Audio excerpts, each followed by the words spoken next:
Good morning, everyone. Thank you very, very much for coming. This is already, I'm excited. This is going to be a really terrific day. My name is Christopher Sands, and I'm a professor here and director of our Center for Canadian Studies. And I thought I would tell you, you know you're here, but where here is. This is Johns Hopkins University's Paul H. Nitze School of Advanced International Studies. We call it SICE, not size, but SICE. Size matters, but in this case we say SICE. And the school was founded outside of Johns Hopkins by Paul Nitze, Christian Herter, and the man for whom this particular room is named, Admiral John Kenney. When they founded the school in 1943, they already had the anticipation that the U.S. was going to come out of World War II with a leadership role, and that we needed to educate our civil servants, our public servants, to be less parochial, more worldly, and understand international relations with a strong dose of economics.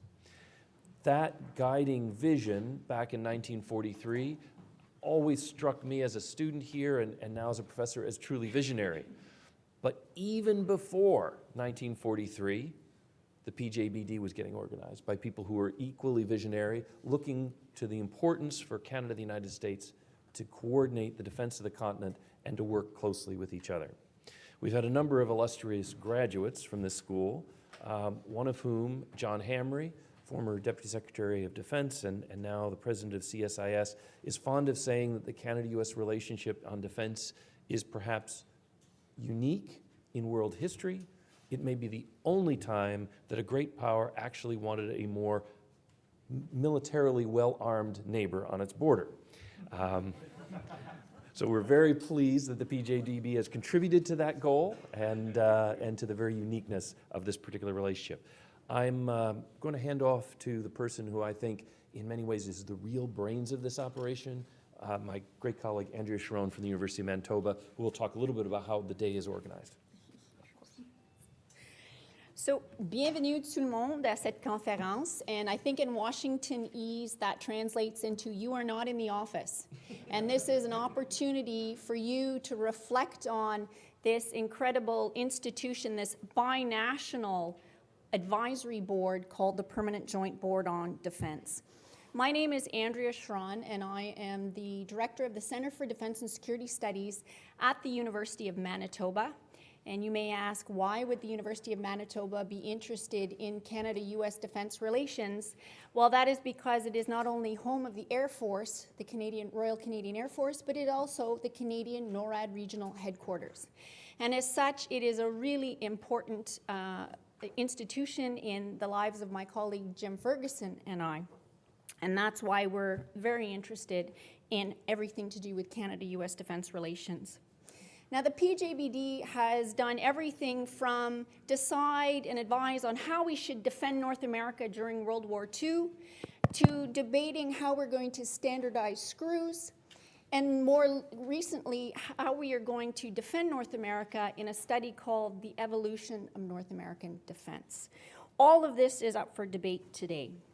We want to reflect on the past, the present, and the future of this binational board, and also the Canada-US defense relationship writ large.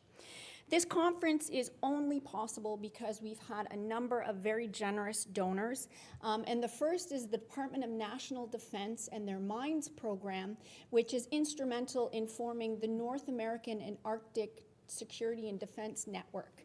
And so I especially want to thank them. Of course, this wouldn't be possible without Chris Sands and his team here at Johns Hopkins and SICE. We also have the Center for Defense and Security Studies at the University of Manitoba, the Canadian Defense and Security Network, the Defense and Security Foresight Group, and of course the University of Manitoba. I want to thank especially Star Lee and Chris Sands for doing just yeoman's service in getting all of this organized. I'm really grateful. And I also want to have a special thank you to Minister Loken and the embassy staff, who were just incredible in hosting us in a wonderful event last night. Just spectacular scenery and even better friendships. So thank you very much for that. I also want to point out to you your future, which are the incredible students we have here who are doing lots of behind-the-scenes work, including organizing this event. They will be keeping a running record so that we can provide a report to both co-chairs in the future on the lessons learned here. So I'd like to point out we have Laura Conrad, Nicholas Gillespie, and Hannah Greenfield, which is out on the registration desk. They are your potential future PJBD advisors. And I also want to point out our two wonderful West Point cadets. We have Casey and Maxwell. Maybe they can just, they're right there, right in the front. And they are going to be the ones who are going to be the keepers of the mic during question and answer period. So please, if you get a chance, introduce yourselves to these students. I have the best job in the world to be fortunate enough to teach these young adults who are just so bright and think circles around me every day. So get to know them because they are our future. Finally, I owe a great deal of thanks to the two co-chairs who answered an email that started with the 5 scariest words in the world. I have a great idea. And they didn't delete it, and they said, let me hear about this idea. And they have been so patient, and they have moved small mountains to make this happen and to get all of you here. So thank you, all of you, for coming today. So I have just a few ground rules for today, and then we're going to kick it over to our current co-chairs of the PJBD. This conference is a rare mix of academics, military, and practitioners, and that's by design because we want out-of-the-box thinking. We want different perceptions. We have Canadians and Americans, and we do see the defense issues facing the continent very, very differently. And that's what we want to get to the bottom of, to try and understand them. We are going to ask audience members to participate by asking those tough questions.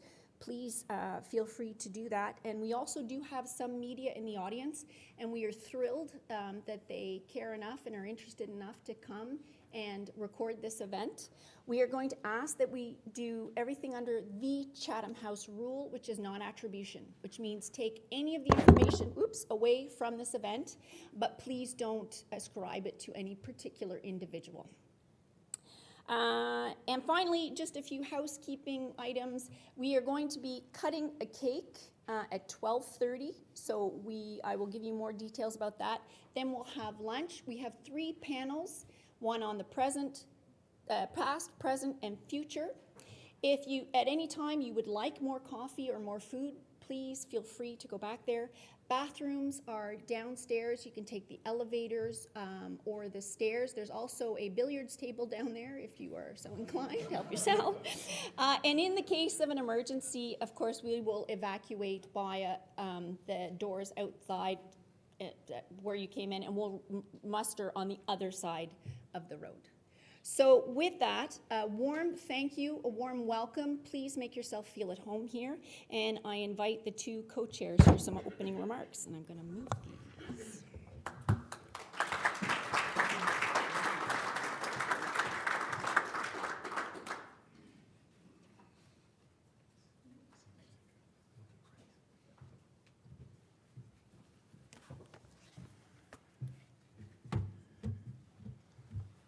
Well, Mr. McKay's been kind enough to let me lead off. I'll be the straight man for our introduction.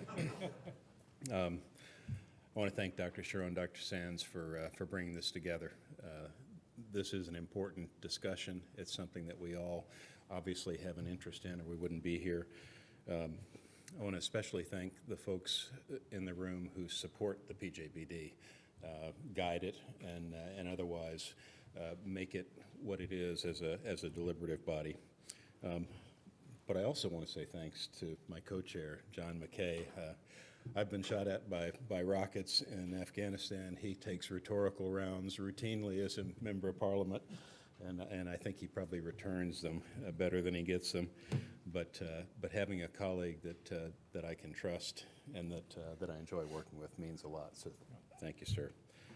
Anniversaries are kind of an important thing to reflect and appraise, and I think this is an interesting way to characterize today's discussion. How permanent, how joint is the PJBD? Forming in 1940, as we all know, it was a time of perceptible threat to both nations, and the business of two nations with as much in common and as many differences as the U.S. and Canada have almost 80 years ago is really a pretty remarkable thing. We have fought alongside each other in a world war and many conflicts. We have assisted each other in defense of our continent. We have done things in peacekeeping and humanitarian relief and security assistance and all kinds of things across the world. So it's a deep and long relationship. Throughout the PJBD's history, I think it has been an interesting evolution. And I'd say it's focused, the PJBD has done best when it has been tasked the most. When there have been milestones that both nations somehow agree they need to get after. When the stress has been highest, the PJBD has been most active, and it has done some things that have really made a difference. Things like assisting with the formation of NORAD, the creation of, and you could all probably recite the names, the DEW line, the North Warning System, the arrangements that we have, CANAR and others to provide air defense, the basing, the joint training. I've spent some time at Cold Lake flying B-1s. All of these relationships are incredibly tight, and the PJBD has been a forum which hasn't had much to do with the operational business, but has highlighted problems to decision makers over time. And that's really what it does best.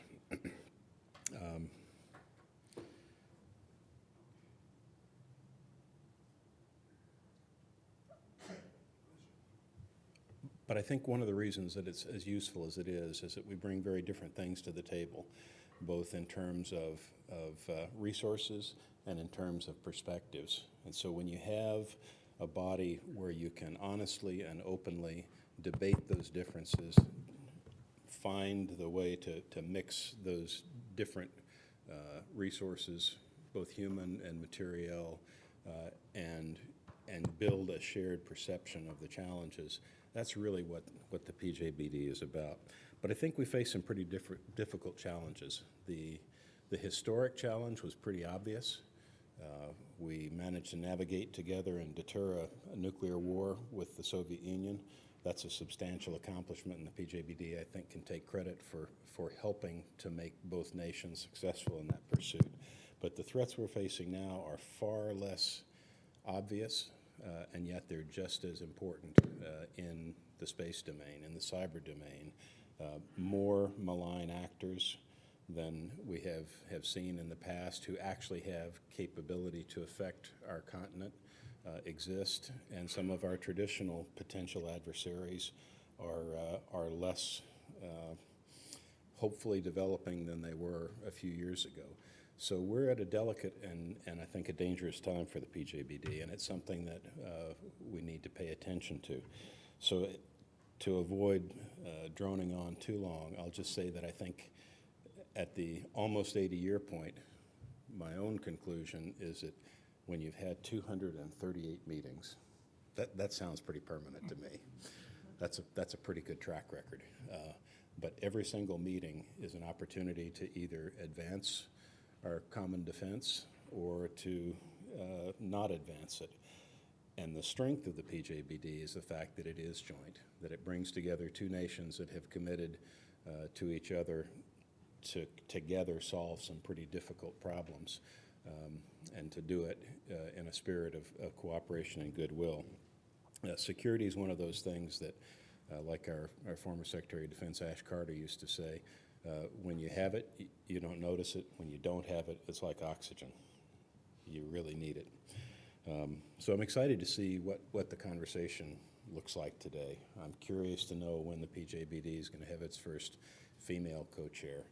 I'm excited to see what we think about when we start to use artificial intelligence, not as a way to infuse weapon systems and make them more operationally effective, but as a way to assist in synthesizing and understanding the complexity of the challenges that we have ahead of us.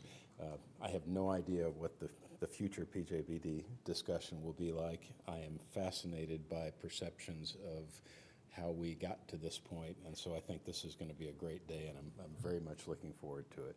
So, John. Thanks, Chris. Thank you. Well, thank you, Chris, and thank you for this opportunity to be here. My remarks will be quite brief. As I understand it, my chief role is to cut the cake. Putting a weapon in the hands of a politician is generally not a good security move, but I hope we'll get by that. Andrea made an interesting and ironic comment about this may be the only relationship in the history of the world where the smaller nation is being asked to arm by the larger nation. I think that will probably be a thread of conversation through our discussions, that the threat analysis is changing, that the asymmetric concerns that we all have with the security and with defense are changing. PJBD has proved to be remarkably resourceful and adaptable. It became an entity under a clear and present threat and a clear and present change in the threat and a remarkable transition from, if you will, the security of the British Empire into the security of the North American space. And it adapted. It gave good advice. A lot of that advice was acted upon. We are the happy recipients of those legacy moments at PJBD. And so I am looking forward to the mix of thoughts and perspectives from both Canada and US, military and non-military, as to where you see the direction of PJBD and what you see, and to hear your perspectives from those variety of disciplines. So with that, let's get on with it and hear what you have to say, and hopefully I won't screw up the cake cutting. Thank you. Okay.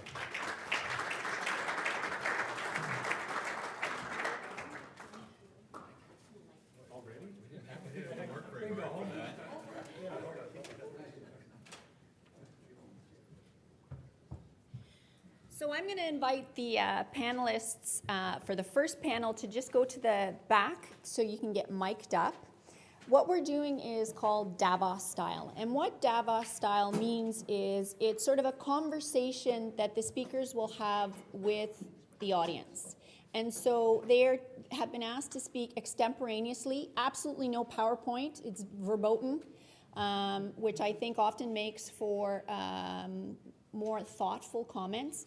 And what we're trying to do is plant seeds to provoke discussion. We're very fortunate, too, that we have two experts who are going to be zooming in from the Netherlands.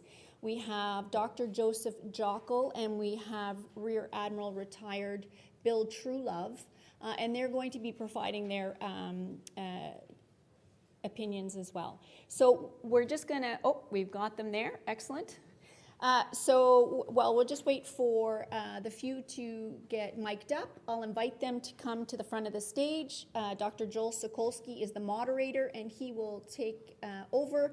And this is your chance. If you want to just quick grab a coffee or a water right now, you can run. So turn it over to Joel.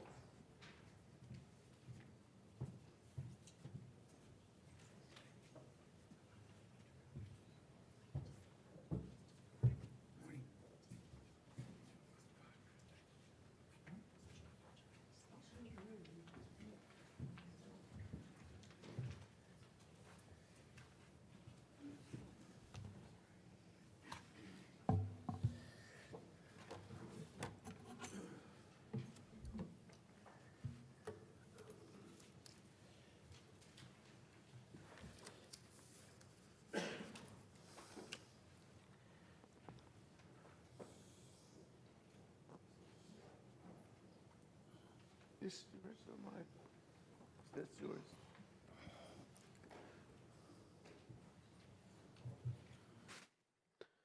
Fortunately, we've got extra.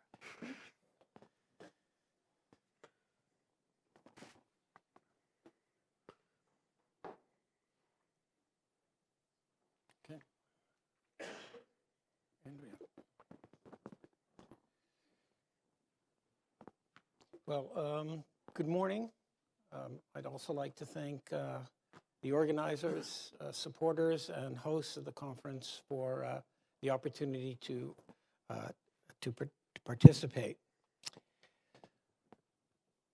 If Mackenzie King were around and given his interaction with the afterlife while he was alive, we're not sure he isn't here watching, he would be surprised to see that the Permanent Joint Board on Defense was still in existence 80 years later. He would recall that it all began with a telephone call from the President of the United States on the 16th of August in the dark summer of 1940, inviting the Prime Minister to nip down to Ogdensburg, where the presidential train was, and discuss matters of mutual concern. And in that train car, the President and the Prime Minister, attended by U.S. Ambassador to Canada, J. Pierpont Moffat, and the Secretary of War, Stimson, concluded and began not only the Permanent Joint Board on Defense, but what would become extensive Canada-U.S. defense cooperation throughout the war, the Cold War, and into the post-Cold War era. Now, as we also know that the seeds for this, or the indication, had been given 2 years earlier in Kingston, Ontario, where the president had been given an honorary degree at Queen's University. And one line that is all familiar to us from that speech, that the United States would not stand idly by if Canada were attacked by another empire.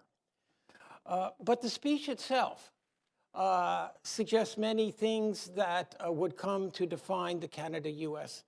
Relationship.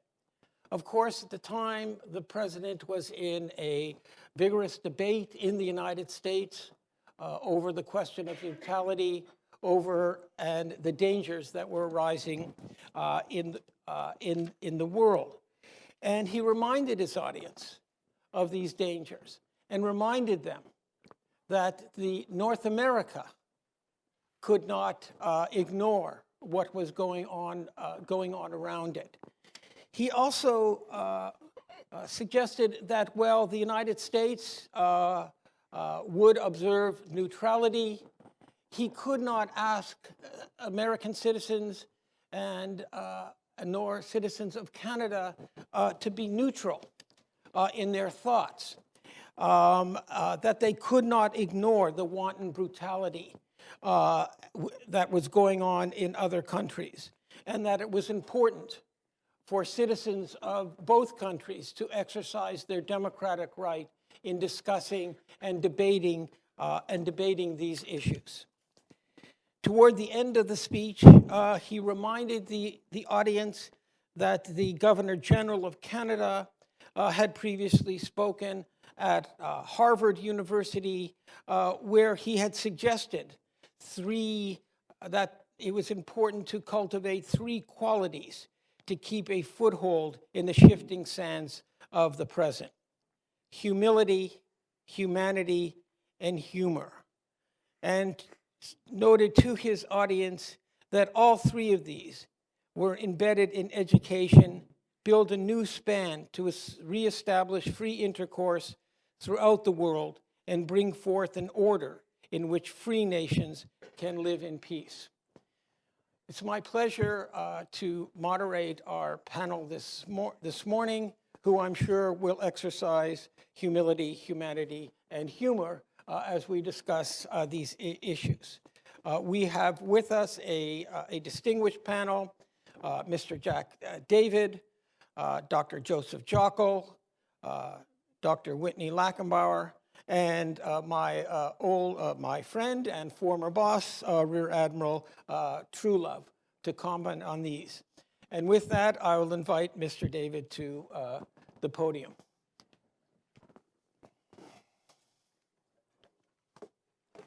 Okay. I'll give you a signal. Oh, yeah. Good morning, everybody.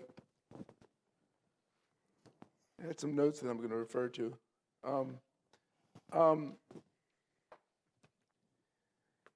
At the time, August 16, of the telephone conversation of which Joel spoke, Canada was at war with Britain. The United States wasn't, but the circumstances were as Joel described. The Battle of Britain was raging. The Nazis were expected to win that battle. And then intelligence revealed that, made it clear that the Nazis would invade England by mid-September. And there were indications that an invasion of North America would follow about a year or 18 months later. So it was a tense time. Accepting President Roosevelt's invitation to come to chat, Prime Minister Mackenzie King drove the hour and a half down from Ottawa to Ogdensburg. President Roosevelt was there with about 3 or 4 aides. So Prime Minister Mackenzie King had one aide who drove him down. Just like conferences of that sort today, isn't it? Well, the circumstances were different, and the urgency that was felt was extreme. The first meeting of the PJBD occurred 9 days later. The full PJBD was 9 days later. The first order of business was that there would not be just a US chairman and a Canadian chairman. There would be co-chairmen. And that was to characterize the spirit of the relationship from then on. The first recommendation that the PJBD made to the two heads of state was that there should be, quote, full and complete exchange of military, air, and naval information between the two sides. And all of the information exchanged by the PJBD members on both sides would be shared with their governments. So the beginning of the special intelligence and information relationship started there at the first meeting of the PJBD. After deciding that, each side of the board presented a picture of its current defense position for North America, and the picture wasn't pretty on either side. By that time, the board had decided that Newfoundland, then not a part of Canada, but the oldest colony of Great Britain, would likely be the site of the invasion.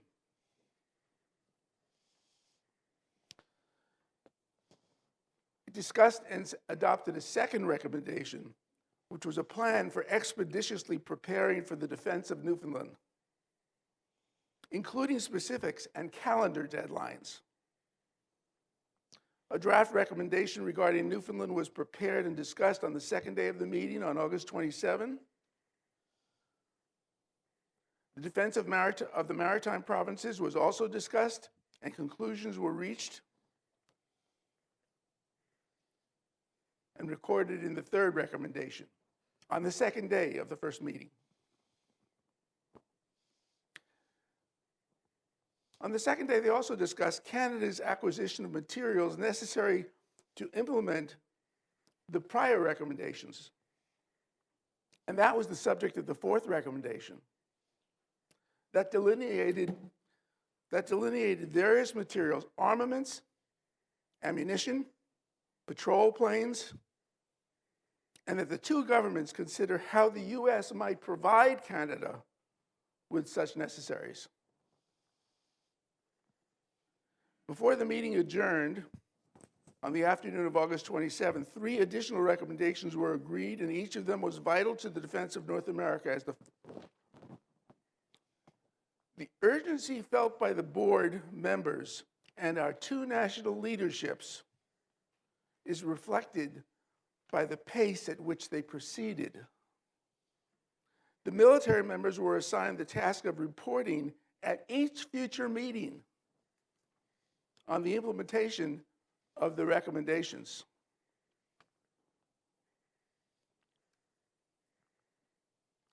And the last business of the meeting was of the first meeting on August 27, was to set a date for the next meeting.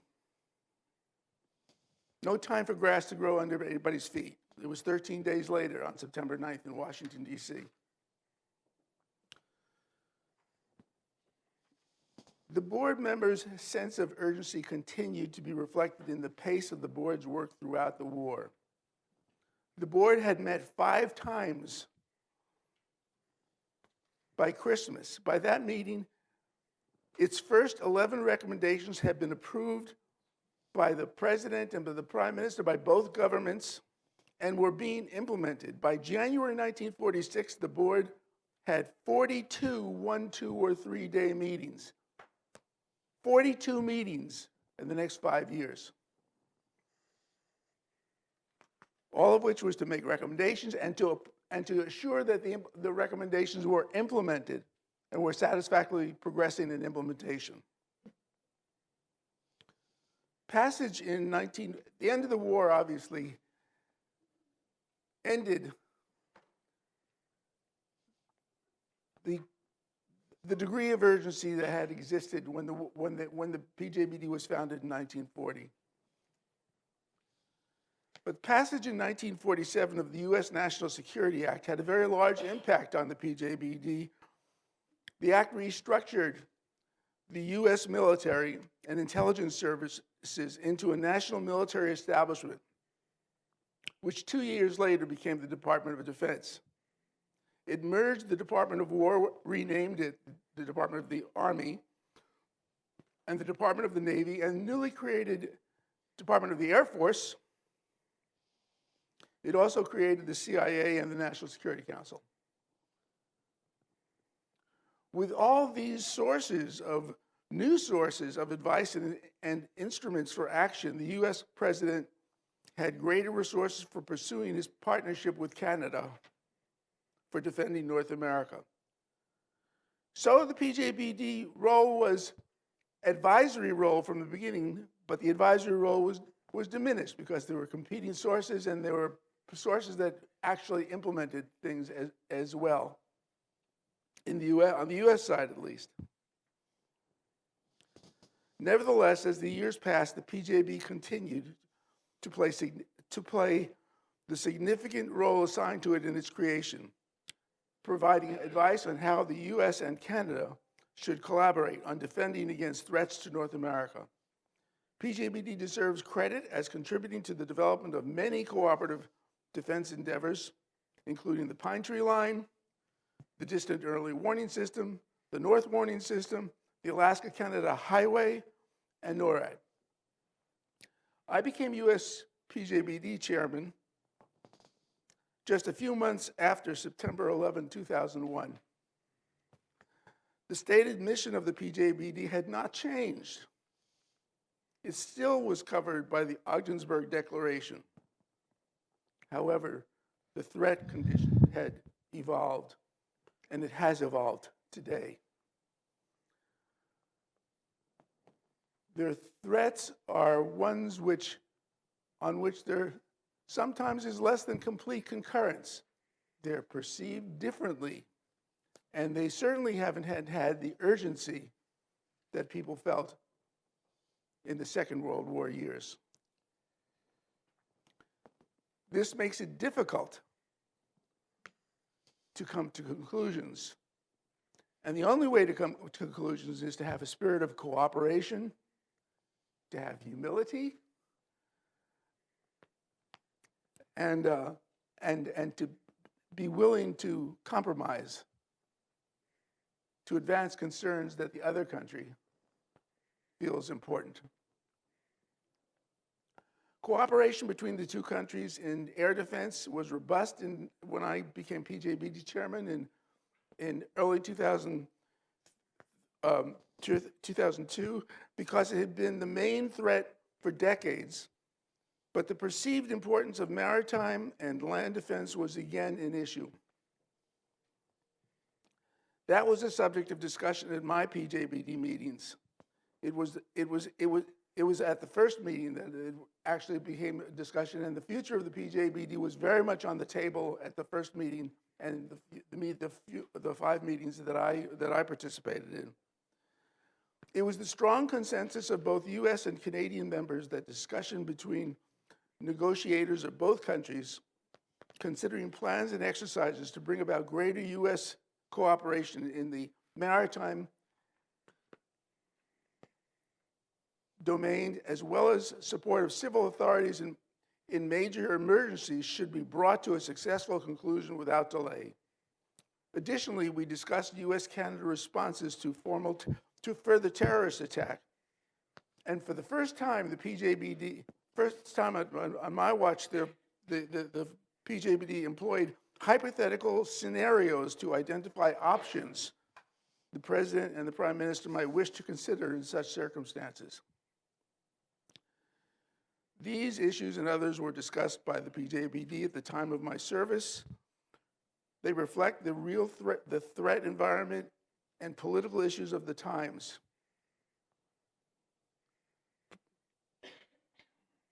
We tried to prepare for a collaboration to thwart and deal with the aftermath of attacks by terrorists. We talked about missile defense and different views of missile defense. Renewal of the NORAD agreement, which was due in 2006, and potential expansion of NORAD.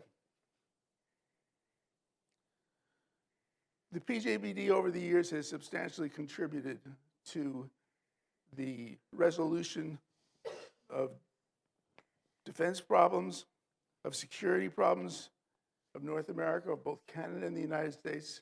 I'm confident that it will continue to do so. But the key to agreement and to progress is in the attitudes of the two governments and the attitudes of the PJBD members to give a bit when they feel very strongly about this or that, and the other side is concerned about a threat.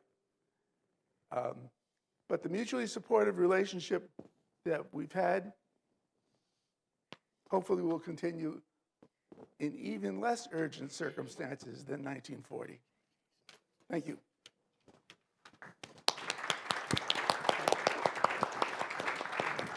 Thank you. It was probably just coincidence, but it is, I think, telling that our two speakers who are zooming in from the Netherlands, a country with Canada, apart from the United States, has had a very special relationship. So it's now my pleasure to turn the ether world over to Dr. Joseph Jockle, who will be our next commentator. Dr. Jockle.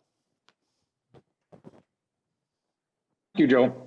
I was struck by your comment about Ben King and the permanence of the PJBD, because it caused quite a flashback for me. I remember vividly coming back from a PJBD meeting in Key West in the Canadian Cosmo aircraft that hit an enormous amount of turbulence and finally wind shear. And the military members remained calm, as so did I. My counterparts from the Department of External Affairs leaned over after he landed and said, "For a moment, I thought the Permanent Joint Board on Defense wasn't going to be so perfect afterwards." I'm really affected by my brief experience in this period with the board, in which it had been reduced to pro forma empty meetings in which the two chairmen read statements to one another that they had with them that had been prepared by their two staffs, after which the meeting adjourned. It was claimed at the time, and it could be true that the board was useful for corridor conversations, allowing people in the two capitals to take time to meet one another face to face. In ways you would not otherwise have. But that put me in mind of the joke that was once used to be told about the Beaumarks in the 1960s, about the two guys going over the falls in Niagara, and there's an anchor in there that's not tied into anything. One guy says, "Throw the anchor out," and the other guy says, "But it's not attached to anything. What good will it do? Throw it out. It can't do any harm." I fear that at least in my period, and probably in other periods, the PJBD was something that could do no harm, but actually had not been doing very much good. As Mr. David pointed out, the PJBD had been created as an emergency measure, not only given the nature of the emergency abroad, but to quickly bring into contact the two defense establishments that had no contact with one another and really weren't supposed to have any contact with one another under international law. Almost immediately, three key features of the board emerged. First, pragmatic flexibility. There would be no Treaty of North America, no formal agreement. To this day, Japan's defense relationship, the board's very existence, consists of that press release, which I might add is in a resident place just outside of Ogdensburg, was not signed in Ogdensburg, but at Hubleton, New York, called the Hubleton Accord, on a Franklin Roosevelt's tablecloth. Secondly, there would be horizontal integration. Sitting around the table were representatives from right across the defense establishments, as well as those from the Department's External Affairs and the State Department. And there would be vertical integration, one of which you've heard already. That is recommendations to the President of the United States, or in the Canadian case, the War Committee, and later to the Cabinet Defense Committee. And then, as you just heard in the living flesh, on civilians to provide political integration in the two capitals. As well as the critical point you also heard about, the critical form of vertical integration was the board's ability to issue formal recommendations, which were very important in the early years. It required formal action by both the president and by the Cabinet Defense Committee, and then that provided instructions for the two governments. However, after the first years of the war, first couple of years of the war, the board went into eclipse. The armies, the navies, the RCAF and the Army Air Corps, and the civilian agencies found one another. It was no longer necessary to bring into immediate emergency contact the two defense establishments that had had no contact with one another. So did the defense economic folks, something I'll return to later. Moreover, no sooner did the war end that PJBD began to be eclipsed by new Canada-US structures. It happened right away in 1946 with the establishment of the Military Cooperation Committee, quite a brouhaha in Canada-US relations. The military members of the board, with the supports of the Chiefs of Staff Committee in Ottawa and the Joint Chiefs of Staff, seceded for some purposes from the board and created the Military Cooperation Committee, which inherited from the board the task of providing military plans. The original setup, it was simply the board members without the civilians attending, and the MCC has since evolved into different kinds. It didn't evolve out of immediate existence. Second critical structure that began to put the PJBD into eclipse was the RCAF U.S. Air Force liaison structures that began in Colorado Springs in 1951, planned the air defense structures, particularly the Pine Tree line and the Mid-Canada line, and Whitney can tell you more about the DEW line, and ultimately recommended that the North American Air Defense Command be established, which then itself took over some of the responsibilities for Canada-US relations. The board had a broad attack on North America in 1940. By 1957, when NORAD was created, it was clear that the danger was an air attack, and responsibility then rested with NORAD. At the same time, the SACLANT-ACLANT structures became the critical locus for naval cooperation, eclipsing the PJBD's earlier role in naval affairs. The armies went off to do their own thing, but there was fewer things actually for the armies to do because of their focus until the recent emphasis on homeland defense on matters abroad. Should add that one institutional innovation failed. It's worth thinking about because it puts in the PJBD into context. That was the Canada-U.S. Ministerial Committee on Joint Defense, which was created in the Diefenbaker years and didn't last very long. It was an attempt to put a higher level of defense cooperation in place. On the Canadian side, the ministers, Secretary of State for External Affairs, Minister of National Defense, Minister of Defense Production. On the U.S. side, SecDef and SecState were supposed to meet regularly. It met once or twice, but failed. Canada simply was no longer important enough to the United States to warrant kind of intense, hard, and vertical interaction that the Ministerial Committee promised to provide. And at the same time, the other structures have been in place to NORAD and ECHO structures and some other things, as well as the fact that the Canadians themselves have become much more nimble and adept in interacting with the U.S. Defense Department. CDLS was expanded in Washington in 1951, the Defense Department of Defense Production. Was created and the Canadian Commercial Corporation, which found new ways to interact and negotiated the defense production sharing agreements, which yield their own special committees, all of which existed outside the context of the PJBD, which I suggested went into eclipse, and by the 1980s had sunk to the level that they made me the acting secretary, a visiting academic. Because I found it interesting and nobody else found it important. It did meet 3 or 4 times a year, and again provided correspondence. And by that time, however, one of the critical functions of PJBD, except in the most pro forma way of issuing recommendations, had disappeared. The final institution, and here I'll begin to wrap it up, that has put the PJBD into eclipse is U.S. Northern Command in 2002. It's responsible for theater security cooperation with Canada and Mexico. It is not just a Homeland Defense Command.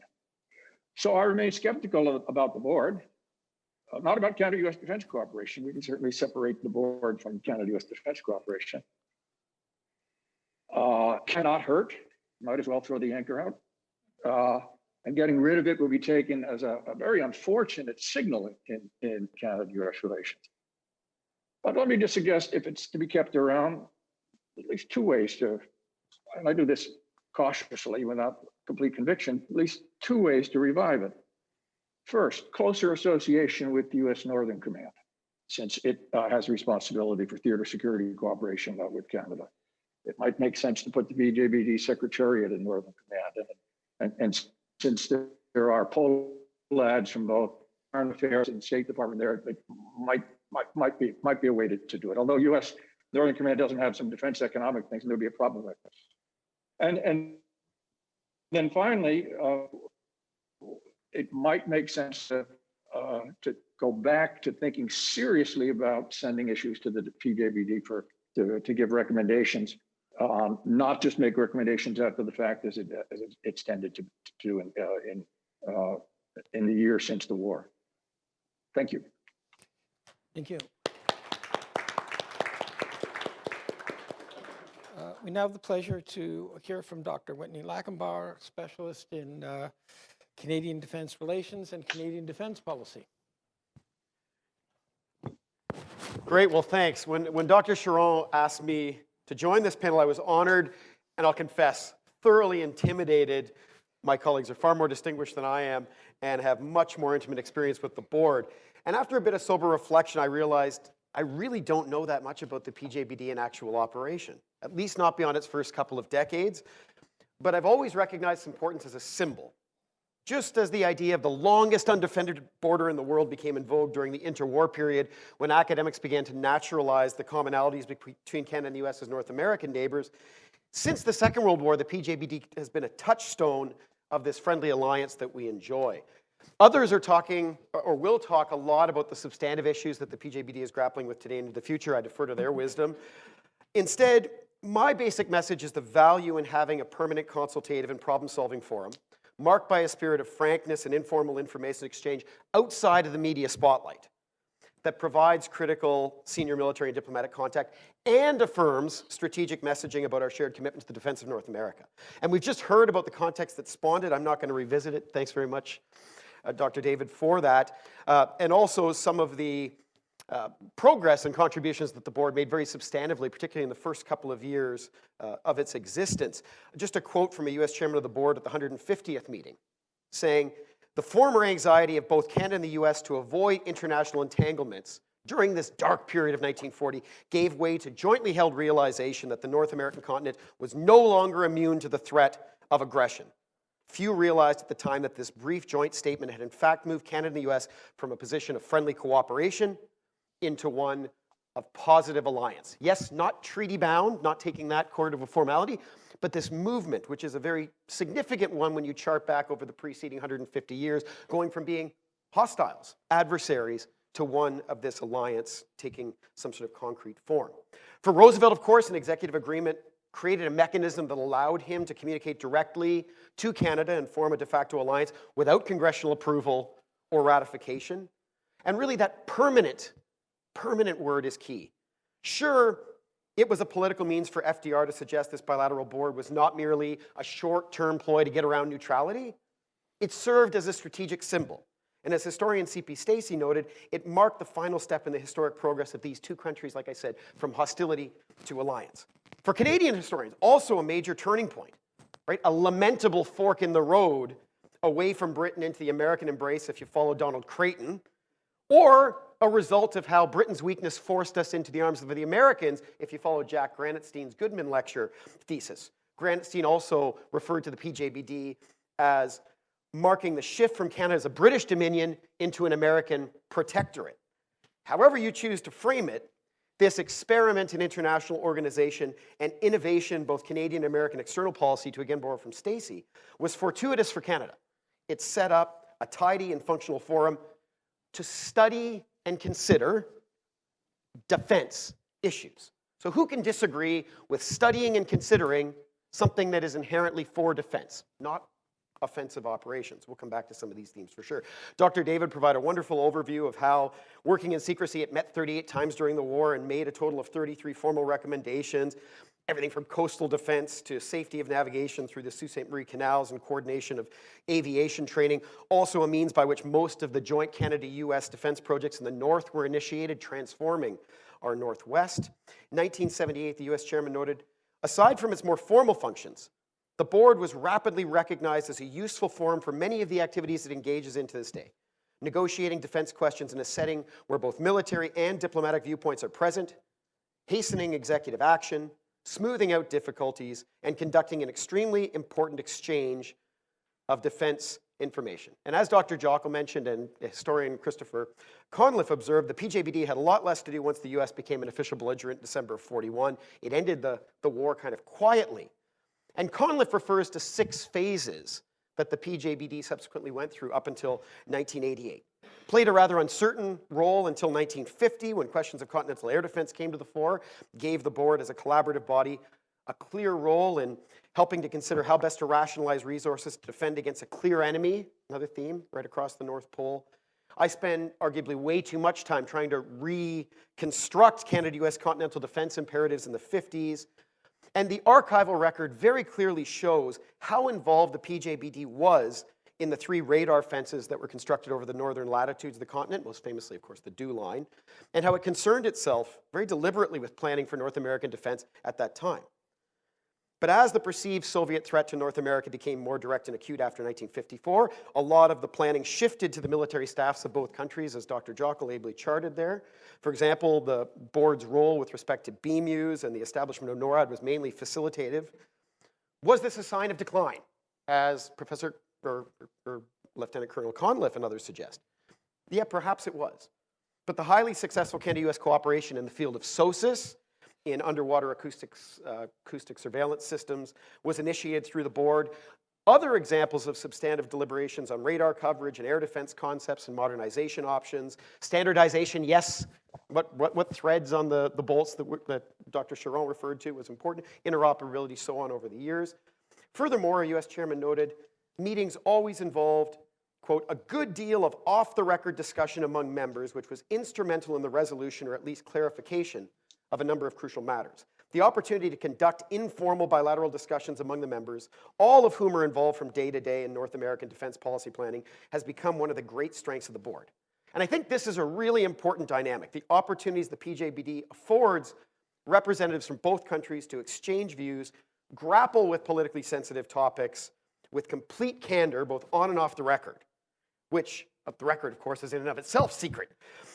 So I'll take us back to 1958.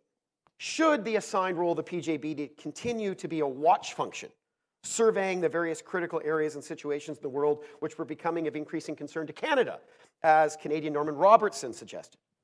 But the board had been formed when there was no such thing as a joint staff either in Washington or London. And many of the problems which were originally signed to the PJBD were currently resolved by direct consultation between the chairman of the respective joint staffs or between the joint staffs themselves. General Folks said this. Did its membership, did its terms of reference still make sense in light of this reality? Details aren't important. I'm not going to wade you through how they solve that. It's the spirit of questioning and seeking opportunities for greater effectiveness and relevance that remain with us today as we contemplate options moving forward. In March 1971, at the board's 126th meeting, the Canadians reported that their defense minister, Donald MacDonald, wanted the board, quote, to play a particularly significant role in this process of consultation on continental defense, inasmuch as it brings together not only the civilian and military elements of the two governments, but provides a forum for frank, informal, off-the-record exchange of views. You see my mantra here. PJB discussions facilitated greater awareness of our respective viewpoints and requirements. So to quote from the June 71 meeting, these were designed to ensure that we understood each other's viewpoints, even where we might differ. So not about superficial agreement or platitudes, which may have come about in the 80s, Dr. Jockle, as you were suggesting, but certainly in the 70s, the spirit was about discerning differences in perspectives, understanding the reasons behind them so that workable plans can be crafted and, where appropriate, promoted. 7 years later, and apologize for the long quote, but the Canadian chairman confirmed, in recent years, the board's most useful role has been in assuring that medium and long-term plans for North America are formulated in full knowledge of and in harmony with one another's thinking. It enables us to understand one another's position so that consultations can be carried out on a firm basis of knowledge. In other words, we try to minimize unhappy surprises and to ensure coordination. Moreover, most of the issues of which we are seized have political implications, which transcend technical military considerations, which are themselves, of course, the business of the Canada-United States Military Cooperation Committee.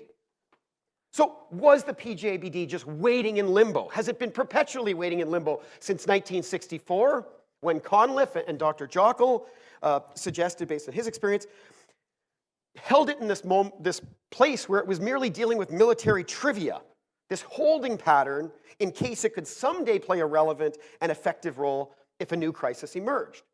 I just read through declassified minutes from the 70s and early 80s over the last couple of days.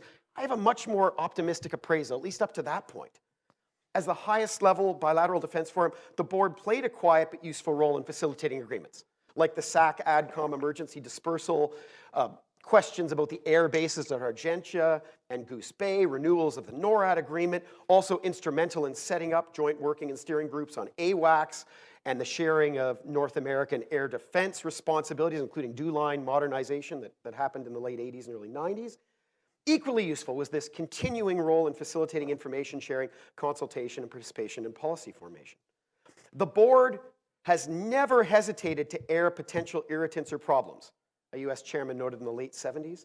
Fortunately, the list of these is short, but two examples are the sale of Canadian submersibles and United States foreign military sales legislation. Tough political issues you don't want to be grappling with in the public eye. Now, I've never seen PJBD meeting minutes beyond the early 80s, Others have just provided me with some wonderfully juicy tidbits and insights into these. I know that the board influenced the decision to proceed with North American air defense modernization in '85, grappled with the issues of missile defense and asymmetric threats in the early 2000s, recently provided strategic guidance to enable the NORAD strategic review. But like most Americans and Canadians, I have no access whatsoever to the proceedings. The minutes are not public. The PJBD has absolutely no web presence. Press releases are rare to non-existent. So I have to go on what I hear and read from others. Others like Dr. Chiron, who told a parliamentary committee in 2018 that the board seems to need life support. Or as Paul Heimbecker told a committee in 2017, are the regular meetings quietly useful as a tool for military and political diplomacy to share insights into political attitudes in Ottawa and Washington? I quote from Dr. Heimbecker. I don't know that it needs to do much more than just to be, he testified. It's easier to keep something running than it is to create it when it's gone. And I think this gestures to Dr. Jockel's comment. I think that that's largely the case. The PJBD, it brings senior military people and senior political people together, creates a degree of common understanding that you wouldn't get otherwise. It's insurance against the day when it might be needed. So I'll leave it there. I look forward to learning from my colleagues today about where the PJBD is at and its possibilities for the future. Nevertheless, return to where I began. The simple fact that I, as an academic, regularly turn to the PJBD as a piece of tangible evidence of our enduring bilateral cooperation and friendship, and the word that our current chairs suggested, trust. That no matter the elite level political atmospherics in our respective capitals, which can lead to some tumultuous weather at times, the climate of continental defense cooperation is favorable, and thanks to the PJBD, it's been quite predictable for the last 80 years. Thanks. Thank you, Whitney. Well done. I think they worked well together. We'll now hear from someone who has lived Canada-US defense cooperation at the operational and diplomatic level, Rear Admiral retired William Truelove. Admiral? Thanks, Joel. You know, I always dread going behind Whitney. Not sure how that happened, but I always dread it. Brilliant as always. Thanks so much for the opportunity to be here. Early in Joel's comments, he mentioned, you know, I think he said something about me being his former boss, but I don't think that was quite accurate. You know, after 18 months out of uniform, when I reflect back, I think one of the greatest learning opportunities I ever had in my career was working for Joel for 2 years at RMC.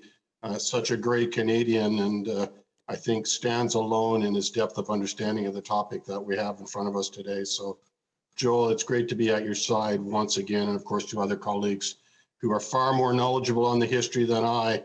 But hopefully today I can take a couple of minutes, maybe just to share some thoughts based on my practical experience with the board over 3 years in Washington as defense attaché, and over some other engagements before that. And, you know, I feel a certain degree of pressure because those with an astute eye will note behind me that I brought some colleagues, of course, that being the attendees of the first PJBD meeting in Ottawa in 1940. So I'm both being observed from behind and, of course, evaluated from out front. So I'll try and meet up to that standard here today. And of course, you know, what I shared today is my own personal opinion as a retired ever grayer beard guy, and also doesn't in any way reflect the opinion of my current employer, Carnival Corporation. But to start off, let me say that I'm immensely proud to be a holder of the PJBD coin, which those who attend the board are presented after a couple of sessions in the room. And I say that because I guess bottom line up front, what I observed during my 3 years is that going back to the original vision of the board as a means to bring people together, to have dialogue and make informed recommendations to gain shared understanding, I saw very alive and well and very productive and helpful, I think, to those who sat at the head of the chair at the table and had to go back to their parliaments, to their heads of state, and back brief the opinion of the board. Of course, I'm a little dated in terms of the specifics of what's happening in the room today, but I think as we've just heard from the other speakers, given the strategic nature of the board, the topics take time to unfold, and so probably many of the topics that we've just heard are again still alive and well. I would offer that living here in the Netherlands now for 12 months has allowed me to reflect on a lot of things through a different lens, and to see the global dynamic, to see the security situation through the eyes of Europeans, through the eyes of my Dutch neighbors. And I would share that from the perspective of our colleagues, our allies, we are very envied that we can even have this conversation, that we have mechanisms that have stood the test of time, that our relationship from a defense perspective is as deep as it is. One example that I often spoke about when I was in DC was one of my first attaché tours, where alongside, I think it was about 45 or 50 international colleagues, we did a trip across the US. First stop was Colorado Springs, keeping in mind that the intent of this attaché tour was to expose international colleagues to the US defense apparatus. And our first stop was in Colorado Springs, and the first person to greet us was, of course, the deputy commander, a Canadian 3-star. And that certainly raised eyebrows amongst my colleagues, and a murmur started. We left from there and flew to Seattle and visited the Corps just outside of Seattle to be met by the deputy div commander, a Canadian, Danny Fortin. The murmur got louder, the curiosity grew amongst my international colleagues. And then we flew on to Alaska, up to Elmendorf, to interact with folks up there. And the person who met us at the plane was the deputy commander, Marty Franks, another Canadian. By that point, it was very loud murmur and a lot of comments from our colleagues saying, Canada, how do you do this? And what's this all about? How do we get into this game? Important in that it represents, I think, what has grown between our two nations over many, many years. I think clearly the importance of the relationship has been well articulated in progressive Canadian defense policies under whoever was the ruling party of the time, where the Canada-US defense relationship has always been priority number one. But again, as I often said at podiums in Washington at the embassy, Canada tends to pay way more attention sometimes to the relationship and think about the US more than the US may think about Canada on a daily basis. And that's for a lot of very, very valid reasons. Certainly not a judgment statement, but just a reflection of where things are. But I think it's something worth reflecting.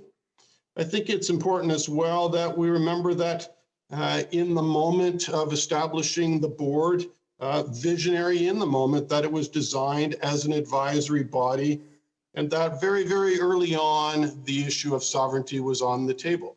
And of course, that has always been an underpinning that a respect for sovereignty is first and foremost.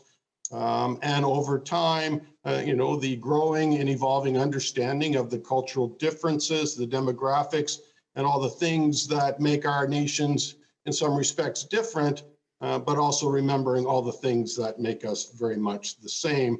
And I think when we look over the history of the PJBD, and there are experts here that know far more of that than I do, that the original foundation, the original concepts that were in the minds of King and Roosevelt at the time, I think remain germane. I think it's important, and we heard Whitney mention this a little bit, to remember that over time, a whole lot of other mechanisms have been created to facilitate and enable the very robust dialogue that occurs every day, certainly from a uniform perspective, but also, of course, from a political and many other perspectives. Indeed, again, as I highlighted in a closing article as I left Washington, I stopped keeping track of the interactions that were going on a daily basis between our two militaries. There was far too much of it happening all the time, and I never really worried about it because it was all generally positive. But as we think about the PJBD today, we of course heard about the Military Cooperation Committee. Staff talks are underway constantly, certainly during my tenure, and I think it continues. Our two heads of military were in constant contact. The Tri-Command talks. There are just so many mechanisms. And of course, that's from a military perspective, it mirrors what goes on from a whole of government perspective as well. And so one of the biggest challenges that I saw was synchronizing on the two sides this multitude of fora to try and create some strategic coherence in terms of what are the issues we're going after and how are we aligning to make sure we're all rowing together so that we don't have to throw the anchor out without a rope for no purpose. A few things that I observed during my time that helped me with that, of course, were the appointments of the two co-chairs who are the two co-chairs in the room today. And, we are blessed to have them as the co-chairs of this important committee. I was also fortunate to see a very strong interaction and alignment between our current chief and the chairman, who were able to, amongst themselves, see the importance and value of the PJBD and in turn stimulate those within their organizations to place the right importance on it. And that was helpful. And of course, from a Canadian perspective, that assistance in synchronizing down through the other committees on items of importance certainly helped. So I thought that was all very, very useful. Joel posed us a couple of questions. One, is it a worthwhile activity and value added? And I would say from my perspective, based on what I saw, I would say emphatically yes. But realistic in that it's not always the top of mind for both sides. But I think it is important to continue to reinforce that it is a forum that has deep history and, as we've heard already a few times, a foundation of trust that should not be underestimated. We've heard already that the board has played a key role on important files over history, a means of working through in a more informal or at the table formal manner of sensitive points, and finding consensus and approaches that can be shared across those that make decisions. And as we've heard, of course, we recently went through the NORAD 60th anniversary and, there again moved to making the agreement long-standing. Again, another indication that the relationship is deep, important, and is not going away. As Mr. McKay mentioned in his opening remarks, the organization has been very resourceful and adaptable over time. I think that, as always, the true benefit isn't necessarily what happens in the room, but as we've heard from other speakers and what I observed is the very important, frank discussions that occur in the lead up to the board and, of course, in the margins in and around the board, where folks were able to have a coffee and have a frank exchange of opinions, get disagreements on the table, and then turn quickly to how do we work forward to the benefit of both of our nations. So I think that's important. And I think, as we've already heard, that the topics of the day have evolved. And I know as we get further into the session today, folks will speak more about the future. But of course, we have been talking for some time about emerging threats, about emerging capabilities, cyberspace, climate change, disaster response, defense procurement, all important matters. And of course, it should not be lost on us that over time, we've included a greater focus on security. And we now have Department of Homeland Security and Public Safety playing a role in the board. So the vision, the purpose, the opportunity has only grown over time from my perspective. And so again, worthwhile, but that foundation of trust and mutual respect of sovereignty, along with recognition and respect of the national differences and priorities, I think always needs to be remembered. There have been moments of pressure. There will continue to be moments of pressure. We've seen it around decisions for the Iraq War. We've seen it around the discussion on BMD. We've seen it around issues like 232 tariffs. There are things that in the public space will cause moments of animation, but I think the board has proven to be a touchstone of long view calm to help both nations get to where we need to go to make sure that we keep dialogue moving in the right direction. And so, I certainly would applaud the board over its 80-year history, and certainly those that are leading the board today to make sure that that continues. Nearing the end of my comments, should the board continue or has it reached the end of its shelf life?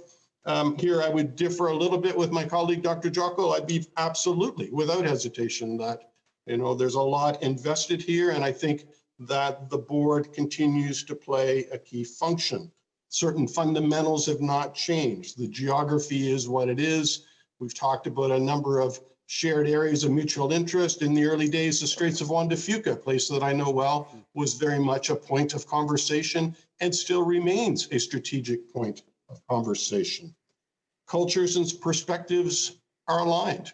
I think the citizens, while they don't necessarily pay attention to the PJBD, as I've heard another individual say, would very much pay attention if a decision was made and publicly announced that we are disbanding the PJBD.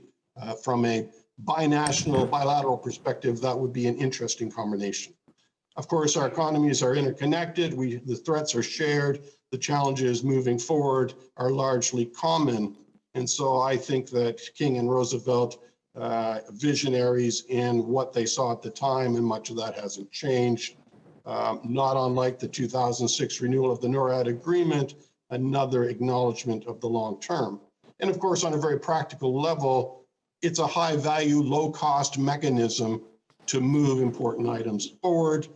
It is a body that can move from the tactical to the strategic to the political to the military because the right people are at the table. But again, and as I close on the specifics here, and as I often again said in Washington, it's like a marriage. If you start to take it for granted and don't make effort, things can go bad. It takes effort on both sides to make sure through the moments of irritants that we don't necessarily take a step back. I guess maybe to conclude, I just wanted to highlight that from a different historical lens, if I go back a couple of years earlier to 1921, a gentleman by the name of Lieutenant General Sir Archibald MacDonnell, then the commandant of the Royal Military College, had a conversation with a guy named Douglas MacArthur. And at that point, they had an idea, and their idea was that perhaps there is need for a hockey game. It wouldn't be a Canadian intervention without some hockey talk. And so, of course, 2 years later, in 1923, the first hockey game occurred between the gentlemen cadets of the Royal Military College and the gentlemen cadets of West Point. So what? Well, tomorrow night, the two teams, which are gathering in Kingston as we speak, will hit the ice for the 84th edition of the RMC West Point hockey game. Those that know the history of the series will see that it too has gone through some rocky patches, was stopped for a while due to a bit of a disagreement, but both sides realized the importance of keeping that series going, not solely for the result on the ice, but more importantly, because it represented an opportunity at a very early level for budding officers from both militaries to build a relationship that would be important throughout their career. So tomorrow night, potentially, two future members of the PJBD are going to square off on the ice. They may have a little dust up during the game, but after it's over, they're going to go for a beer. They're going to reinforce the relationship, and it's going to carry forward throughout their careers, potentially, as I say, to the table of the PJBD.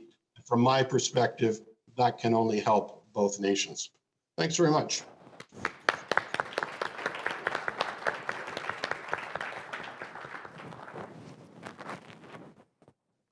So I thank our distinguished presenters for exhibiting humility, humanity, humor, and adding brevity to those virtues, and leaving us quite a bit of time for discussion. I think what we'll do is we'll take questions from colleagues in the audience, either direct them to a particular panelist here or in the Netherlands, and I'll ask the panelists to respond and invite other panelists to jump in as well in hot pursuit. So do I have someone who wishes to begin the discussion? How this works, we have our wonderful West Point cadets, and being as they are the fittest people in the room, they're going to be the ones running around with the microphones. So if you have a question you'd like to ask, raise your hand and they will come to you. Of course, Joel as moderator is welcome to ask questions. Let's not forget, we do have two of our guests on the screen. Sometimes you can forget to include them because they're not physically here, but just indicate to whom your question is addressed if it's not to all of the panelists. Starting, well, let me pose a question, particularly to panelists here, but also in the Netherlands. I think, as you know, as the Canadian political scientist James Ayres records in his study, that the reception of the news of the PJBD in London, then under attack by the Luftwaffe, was not as positive as it was in Washington or Ottawa. That Churchill apparently cabled Mackenzie King that these efforts might look differently if Britain didn't fall. The implication being that what King was doing was bailing on the empire, making the best deal he could at the time, and essentially saying that he too believed the impending fall. Britain, of course, there were plans to bring the fleet over along with the royal family, and they're actually now returning. But this was this was under a more another type of crisis. But it raises the question that for both Canada and the United States, the strategic frontier is not North America, but was Europe. And that this has always been part of the relationship, but to a certain extent, both Churchill and King were right. King was thinking of ways in which Britain could help. Canada could continue to help Britain, and after all, the Canadian forces on the ground there, particularly after Dunkirk, were one of the few organized units, but also hedging against the uncertainty of the international system. So I invite Whitney or Jack to comment on that. I think one of the summaries, I can't remember if it was Stacey or Conliffe, said that whole moment when King went to Churchill with this news, thinking he was going to be praised for having taken this step to work out this relationship. It was like the cat that brings the songbird to the door and drops it down, and the owner then goes off on the cat. The cat thinks it's going to be praised, instead gets scolded for having sort of brought this back. I think there's something to it. The irony, though, I find, is that, again, it's trying to appreciate Canada's position. So our delay of declaring war for a week after Britain did, partly it was King being able to say Parliament will decide this isn't like the First World War and we're not automatically at war when the British Commonwealth is at war. It also had that benefit of Americans being able to push all of that material up to Canada that we so direly needed in that week, right, to get things moving. I look at the PJBD the same way. Of course, Britain's going to perceive it that way. I don't take that too seriously, right? It was this moment of awakening to say, this is not incompatible with us being able to deliver and defeat adversaries before they manifest and come over to North American soil. This is enduring. That continental defense and being able to take care of continental defense is an essential precondition for us to be able to engage globally in a constructive way. So I always think that other allies sometimes set up this unreasonable expectation like it's a trade-off, it's a binary equation, it's not.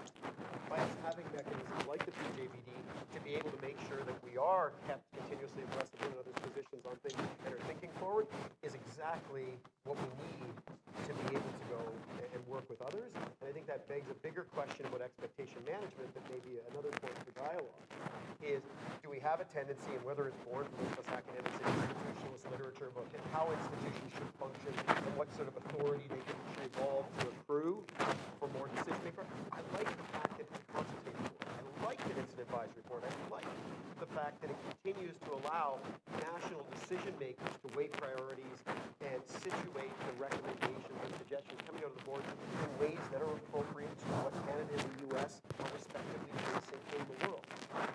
And I think it's the same thing going back to 1940.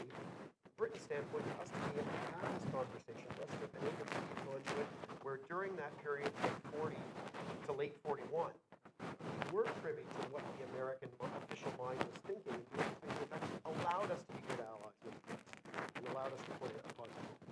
Jack? Well, I've read quite a number of biographies of Winston Churchill, including Andrew Roberts, what I consider to be the definitive biography that came out last year. And there's never been a hint that he was defeatist at any moment, in public or in private. So whatever the cause of his apparently acerbic reaction to Mackenzie King's call, I doubt it was because of the fact that he was concerned that he was going to have to deal with a situation where he'd have to negotiate in defeat or die in defeat. Second, a few days after that phone call, early in the PJBD history, Britain agreed to the stationing of American troops on Newfoundland, its oldest colony. And Britain agreed with Canada to the use of Newfoundland ports for American ships and other purposes. So all the indications are that whatever the initial response was on the telephone, that crusty old, crafty old, brilliant and courageous leader came along within minutes, hours, days, whatever it is, short time. And finally, I think that whatever coincidence of interests we in the United States have with France, Italy, whatever, other countries, Britain, you Canadians are our neighbors. And we're more alike, and we share more values. And we share more values than any other two peoples in the world. So I think there's a past, there's a present, there's a future. And I think that we should jointly, in the PJBD and other institutions, pursue solutions to our common dangers, the common security questions we have with to use those words again, trust and humility and all the rest. Joel, can I get three? Can I respond? Three quick responses. First of all, your question, you referred to theaters. Keep in mind that the Ogdensburg or the Hewlett Declaration actually talks about the board's responsibility for defense issues of the Western Hemisphere. Not now, you could say the idea was to include Newfoundland and Alaska in that, but it still doesn't say defense issues in North America. It says the Western Hemisphere. Second, the brilliance of the step still remains in its inflexibility. There was no protectorate established. There was no formal transfer from Britain to the United States. It was a very pragmatic step to quickly put a board together and see what can be done. So in that sense, Churchill's reaction was entirely overblown. In that sense, no doubt he soon realized, as the Brits, that this continued the assurance of defense cooperation, this intensity with the United States, left the Canadians free to continue with their defense efforts in Britain without worrying what would happen back in the home front if things went wrong. So the PJBD was fundamentally in the interest of Britain, deeply so. And they soon realized that. Admiral Truelove, would you like to jump in on this? Joel, I would only add one point, and that's to pick up on the comment I heard in terms of expectation management. And I think as folks reflect on the usefulness or not of the board, taking a long view of it as an advisory board, what is it being measured against? And of course, as we've heard from the early speakers, in its early days, it achieved a great deal in a very short period of time. And of course, as events have ebbed and flowed over those intervening years, the board has ebbed and flowed. But I think as we have a discussion of its value, I would ask, as measured against what standard? And that's why I believe that when we take a wholesome look, that the board actually, as an advisory board, at the right times has played an important role. Thank you.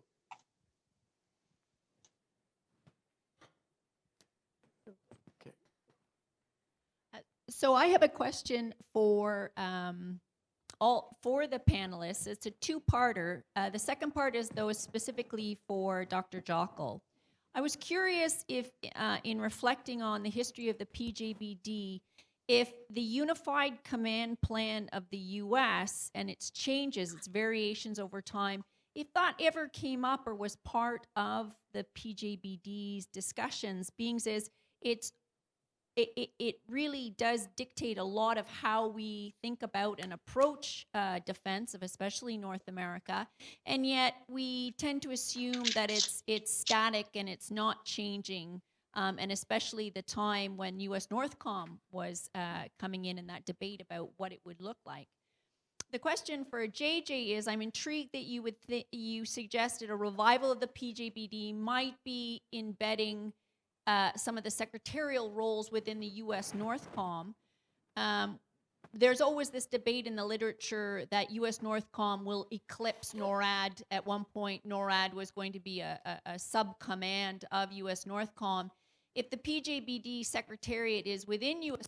Northcom, notwithstanding the fact we do have Canadian POLADs, do we risk marginalizing the Canadian voice? JJ? After both questions, as to whether or not the board has ever discussed unified command plan, I don't know. And this allows me to get in a quick comments related to some of the things that Whitney was talking about, of the research difficulties of researching the PJBD. It is in a delicate position for researchers, inasmuch as both governments, both archives, always have to act simultaneously or after one another to declassify PJBD documents. And when you seem to be able to get one side to do it, the other side doesn't do it. So PJBD is a badly researched institution in general. And second, to answer to Andrea's question, I suggest U.S. Northcom because it is the one that has the broad mandate. NORAD still simply has aerospace defense and maritime warning. U.S. Northcom has a complete mandate across all the elements and is formally charged under the Unified Command Plan with managing security relations with Canada, which creates an interesting relationship with NORAD. The issue then would be, would there have to be something on the Canadian side to be the equivalent? But it would seem to me that U.S. Northcom might be the place for all these reasons to do it, with one caveat. U.S. Northcom could disappear eventually as well. The U.S., as you mentioned, Unified Command Plan, the U.S. has this history of changing to Canada's advantage or disadvantage its command arrangements from time to time. Any other comments? I think we have a question here and at the back. 1, 2.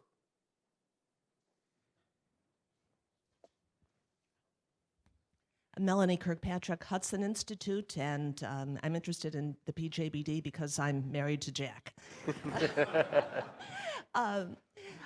Dr. Lockenhauser, I was interested in your comment in passing that the PJBD was had an impact on the transformation of Canada's Northwest. Was that a goal, or was that just sort of a happy after effect?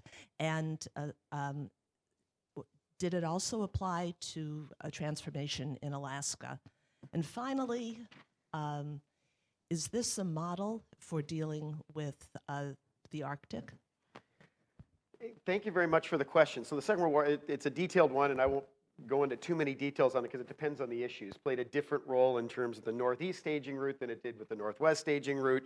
It was not used as a mechanism to talk about the Canol project, the Canada-US Oil project, which was a great white elephant boondoggle for Roosevelt in 44 in particular. So it was used and invoked as a way to scope out what was going to be done collaboratively, largely at American behest, in terms of the Alaska Highway and the airfields projects and so on. So the PJBD itself wasn't directing that development. It was considering what the proposals were. In the case of the Alaska Highway, maybe 1 week after Roosevelt had already authorized the spending to begin projects. So some historians have gone in after the fact and said it was almost a post facto, as Dr. Jock was referring to, in some cases a post facto consideration of something that's already being carried, or recommendations that have already been cooked up elsewhere to give a rubber stamp. In that particular case, it was. In some of the other projects, deep deliberations about what the implications were. Obviously, long-standing Canadian insecurities about sovereignty and implications, but being able to have those discussions through this bilateral mechanism to be able to communicate what those concerns would be. And I would say the U.S. being a very good ally and friend, as the U.S. has always been, in allaying those concerns and giving us the reassurances that we need without going and undermining absolutely core U.S. legal positions with global implications. So in essence, an early indication of how PJBD is one example of how our two countries are able to deal with these politically sensitive topics quietly behind the scenes and figure out what is the practical, workable solution we need to get in place to be able to achieve objectives. In the case of the Second World War, the U.S. making sure that it had access to the Alaskan territory in case the Japanese decided to take the war there, as they did in the Aleutian campaign. In terms of today, again, I echo Dr. Jockel's point, not being aware of, I'm presuming the PJBD is looking at Arctic from a couple of little oblique references that have come out in parliamentary committee testimonies in the Canadian case, that is a subject there. Given what I know of discussions both with the Continental Air Defense plans in the 1950s, and then the enhanced DEW lines, what became the North Warning System and NORAD modernization, North American Air Defense Modernization Project in the 80s, I would presume and I would hope that some of those same discussions are going now to even scope out the political appetite in both, amongst the political elites in both capitals, to envisage what that space looks like and where the appetite is. And again, when we're talking space, we're talking different systems, Arctic Strategic Outlook, of course, yep. I would presume and I would hope that the PJBD would be one of the forums where those discussions are taking place. As much as I am very much a proponent of all those deep, thick, service-to-service level relationships that we have, there's that additional political layer, which is absolutely key, and that's why the PJBD, I think, is such an essential forum, is when needed, you can have those political discussions, because obviously when the chairs are going and providing advice, that's got to factor in, and at the service-to-service level, I don't think that's the appropriate context to have those political discussions that sometimes do, of course, have a partisan tone to them, or have to take on it best done in a respectful, quiet way without it being. Just a footnote almost to what you're saying. I think when in 2002 to 2004, we considered the changes in the threat environment, and we considered what had happened the year before. We said, maybe we should change the PJBD composition or some of the things about what it focuses on to accommodate the new circumstances. And we said, well, we've had a National Security Council in the United States since 1947, and we've never had a National Security Council member on the PJBD. And in the course of this conversation, the service members, Army, Navy, Air Force, at least on the U.S. side, said, we don't do policy. We don't belong on this board. We don't do policy. And the very reason that I was interested in the NSC having a representative on the board was the NSC does policy. That's all they do. So, the roles change, but the camaraderie, the trust, the concern hasn't changed. It doesn't change, even if the threat perceptions and the threats that are perceived by both sides in different ways change. Dr. Jockel, Admiral Trulov, would you like to respond? All right. So maybe just two thoughts. I guess sorry, go ahead, Mark. Go ahead. Really quickly. One, we've heard a bit of inference now to, is the board proactive or reactive? Certainly without getting into the long detail, my experience was that the board was forward-looking, forward-thinking as the atmospherics presented. So I felt very comfortable in that. And And I think we shouldn't lose sight that the board represents something that is important, that is a corporate memory, though it may not necessarily be published, and that's a separate discussion. There is inherently a long-term institutional memory that sits within the board that shouldn't be undervalued. I think the board has also been able to transcend some pretty significant changes in command structures in both country. We heard comment on the Unified Command Plan, but of course, from a Canadian perspective, we've seen quite a transition in the command structure. And through all of that, the board has been able to continue to function and adapt.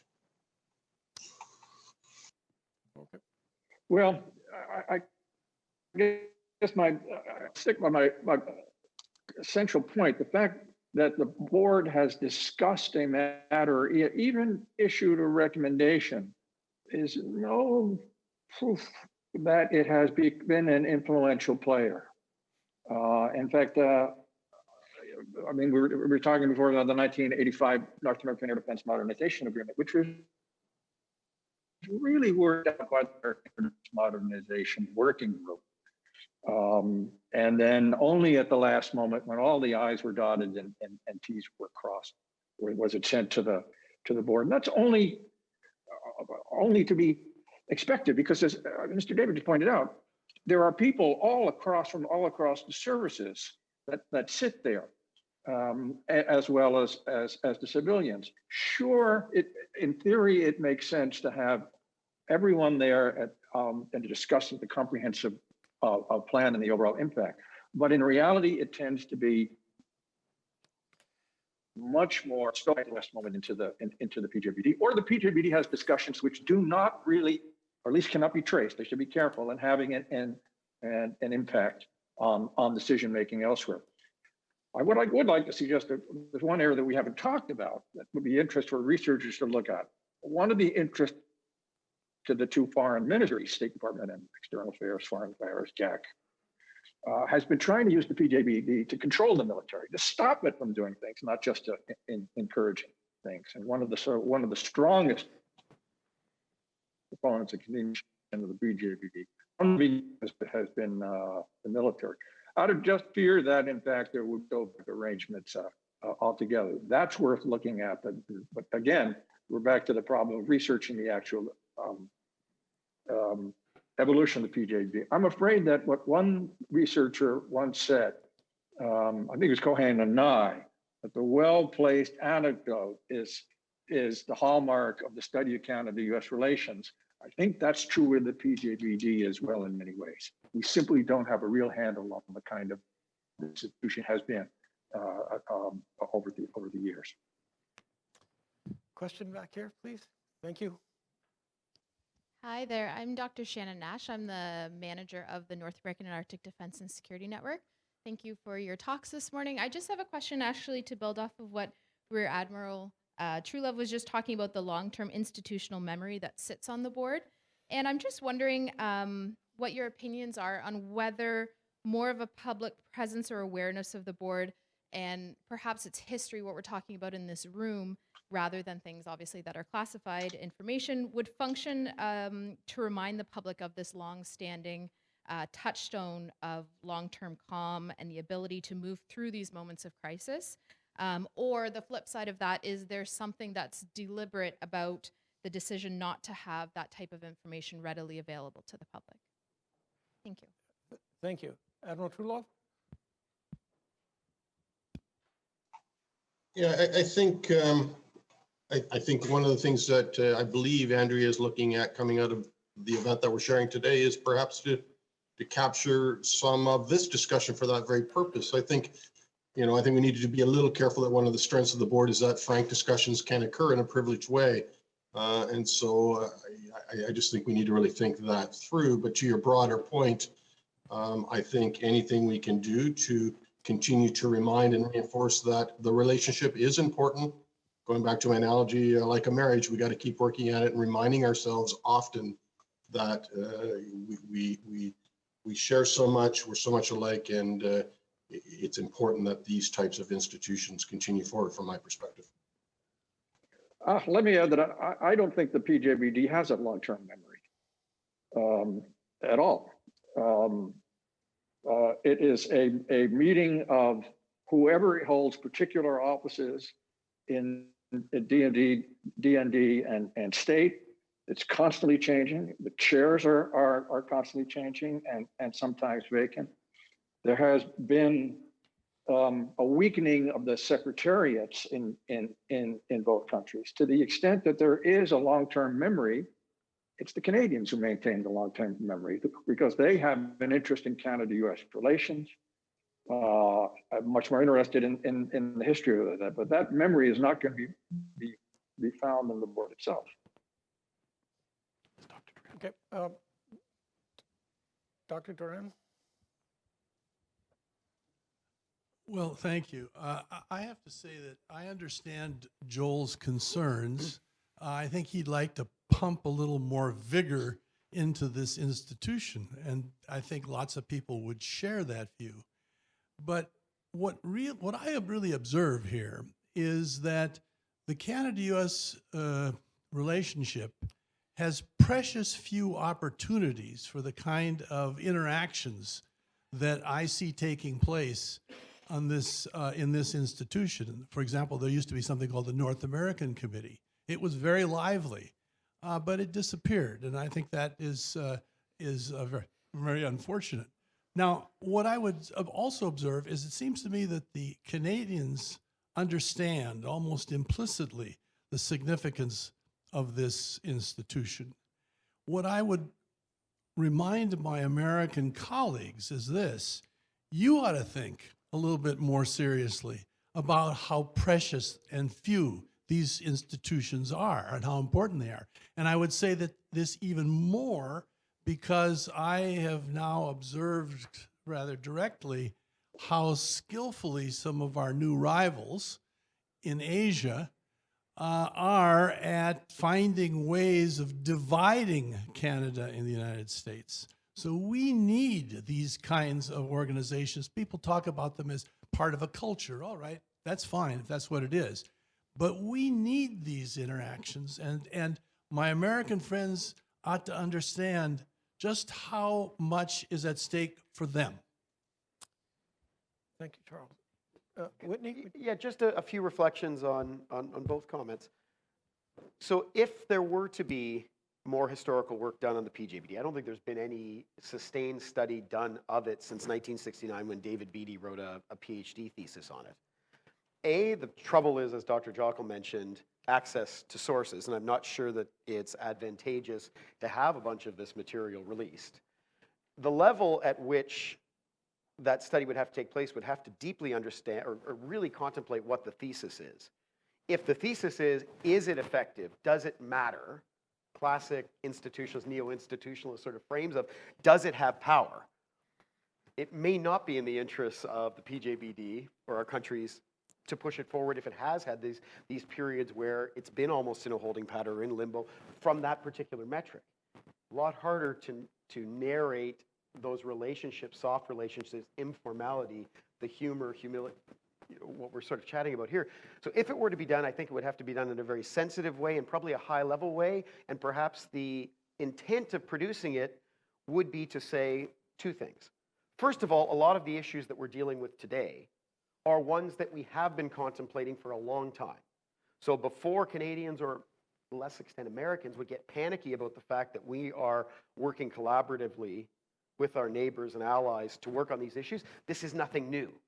Secondly, yes, we have this depth of service-to-service level, military-to-military channels where we're planning things. But before Canadians, once again, get too concerned about it, realize there's also this additional level where the politics of this stuff is being talked about in a frank manner. And with all respect, Dr. Jockle, when I was referring to the air defense modernization, I'm thinking more of the deep discussions taking place in the early to mid-1970s that actually anticipated some of those handing over to the service-to-service level channels to do more of the technical work, when it then came back to the PJBD, as I've understood it from the fragments I've seen from the 80s, for approval, if you will, or recommendations going forward.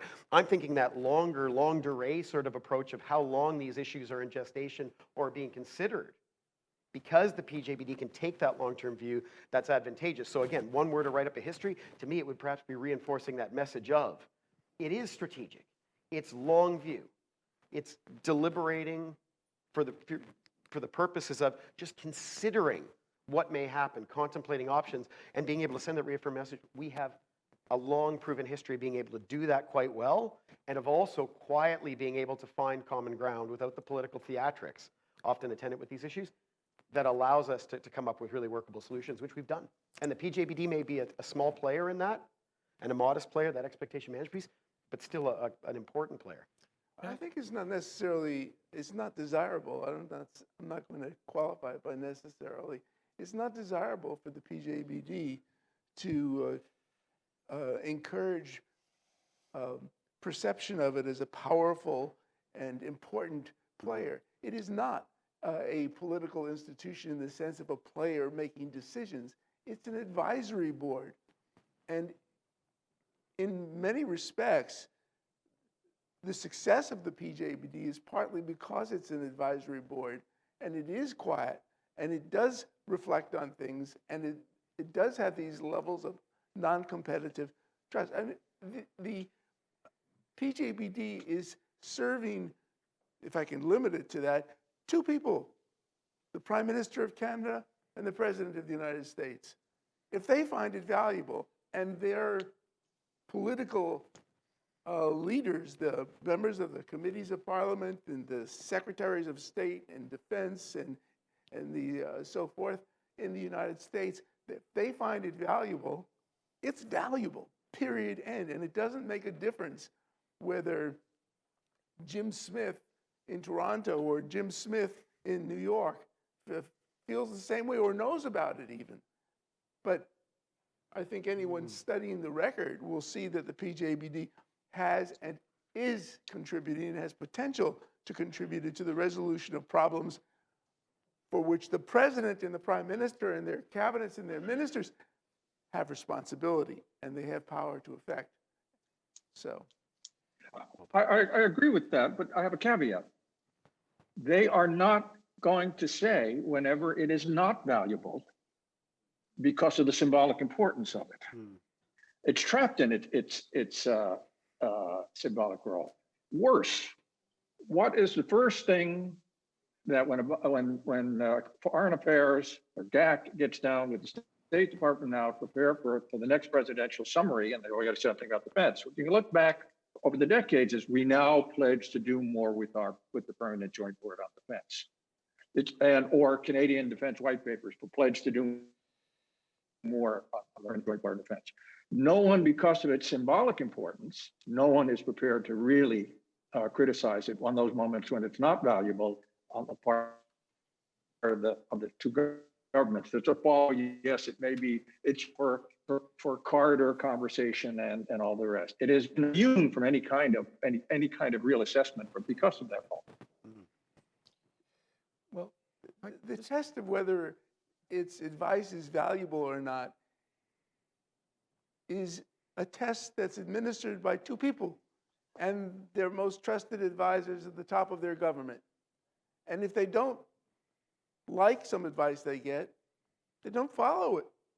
That's what anybody does. If you get advice you don't like, you don't follow it. It's advice. But it's evident that over the years, some of the advice has been influential in taking the course from which we've all profited over these last 80 years. Okay, just to jump in, and this is go back to history, that the reception for close Canada-U.S. cooperation in Canada, even during the Cold War years, was not always uniformly positive. It was during these years that some Canadians, particularly intellectuals and some academics, were complaining that Canada-U.S. cooperation was becoming too close. Canada was becoming, as one book put it, partner to Behemoth, or Canada had a choice between peacemaker or powder monkey. And it simply reflects what, for want of a better word, has always been a certain schizophrenia in Canadian foreign policy. On the one hand, wanting to be close to the United States and extolling the importance of that and being proud of that. On the other hand, as Henry Kissinger noted in his 3 paragraphs on Canada in his 3-volume memoir, that Canada often needed a strident statement of independence. A prior Secretary of State, Dean Acheson, complained that Canada often sounded, quoting Wordsworth, as the stern daughter of the voice of God, wagging its figure and lecturing the United States about international morality. And so that the PJBD took place within this larger debate within Canada, because there was no debate in the United States. Supporting your point, just a little vignette. On the 11th of September, 2001, a Canadian general was in charge of NORAD, and he supervised the protection of the whole continent from the air. This was appreciated in the United States, but some Canadians were furious that he did it without getting orders from the Prime Minister. They are. And again, this may be tangential to your main point, but I also think interesting historical records suggesting that a lot of the divisions within the internal discussions of the PJBD, at least going through the 50s and sometimes up until the 70s, from what I'm gleaning from it at least, a lot of the divisions were actually not along national lines. It would be between services.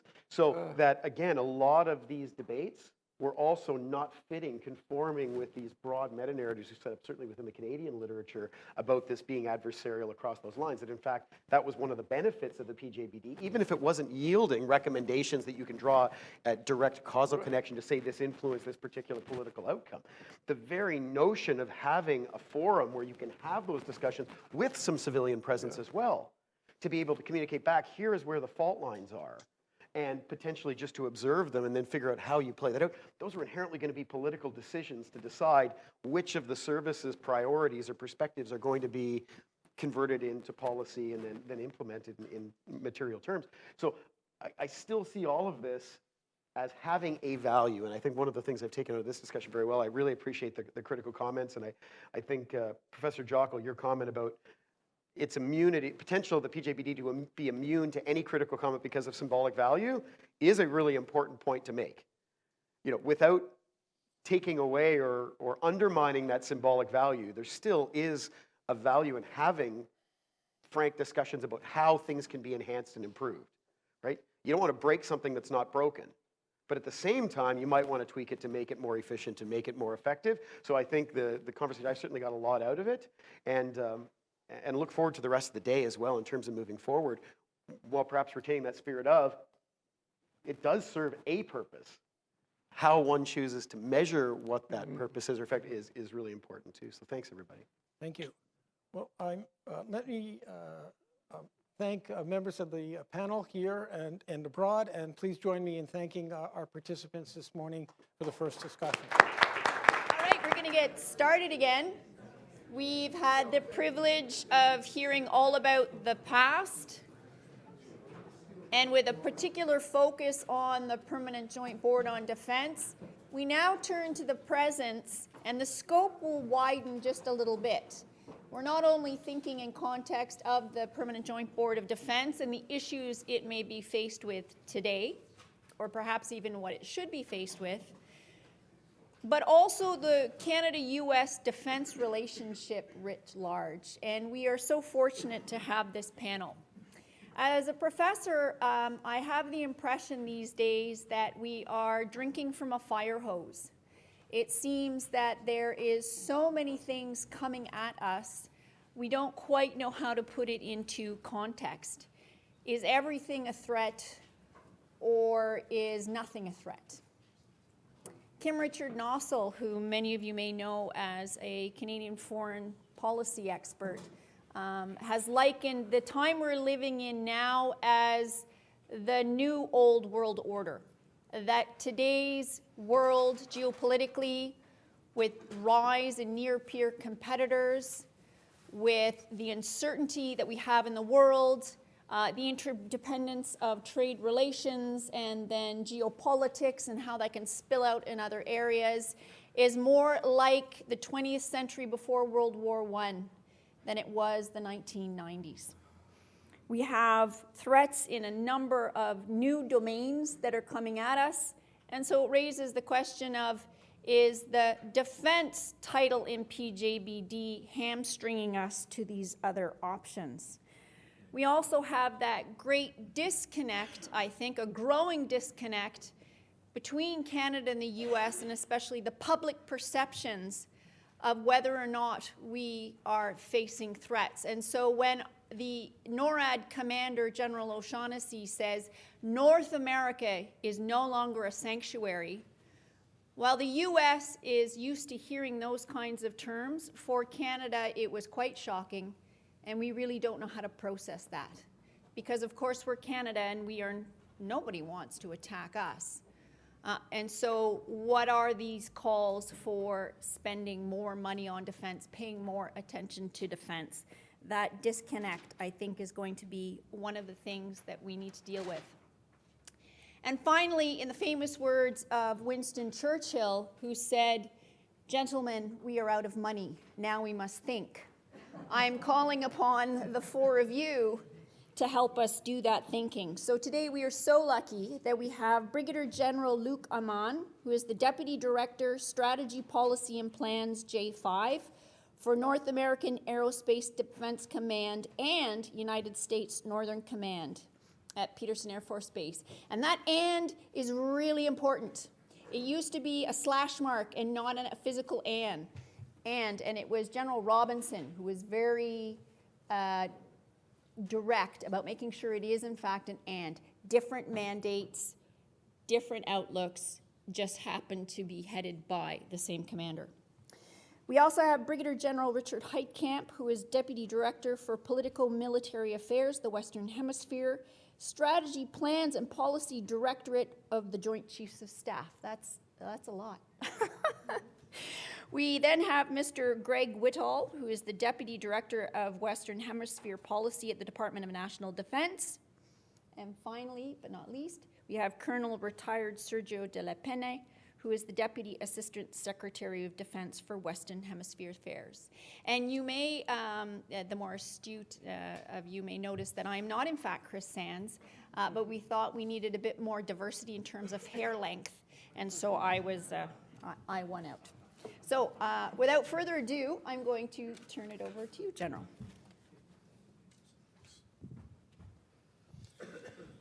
So good morning. I want to say thank you for letting me have the stage for a little bit and talk. What Dr. Schroen didn't point out is that we're strategically seated based on brevity, and we have our anchor man as Mr. De La Pena to finish up for any time that we have left over. Additionally, Rich used to have my job prior to coming to the Pentagon, so he has the chance to correct me to 100% for any mistakes that I make. As Dr. Schroen pointed out, I'm going to try and give you a little bit of current thinking at NORAD and U.S. NORTHCOM. So for those of you that don't know, Strategy, Policy, and Plans is in fact NORAD and U.S. NORTHCOM. All of the directorates are both, except for the three, the operations piece, which is split, just for some background. A little context in my background, because it's interesting that before I went to Colorado and before I did some Pentagon work, I spent 19 years flying F-16s. And those 19 years, in addition to a lot of time in the Middle East, throughout that entire time, I was part of the Homeland Defense Aerospace Control Alert, group of humans that protect America. And what I can tell you is that throughout that 19 years, I can count on less than one hand how many times we focused on a peer threat. Because from 120 days flying over New York City to alert detachments in Florida and South Carolina and Virginia and Vermont, all of that time, and most of 90% plus of that time, was spent focused on a VEO type threat, a post 9/11 type threat. And that's just a little bit of context in how we've shifted our thinking significantly since 9/11. And obviously we were focused on the Middle East, and now as we start to come into where we are now, our strategic documentation, both for Canada and the United States, is focused on that peer threat and that shift of how we are thinking about the world a little bit differently. And that balance of power, the change of conflict, highlighted by the rapid evolution of technology that we're seeing. Not only the rapid evolution of technology, but the cost curve going down. So if you compare it to our TVs that we're buying on a regular basis, that went from $2,000 for a flat screen TV to $300 at Best Buy, the same is happening with the evolution in weapons technology. Again, I'm a Vermont guy by trade, or I spent a lot of time in Vermont flying F-16s there. So in addition to having a lot of similarities with our Canadian neighbors, to include the multiple uses of maple syrup, Vermont, I think, is the second least populated state in the Union, and it also has the GDP equivalent to North Korea. So if we think about that rapid evolution of technology and the cost of things, and how much focus we've had on North Korea, for example, put that into context of how we think of the small state of Vermont and the GDP potential of the state of Vermont. So that technology is exposing itself in not only new longer range cruise missiles, but the ballistic threat, and now you're starting it into hypersonic glide munitions as well. So when we look at Homeland Defense, and when General O'Shaughnessy says the Homeland is no longer a sanctuary, part of the reason we're doing that is to help provide decision space for senior leaders. If we do have regional conflicts throughout the world, what we've been finding is that the global context of conflict is becoming smaller and smaller over time. And when we start to play out regional conflicts, they quickly turn into much more global conflicts that we've seen in the news more recently. From a Russian perspective, we see that threat is credible and increasing. And I'll use a couple contexts to point that out. First is just the actions they've taken in Crimea and the Ukraine, and even the technology that they've exposed in their actions in Syria. Their investments continue to focus on conventional type cruise missiles with longer ranges. So it's not necessarily just focused on a regional type munition or capability. The types of things that they're investing in are at a more global scale. Similar with China, but we're not as clear on their doctrine and intent.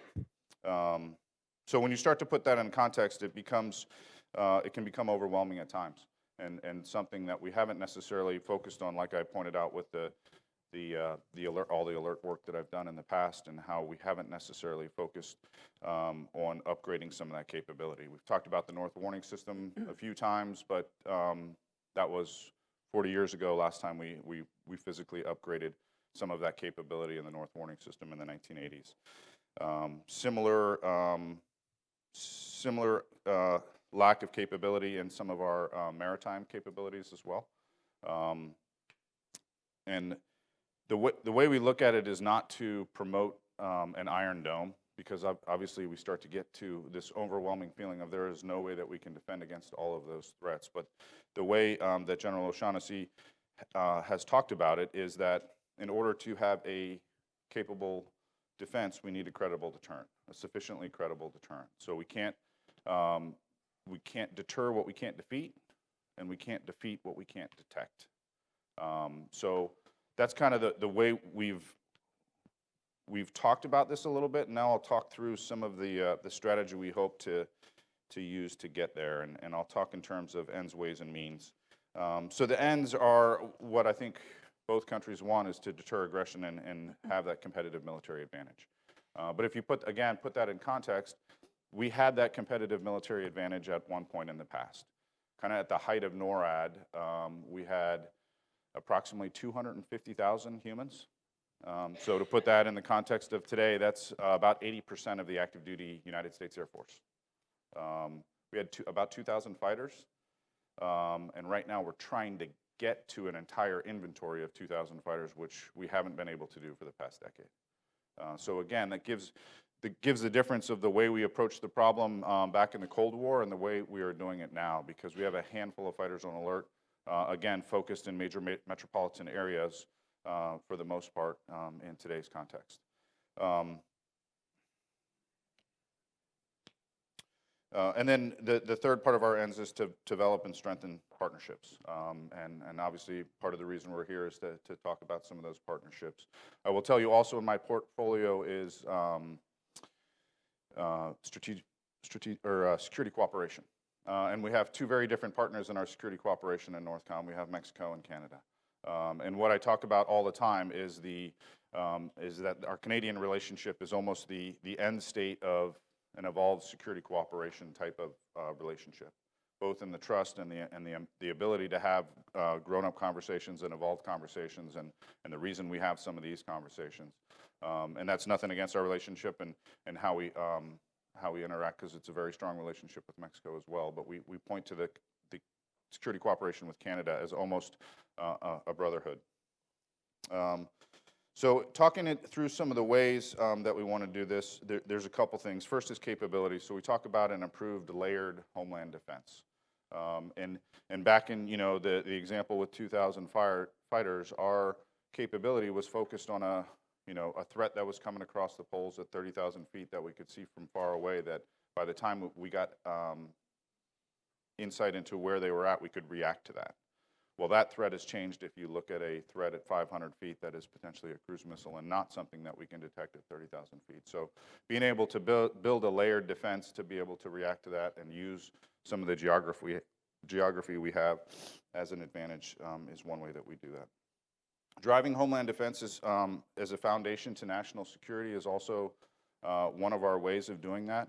And if you look at most of the documentation at the strategic level, it is very focused on homeland defense as a #1 priority. But in some respects, we've almost hand-waved that for so long that we don't necessarily have some of the resource bureaucratic hooks to really focus capability on homeland defense. If you look at all the ways that we have been doing homeland defense, we have taken things designed for a different kind of fight and then repurposed them for homeland defense. And that was different back when we first created the North Warning System. So now it's looking to see how we can reinvigorate that and plug that into our planning and operations and the way we think about some of these regional fights that will turn into global fights. So doing the exercises that we need to do, having plans, we're going into globally integrated plans. Having each of those globally integrated plans put homeland defense kind of at the first part of that plan to make sure that we have the security in the homeland to go after that. For context, in the course of history, most fights have some sort of choke point. If you use the Fulda Gap back in the day, that was the choke point. The shift that we've been seeing is the choke points are now potentially in the homeland. So if we look at our ability to project power and our ability to go to some regional fight, that choke point has shifted a little bit, or I'd say a lot, because of the globalization of the world and the ability for peer threats to threaten us at home. So how do we do this with some of the advanced technologies and the means that we're looking for to get after this? When we talk about advanced technologies, we tend to think in three different kind of, I don't want to say domains because it'll get misinterpreted, but in three buckets. The first is a intuitive sensing grid for domain awareness. So if you think about any problem that you have, if you have 100% situational awareness, the problem becomes much easier. Right now, if you look at our ability to detect things and threats, especially in the middle part of Canada, because we do have some capability in the Northern Warning System and in the Canadian Archipelago and in Alaska. But once we get into middle Canada, it becomes very vast, and we lose some SA, and then we potentially gain some more in the continental United States. But the ability to have domain awareness, and we have to think about this differently than we have in the past, because the challenge has changed. If you are a history buff, the Gordian knot, if anyone's familiar, is Alexander the Great, before he was the Great of Macedonia in 4th century BC, I think went to central Turkey and was presented the Gordian knot, which was a very intricate knot tied up on an ox cart. And the rumor was that whoever could untie that knot could become emperor. And he played with it for a while and studied it and broke out his knife and cut the knot. And it, you know, the point of the story is he looked at the problem, achieved the results, but did it in a much different way. And if we look at how we would create that intuitive sensing grid, it's not necessarily big old 1980s radars on sticks. You could take a much smaller, more capable commercial off-the-shelf type of radar and potentially get the same effect. And then more importantly, being able to tie that to a bunch of other sensors that are all talking to each other, kind of like the way we use our phones to catch a ride to the airport after this meeting. The other piece of that is joint all-domain command and control. So being able to see something then leads you to, well, what do you do with that information, and how do you talk to the folks that are going to do something about that? When we presented to Corona, which is a group of Air Force leadership that comes in and gets together, sir, you would probably know once or twice a year, 3 times a year. They came to NORAD Northcom the last time that we had, or they had a discussion, and we had an 8-minute video to show them, which we had to cut off at like 1.5 minutes because it was so painful. And it was seeing something on the North Warning System and then showing all the humans in the loop on telephones talking up the chain to all the people that needed to know about it before we were going to do something about it, for a very limited amount of time, because that domain awareness that we had was for a very small amount of time. So the point is, from a C2 perspective, we have to have then the ability to take all of that information that we have and then effectively communicate it and create a common operating picture on both sides of the border. And then finally is advanced kill mechanisms. When you talk about having the domain awareness to know what's going on, having the command and control to be able to do something about it, and then being on the right side of the cost curve when it comes to defeating any sort of threat. Because right now we take expensive airplanes that cost a lot per flying hour to get airborne, to then detect some sort of threat, and then potentially shoot missiles that are more expensive than what we're shooting at. And in order to get on the right side of the cost curve and change the calculus of who would consider threatening the United States, we have to be able to dissuade them from doing that and do it in a way that we can afford. The innovative operating concepts is kind of what I alluded to earlier in the Gordian knot, and thinking differently about how to solve some of these problems, not just the same old ways that we've done them in the past, because the threat has obviously changed. And then the final two we've talked about a little bit in the previous conversations. The first is Homeland Defense aligned organizations. So, you know, not questioning, but constantly examining how we're organized and how we go about doing the business that we're asked to do. On one hand, we're, you know, U.S. Northcom was stood up post 9/11 and largely focused on a VEO, and then after Katrina, a DISCA effort. So you have a command that was very focused on, you know, a smaller threat, not a peer threat, and DISCA operations. Well, do we need to rethink that and refocus both NORAD and Northcom on the greater Homeland Defense role? And then if we do that, how do we resource and how do we organize in order to most effectively do that? And then the other piece of that is the authorities associated. We've talked about the Unified Command Plan.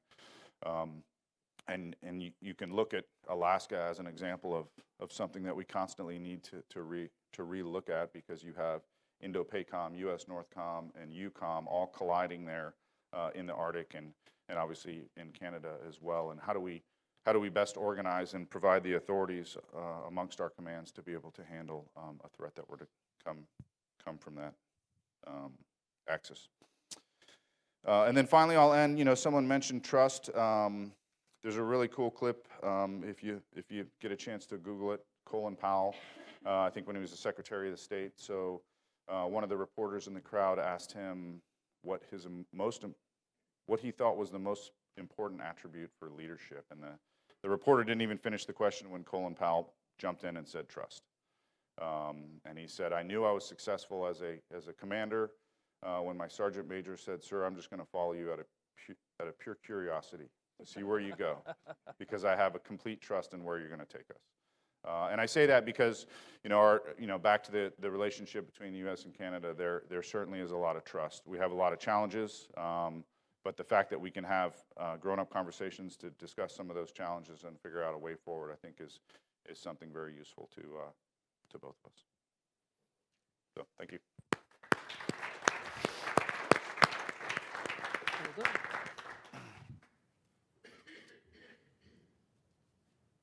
was going to feign falling off the stage just to get out of this. I'd like to talk briefly about opportunities, and I hope I don't hear the collective groan from my Canadian counterparts. The country that has a $700 billion defense budget talking about opportunities where Canada can spend money. But I do think there are ways that we can find beneficial investments that can be politically palatable, that the public understands and can support.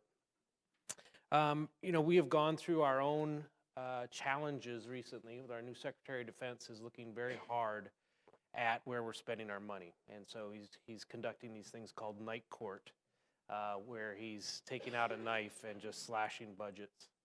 Same thing with combatant command reviews. So you may have heard about AFRICOM had just gone through their review, and we're looking at cutting some of our resources out of Africa. And this whole effect, the effect he's trying to create is that we see China as the long-term concern for our security, and that we have to start investing now. I don't think that we should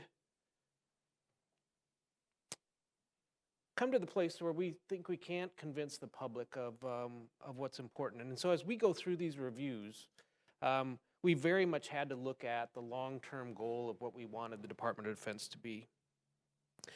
So as far as these opportunities, Torch touched on probably what is the most pressing one, which is the North Warning System. So if you can imagine these two powerful countries almost blind to anything that could attack us. And that's almost the situation we have right now. With the advances in technology, our North Warning System is almost ineffective. So we have to reinvest in the North Warning System. And what Torch was talking about is we don't need new old, is what General O'Shaughnessy talks about. So we don't need new old radars, conventional radars on the ground. We need to look out to industry and technology. Maybe it's a space-based system. We're not quite there yet. But we can't wait until we build the perfect watch or come up with the iPhone 20.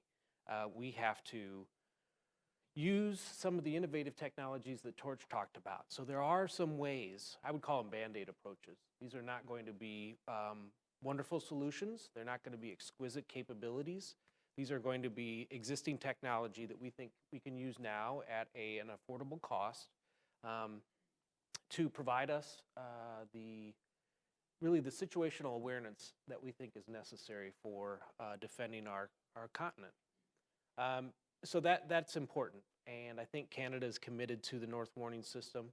One of the things we do in Washington is we study something. If we want to kill it, the best thing we do is have a good old-fashioned study, or maybe 2 or 3.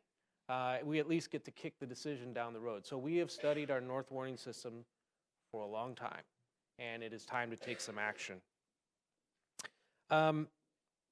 Another pressing concern that we see evolving is the great power competition in the Arctic. So I think, ma'am, you had the question earlier about the Arctic. These microphones just seem to jump into your hands, don't they? So very much we see the Arctic as a concern, and we think it's something that the Canadian public can get behind, is the militarization of the Arctic, the great power competition going on in the Arctic.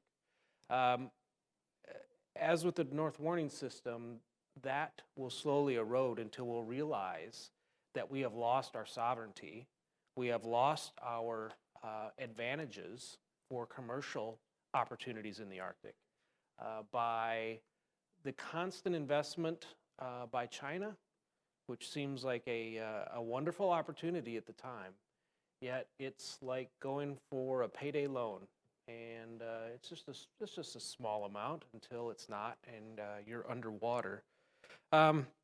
So as the Arctic becomes more accessible, we really are concerned about the increased traffic, whether that be commercial, military, or tourism. This harsh environment with a lack of infrastructure and communications is going to challenge our ability to respond. And that may be an area where we can gain political momentum. One, by looking at dual-use infrastructure. So We are not looking for building the next large military base in the Arctic.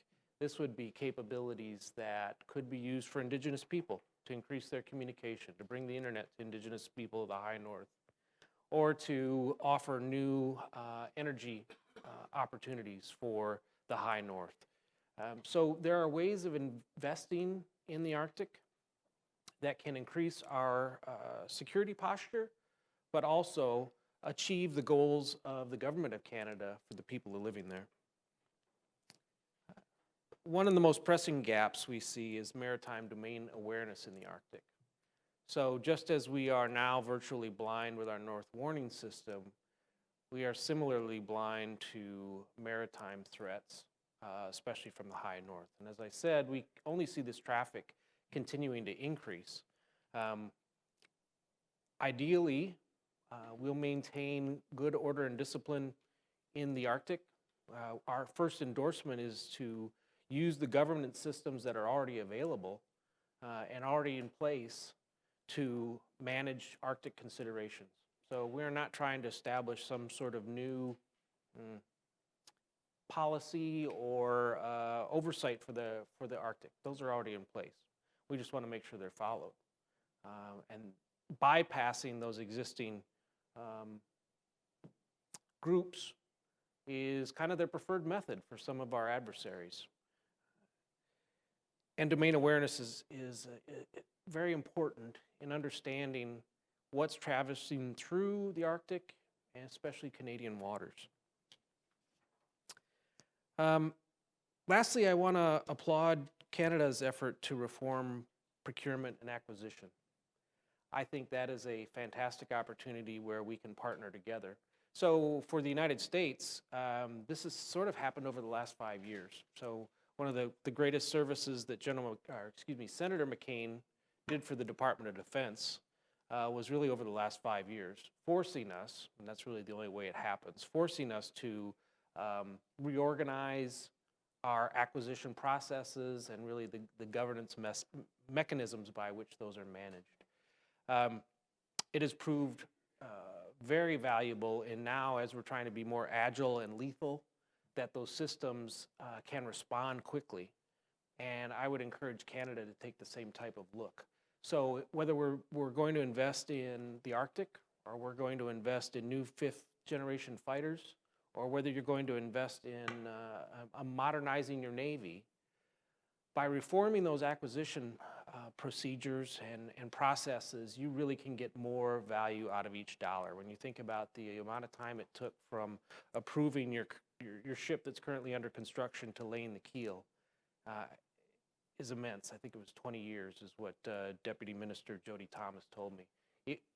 Anything you can do to accelerate and make more agile your procurement processes will pay tenfold. So finally, I just want to conclude by saying we have an interesting discussion today with our ability to defend the Western Hemisphere. That's really the charter of the PJBD. And you're fortunate. So Torch now has been through a PJBD. I had his job for 3 years at NORAD Northcom and got to see the PJBD. Greg has sat through several of them in his time in the embassy here. Mr. De La Pena probably has the record for the most PJBDs, at least for those on the stage, because his swan song military job was at NORAD Northcom running the PJBD. It's wonderful to have this discussion. I feel very humbled when I saw the first panel and we're talking about really what's the importance of the PJBD and how does the MCC work with the PJBD is something we struggle with all the time. How do we become complementary? So greatly value the discussion and your time and appreciate being part of the group. Thank you.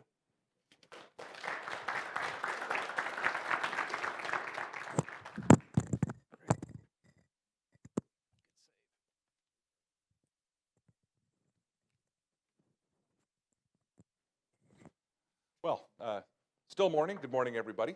Greg Woodall from the Department of National Defense. I am the Deputy Director of Western Hemisphere Policy. Andrea, of course, up here, but the lone panelist from Canada. So I thought I'd have an opportunity here to give a little bit of the Canadian perspective on the role of the PJBD. And in fact, I want to talk about three things this morning. One is the current CAN-US defense issues as we see them in the Assistant Deputy Minister policy world, and also how that ties into international cooperation. I want to talk about what's occupying the board's interests right now in that regard. And finally, just taking a little bit from what we came from the first panel this morning, I want to talk about how we see the value that the board brings to the Canada-US defense discussion. We heard this morning about the unusual origins of the PJBD that began with that unannounced overnight discussion between the Prime Minister and the President on the President's train in Ogdensburg. And as been pointed out, there is nothing more terrifying for a senior bureaucrat to know that your decision makers are doing this without advisors. So it was good to see that there was only a small note that came out of it. We also heard that that first meeting of the PJBD was a small and mainly military group. And the board was created, of course, during a time of war to plan that defense of our country. So how does the board look at things today? What is that position? What is it we're looking at? So like I said, I'm going to step back a bit for what are the current big CAN-US discussions that we're having right now. And it's very clear to say that our bilateral defense relationship has evolved significantly over the 80 years of the board. We went from a war-focused body in the 1940s to one that focused on joint military planning to counter the Soviet threat during the Cold War, eventually to coordinating CAN-US cooperation with our NATO allies starting in the 70s for the larger picture. And today, we see our two armed forces really working together around the globe. And that's primarily, and a start-off point always, protecting the air and maritime approaches to North America together through NORAD, combating illicit narcotics traffic in the Caribbean and the Eastern Pacific. We're conducting coalition operations to degrade and defeat Daesh in Iraq and Syria, reassuring Eastern NATO allies through our enhanced forward presence mission, and building up the capacity of Ukraine's security forces. And we're also enforcing United Nations Security Council resolutions on North Korea. So a large number of different things that are going to keep the boards going. Yes, homeland defense, the continental security, CAN-US defense, that's there. It has to be primary existential issues. But we also have to think about those larger questions. And when you keep that in context as well about how much cooperation there is, there's around 700 Canadian Armed Forces members who are serving in the US at any given time, serving in the NORAD mission as liaison or exchange officers or completing academic studies. And some of these personnel, as Admiral Trulove was talking about, serve in command positions. We've got the US Navy 2nd Fleet in Norfolk, the Vice Commander is Canadian. Canada, in turn, hosts about 90 US personnel within Canada in those positions. And as General Heitkamp was noting as well, we have a lot of joint combined military planning that goes on, primarily overseen by the Military Cooperation Committee, led by our joint staffs. And then there's those continual regular dialogues by our operational environmental commands. They have to manage a wide variety of domain and regional specific cooperation through a number of very discrete dialogues as well. So in the Arctic, you've got the Arctic Security Working Group doing these discussions.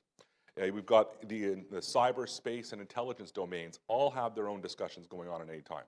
Science and technology and our research and development domains have a full range of cooperation, and not just through those departments, but reaching into what's going on between the Department of Defense and the Department of Homeland Security from a Canadian perspective. In the Western Hemisphere, there's all sorts of different opportunities for us to discuss things that are specific to those, from the North American Defense Ministers meeting to Canada, US, and we have the UK trilateral discussions that we do on Western Hemisphere issues as well, so we're doing a lot of that.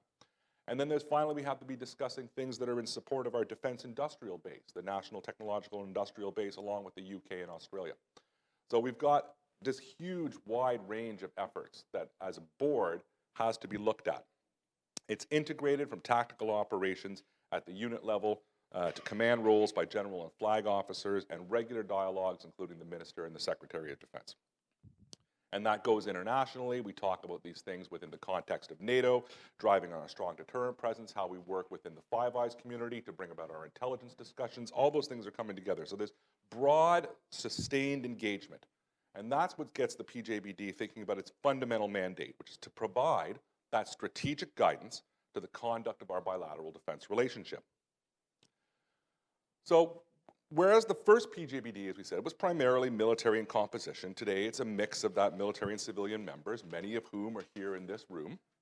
In addition to our co-chairs, of course, the Office of the Secretary of Defense for Policy and Assistant Deputy Minister Policy are the one who provide that strategic policy guidance to the body, and supported not just by all the military colleagues that have a key role to play in that, but representatives from the Privy Council Office, from Global Affairs Canada, the U.S. State Department, Public Safety Canada, and the Department of Homeland Security. So all those voices are coming together. And the board today has its attention fixed on the shifting geostrategic environment, notably the return of great power competition with China and Russia. And that represents a really strong change and a shift in our international security. It's this resurgent level of competition that is coupled with the increasing strain this is imposing on our international rules-based order that's creating a high level of uncertainty in every region where our forces are operating together. In the Middle East, where our coalition navigates through this increasingly changing and difficult area. Europe, where our battle groups in Latvia and Poland not only are there for the assurance purposes, but are facing an environment that is beset with provocation on the information domain. And in the Asia-Pacific region, where the underlying dynamics of that great power competition are playing out, and where the North Korean regime remains an unpredictable actor. And most importantly, though, we're going to come back to this environment is creating a renewed challenge in defending North America, which has to remain our #1 priority. The development of new technology and domains challenge the belief that North America is safe in its geography. We've already heard this, that we can't rely on the oceans and the Arctic to protect us from threats, and nor can we defend against the threats of the future with the capabilities of the past. We're also facing a lot of questions about climate change and how it presents both immediate and long-term security challenges that are going to translate into added pressures for the Canadian forces and the U.S., responding to the growing safety and security needs in this increasingly accessible region of the Arctic, and adapting to increased national interest and activities. When we come back to NORAD, it's the cornerstone of our binational defense cooperation. We still understand this completely. It has been for over 60 years. The Prime Minister's most recent mandate to the Minister of National Defense reaffirmed the need that we need to modernize NORAD and ensure that it continues to have the capabilities it needs to defend North America in this quickly evolving threat environment. At the same time, we're going to have to evolve to adapt to new challenges in cyber, space, and the aerospace domains, and consider new approaches to strategic and military planning. So what? What does that actually mean for the board and how that comes? So the board has a lot of expertise. The board has a lot of people who can really think through issues, but the board should also not be getting into the nitty-gritty of the detailed planning, right? To my mind, the role of the board, and its most important role, is to clarify interests, particularly the interests we have internationally versus the interests that we have continentally. When you've got great power competition and you're not a great power, your approach to things are going to change. Those of us who aren't great powers are obviously going to see a difference between the existential threat to the homeland, which of course has a need to address at all times, and also a need to navigate between those powers in a way that will further our own national interest as well. Canada is very clear. We can never allow ourselves to be seen as an avenue of threat to the United States. Absolutely cannot allow that to happen. And we should also, of course, closely cooperate and contribute to further our joint interests when it comes to protecting and improving the rules-based international order. That's in our interest as well. But probably the most difficult thing, and I think the thing that the board has the capacity to do, is to be clear about where our priorities may differ and how we're going to put different levels of effort and find the areas where we can best contribute together and be clear about that. Because that clarity is essential if we're going to continue to really further the interest and the advantages. And there's going to be, as I said, differences between where we face that continentally versus other international approaches and avenues that we're going to look at. So we need to be very clear-eyed in the challenges that we're facing and the trajectory that they could take if they're not properly addressed. It remains in both of our interests to promote international rules-based order for our long-term security and prosperity. And these aren't only defense challenges, as we said. They span the full spectrum of threats. And that means we have to take on more and more of a whole of national power to address them, so what we call in Canada the whole of government approach. So within the PJBD, we're going to have to continue to draw on that full range of expertise, notably by including our diplomatic and public safety personnel, which we already do, and continue to bring them into the loop. And that's going to require us to not only think about that from the PJBD, but how we're going to bring those people into those other levels of cooperation that we talk about. So we've still got lots of things about as this board goes forward, as we think about where we want to bring things together, how that's all going to play out.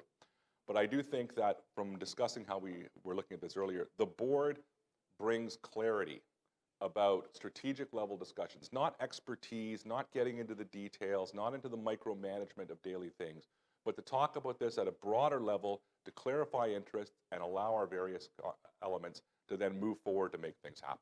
I'll leave it at that. Thanks.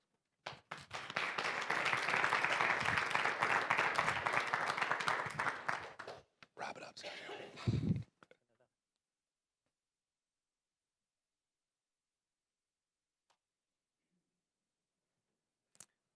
I want to start this morning by giving a little perspective on things that comes with age. And I think since I'm about as old as the PJBD, almost, actually about 3/4 plus. In 1961, 1962, I was sitting in an elementary school in East Grand Plains, New Mexico. And it's not a town, it's out in the middle of the cotton fields. And we used to do our rendition, New Mexico style, of duck and cover. And what that entailed is we would go into a tunnel and we would follow the teacher. And the neat thing about doing that was at 2 o'clock when you came out of the tunnel, that coincided with the time that you got chocolate milk or white milk. So we always enjoyed what we were doing. At the time, I didn't understand what was going on, and I didn't understand the bigger picture because I was in elementary school. The bigger picture was that we lived next door to Walker Air Force Base. It was a B-52 base that housed or was home to the bomber wing that bombed Nagasaki and Hiroshima. And in keeping with that tradition, that expanded into B-52s. And then to make sure that it stayed safe, there were 12 intercontinental ballistic missiles that were surrounding Roswell. Now, the beauty of those missile sites is that as I got older, we could rappel into the missile sites because somebody had left the blast doors open, and it had a really cool spiral staircase, and we used to jump in there. That was in high school. What I'm getting to is that all of that was controlled by NORAD. And so as an immigrant kid that came through El Paso, Texas, from El Paso to Roswell, we passed by Logan Field, or it was part of Fort Bliss, and we could see all these air defense weapon systems that were dusters. That was SHORAD. That was low technology. That was taking a couple of pom-pom guns off a Navy ship and putting it on a tracked vehicle, and that was what was considered cool for air defense in those days. But that was part of a bigger structure that was what NORAD controlled. And all of that played into what I would get a chance to do 20 years later, or actually more like 15 years later when I joined the Army as an air defense officer. And I was stationed for my first assignment in Mainz, Germany, with our general defense positions in the Fulda Gap. And that's when things got a little bit more serious, and we got to understand the relevance of the relationship that we have as the defenders of the Western Hemisphere. In those days, if you're deployed into Europe, you were at the very front. But what controlled everything was back in Colorado Springs in the mountain. And so the way that we were poised to take care of the defense of the United States in West Germany was that we were right at the front line with a layer of air defense systems that were nuclear tipped in case the Russians ever decided to come across. And back in NORAD, you were looking at what else you had to do in case you had to respond to a Soviet threat that was also nuclear capable. As time progressed, the wall came down, things changed, and the relationship that we had with Canada that allowed us to be part of that structure continue to be much more relevant. We developed the protocols for how NORAD was developed. We came up with a mountain, we came up with a dew line, and then we were able to throttle back somewhat after the wall collapsed and the peace dividend came into place. All of those activities that were taking place historically were also managed or being discussed, or at least were part of the PJBD structure, which allowed us to discuss those kinds of things. The PJBD created that forum where you had the appropriate level of leadership that could discuss a certain topic with decision makers present in that forum. So what I want to talk about this morning is a little bit about the relationship that we've had with Canada. I want to talk about what are some of the guidelines that we use to govern that relationship, and then finally, how are we going to plow ahead, and what kind of resources do we want to put toward keeping that relationship viable. So, you know, the U.S. considers the alliance with Canada one of the most critical defense relationships that we have. We share much more than a 5,000-mile border, and I think that that's lost to some people to understand the continuity that we have, or the relationship that we have, the common background that we have between Canada and the United States. We share similar views, and we are both governed by rules-based international order. I think that's one of the key things that makes the relationship so strong. We work together to look at the issues of peace and security globally.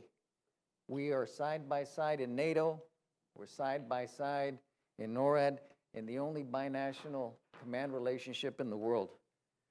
So our goal today is not just to focus on the 80th anniversary of this relationship, but what are the priorities?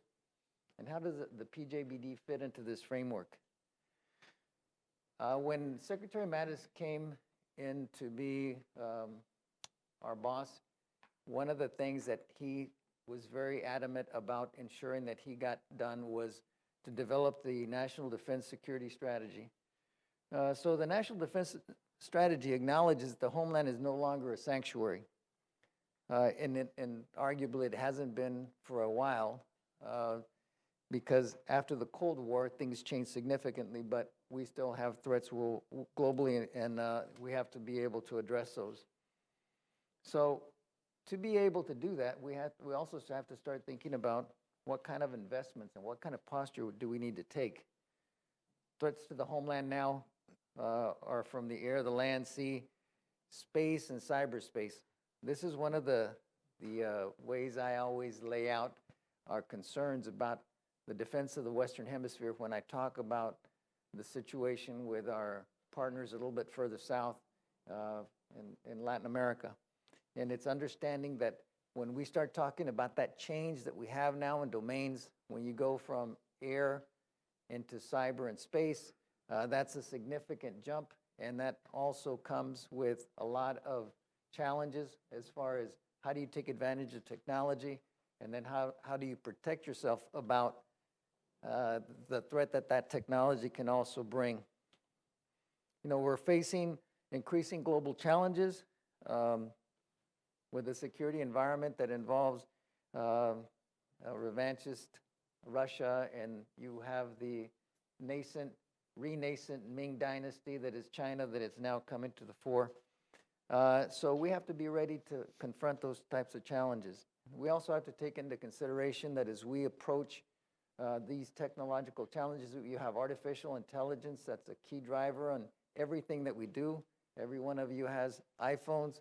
That iPhone always is guessing what you're going to buy next, or what recommendations you've got. And it's got all these beautiful analog, or all these digital kinds of things that it does that knows exactly what you're going to do next.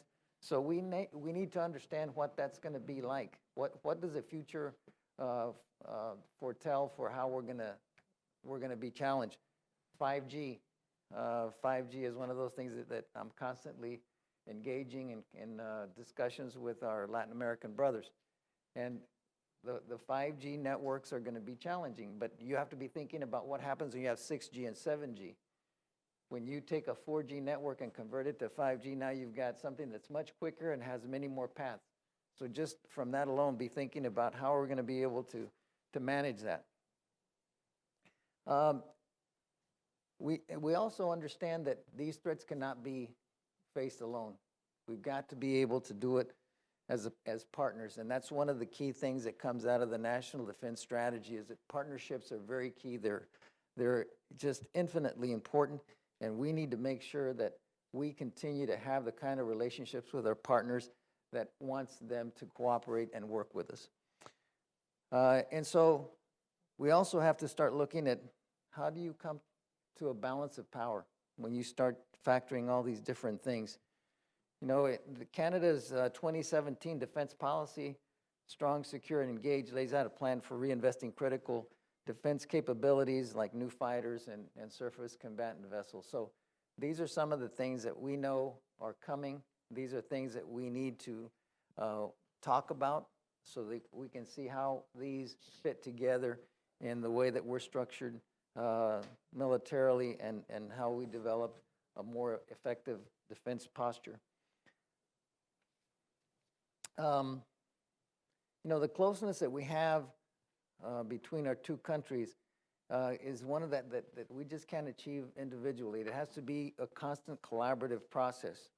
Our goal is to work with Canada to use our collective defense resources to contribute to global security. And one of the key things in working that is making sure that we're interoperable. And the thing about being interoperable is also, how do you take into consideration the whole of government approach and what we call the interagency? One of the unique things about the PJBD is it's very malleable. And we understand that the challenges that we're facing are constantly evolving. So we have to take a look at how do we incorporate the Department of Homeland Security on our side and our counterparts in Canada. And how do you tie in other agencies? Because the threats are constantly evolving. One of the areas that is really causing both our countries tremendous level of harm is the fentanyl epidemic. We don't talk about that so much in the area of defense, but you need defense to be able to give you at least monitoring capabilities so that we can start dealing with that. If you look at the United States, we lose 70, let me give you statistics. In 2017, we lost 72,000 to drug overdoses. 42,000 or so were caused by synthetic drugs.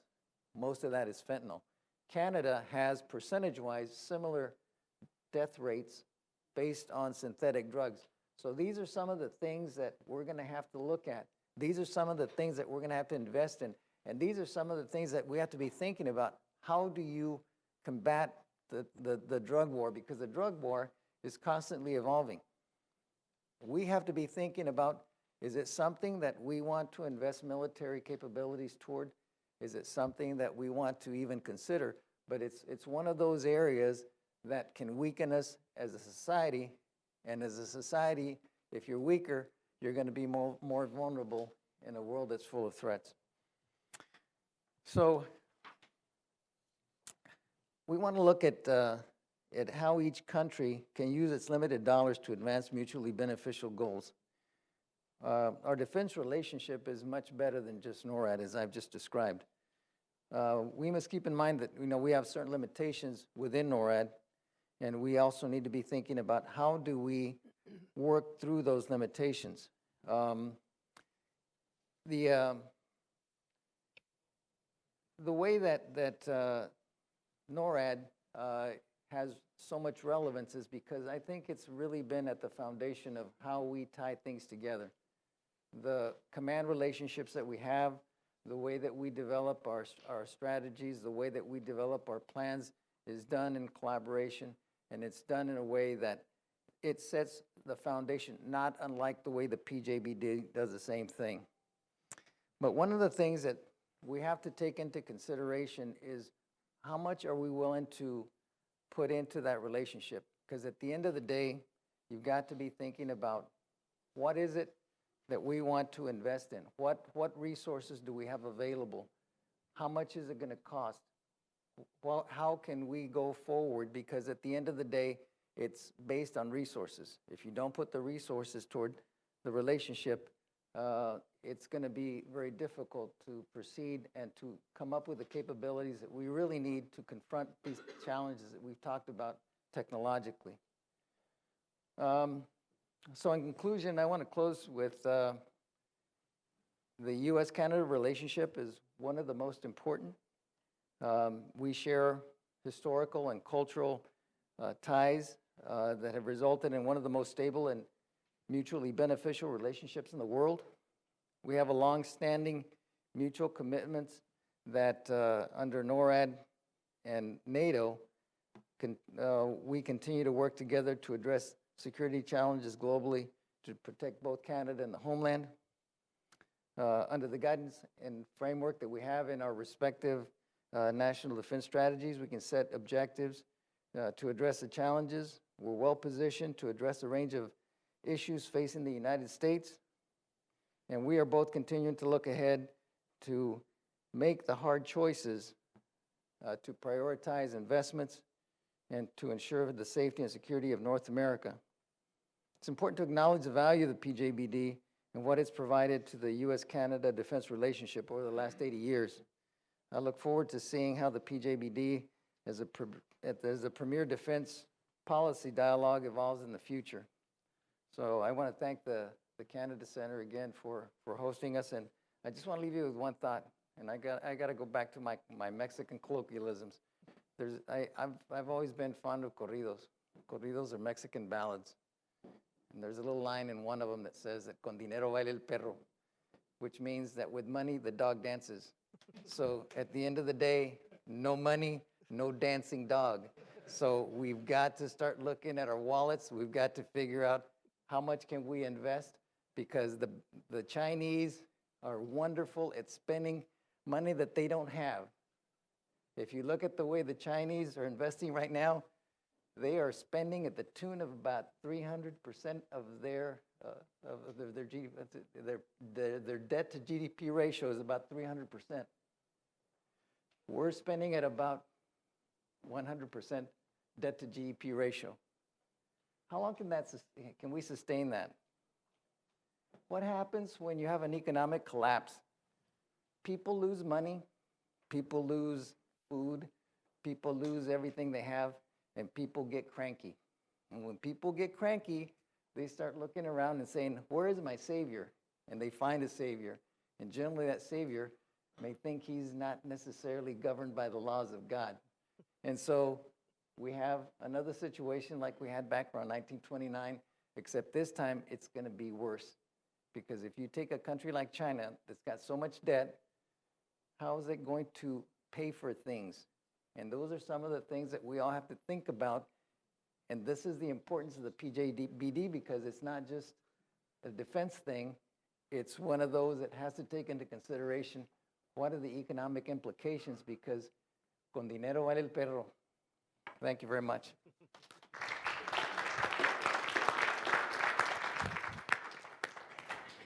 So we're fortunate that we have lots of time for questions. So I'm going to ask again our wonderful West Point cadets to be there with the microphones. But just very quickly, if I was going to wrap up everything I heard about, I come up with 5 explicit Ds and 1 implicit D, which I really think we need to talk a little bit more about. So the explicit Ds are, first of all, defense. What's included? Is it strictly a military game, or do we need to think about our other partners? And in that context, for the PJBD, are we thinking beyond just the military? We need to think about domains, both all domains, the ones we have, but also domains that we haven't maybe even thought of that are going to come at us in the future. I heard a lot about disturbers, both state, non-state, and also in the form of misinformation. It's something we need to think about. Dispensation, especially who pays for what and who decides, and what do we do when we both overspend or underspend. And dynamism, can we react fast enough to the changing threats, but also can we internally, for example, partner with industry and R&D to use the new technology? And we've got two big behemoths in our defense departments. How do we work? But the implicit one that is mentioned in all of this is, what do we mean by deterrence? And it is beyond just missile defense. Deterrence now is in all levels. We heard it in the fentanyl crisis, and that's something that maybe the PJBD needs to consider, that it's more than just the pointy end of the stick, and is it more than even defending ourselves? Is it now time for offense? So those are the takeaway messages I had, but we're more interested in hearing your questions for our distinguished panelists here. So I open up the floor. Jim. Thank you. Jim Ferguson, the University of Manitoba. This is directed to Brigadier General Heitkamp and partially to Brigadier General Allman as well. I was a little puzzled by, in your presentation, it's a bit in the weeds, but nonetheless, your presentation in reference to Arctic maritime domain awareness, that we are blind. Unless I'm wrong about this, we aren't blind, or unless there's a data problem, movement or access problem. Since Canada put up RadarSat-2 and has now deployed the RadarSat constellation in polar orbits with wide area surveillance, relative to the maritime sector, it's not a 24/7 capability, but it certainly suggests to me, and through the D&D project, whose name I can't remember now, that coincides with RadarSat-2, where there were direct downloads now going into the defense sector, which I'd assume would then spill into NORAD. I'm just sort of puzzled why you say we're blind up there. It may not be adequate, but I don't think we're blind. Correct me if I'm wrong. Yeah, in really it is shades of gray. So you're right. We have areas that are covered. I think what I'm describing are the gaps that we have. So right now we have a very cooperative enemy.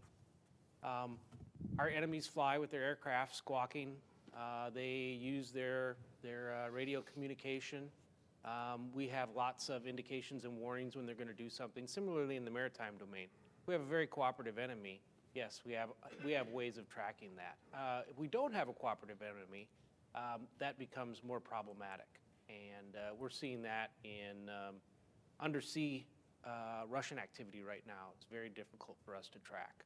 So whether it's on the surface or subsurface or aerospace, I just think we have some large gaps that can be exploited very easily. And I would second that. And much like I talked about the Russian advancements in technology with cruise missiles, for example, they've done the same in the submarine world. So think Hunt for Red October, and our ability to track that takes a significant amount of resources, which is not sustainable. If you look at and again, if they were not cooperative, which they're not all the time right now, and we tend to not be able to completely track that capability, and they're delivering more of that capability in the near future. Do we have another question? Yes, Charles.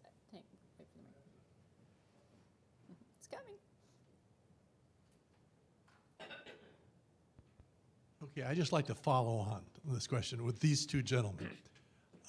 You've made the case, as far as I'm concerned, that we have a problem. I understand why it is that we can't track as effectively as we would like, or as we did in the past. I understand that cyber is a big part of this. I understand that artificial intelligence is maybe going to create as many problems as it's going to create solutions. But what I don't understand and see, and also, by the way, I see all the other things you said, that we do a better job on the Maritimes, and we do a better job in the domains, a lot of things like that complicate the story, and that we have more problems in the center of the continent. What I don't see are the solutions. I don't see. I mean, you hinted at the fact that there won't be a single solution. There'll be several things, several layers. I like that. Having done a little sailing, I know you've got to have a second layer and a third layer of safety. I like that. But it's a little, I guess it's because you can't get into it in detail, maybe. But I don't see those solutions. I see the problems building faster than our solutions are to deal with them. So could you elaborate a little bit and make me feel a little better? I'll start off and then I'll hand it to Torch because much of this is being done at NORAD Northcom. So those solutions are being developed. But I would step back from a DoD U.S. perspective and say what we need to look at, both from the Canada and U.S. perspective, are how we're going to implement some of those solutions. So I use the example of infrastructure in the Arctic. We're not even repainting the lines on the runway. So we don't need some exquisite solution. We need to start investing where we know we're going to have to operate. And yes, we'd like to spend $1 gajillion and make it 5th generation fighter capable in all of those air bases. Well, we can't get there tomorrow, but we can start making incremental improvements and focus where we're making those investments. And again, the solution that I offer as an example would be Arctic dual-use infrastructure. You want to talk more solutions? I don't know if I have solutions. I can give you just some perspective and how I think we got here. And part of it's just our thinking about the homeland defense problem, right? So until we have, acceptance is the first stage of recovery, until we get to a point where we recognize that we really haven't invested in homeland defense in any sort of way in the past, however long you want to go back, in order to keep up with the threat, because you're right, the threat is evolving faster than we have evolved to defend against it. There are things we can do right now which aren't a complete solution. When I talk about, sometimes when we give the why brief at different venues, we talk about nirvana and what nirvana looks like, and it's tied to those three lines of effort I talked about, which is all domain awareness, and then joint command and control, and then the ability to do something about it. I don't think that is a multi-year, trillion-dollar project if we expect it to be successful, because by the time we build something like that, it'll be outpaced by the threat. But if you think spiral development and small commercial off-the-shelf capabilities that all talk to each other, someone mentioned interoperability. That's one of the key components of it. Is if we are able to create things as fast as some of the threats are evolving, then we can then tie those things together. And if it's cheap enough that we create a new one to replace it, and they all still talk to each other, we can create those effects. And that's where I think there's a lot of maneuver space in how we go about it. When we talk about trying to model off some of the way Silicon Valley does, small projects and then scales it if it's successful. That's kind of the approach that we have to take in order to create some of these effects. And certainly with the geography that we're talking about and the distances and the struggles that you have in the Arctic to do some of that, you have to have the ability to fail as we start to create solutions. I think we have Joel. Joel has a question. Yep. I'd like to just talk to the concept of great power competition, because it just seems to me from the outside that we're almost going back to a 19th or earliest 20th century concept of great powers clashing with each other as if atomic weapons had not been invented. Do the laws of atomic deterrence no longer apply? When Franklin Roosevelt talked, he talked about defending the continent from incursions from outside. This is what I'm hearing now about great power competition. But we still have atomic deterrence. North America was vulnerable the day after Hiroshima in a way that it had never been before.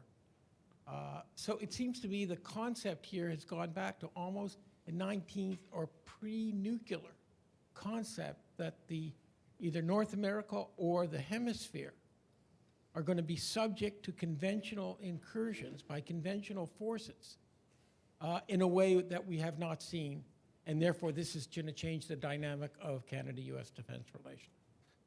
Yeah, I think what's more challenging now than what we had back after World War II is that all these systems that we're talking about, you can add the complexity of the nuclear aspect, because many of these platforms can carry a nuclear device much more quickly from point A to point B. So the nuclear component has not gone away. The nuclear capability that a nation has gives it a certain level of projection that we all know makes it much more powerful than it normally would be. For example, if you look at Russia's economy, it's equivalent to that of Italy, but yet they still have nuclear weapons. Are we still concerned about the Russians? Absolutely. Where do they invest? They invest in more capabilities to be able to cause other countries to be in fear of what capabilities they can bring to bear to a problem. So I think if you look at it, it's much more complex, and just because we don't talk about nuclear weapons the way we used to, it doesn't mean the problem has gone away. It's just gotten more complex, and more people want that capability. That's the reason that we're concerned about countries like Iran and North Korea expanding their portfolios, because if you do that, that's going to generate the fear in other countries that may want to have like capabilities, and some of them can get them fairly quickly if they feel that they're in fear of somebody using nuclear weapons against them.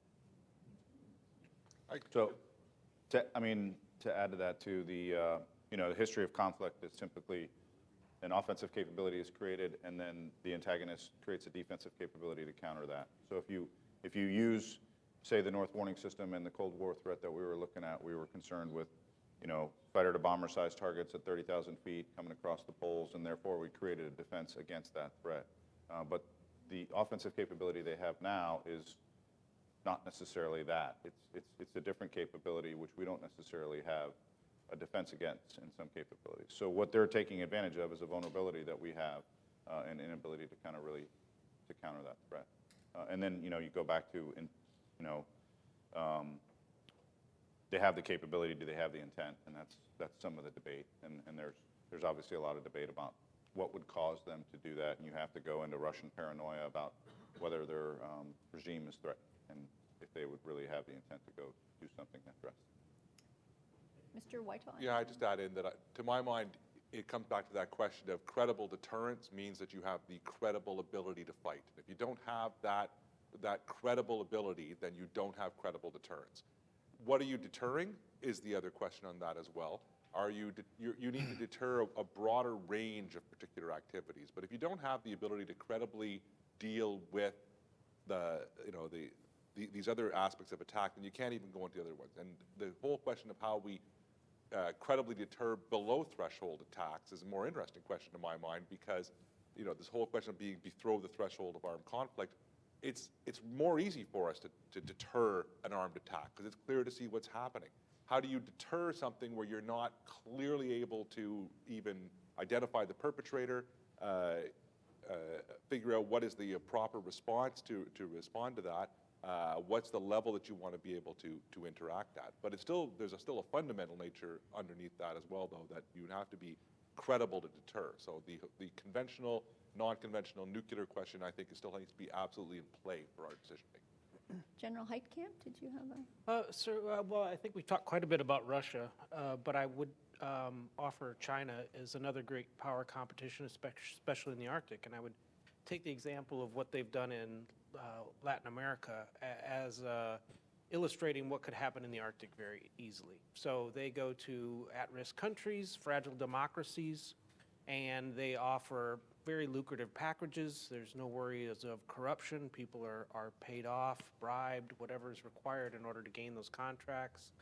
They don't necessarily live up to the terms of their advertising on how they're going to provide jobs or help the country long term, and the sovereignty is given away bit by bit. There's a facility, what's the radar tracker, the satellite tracking facilities at Argentina?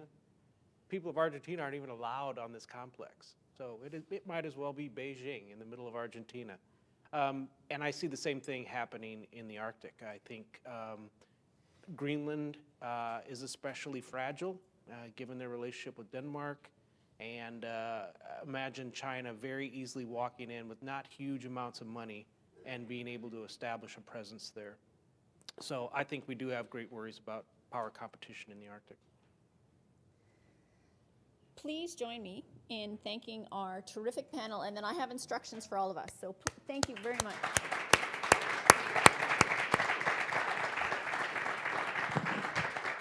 Now, this is part of this workshop is a celebration as well. In August, it will be the 81st year of the PJBD, but we need to recognize the first 80. So what I'm asking all of us to do, please, is retire to the next room, and I'm going to invite the two co-chairs to cut the official PJBD cake, flanked by our panelists here, as well as Brigadier Generals Boyle and Dunn, for a picture. And then you're welcome to the food and, of course, the cake, and we will reconvene here at 13:30 to think about the future. So if we could all just go to the next room, and we'll do the cutting of the cake. All right, welcome back, everyone. This is the last panel of the day. And as the last panel of the day, I see my responsibility as moderator primarily in terms of making people go faster. What we were told in, I should say, by way of introduction, my name is Brian Bowe, B-O-W, and I am a professor of political science at Dalhousie University in Halifax, Nova Scotia. We were instructed to go for sort of 5 minutes or 5 or 6 minutes of initial presentations and then leave time for the Q&A. And normally I'm not really uptight about stuff like that, but I would strongly encourage the panelists in this last round to try to keep those initial presentations short so there's lots of time for discussion afterwards. I'm not going to spend a huge amount of time with introductions because you all have the bios in front of you.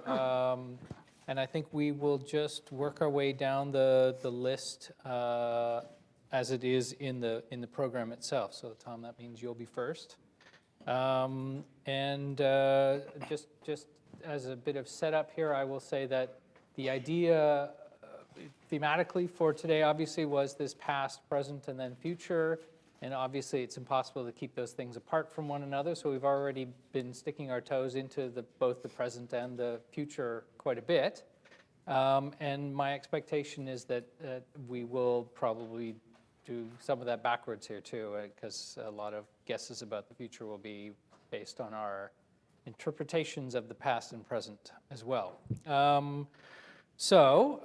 Without further ado, I will now hand off to Tom Caraco from CSIS. Yes. Well, thank you, Brian. I appreciate it. So I'm Tom Caraco. I just a couple blocks away at CSIS, and I run the missile defense project there. And I'll try to be responsive to my writ of kind of be forward-looking and talk especially about air and missile defense. I'm cognizant that you just heard from General Heitkamp on the previous panel, and I just walked in at the end and heard him talking a little bit about the air defense challenge, and that was actually kind of where I was going to go with this.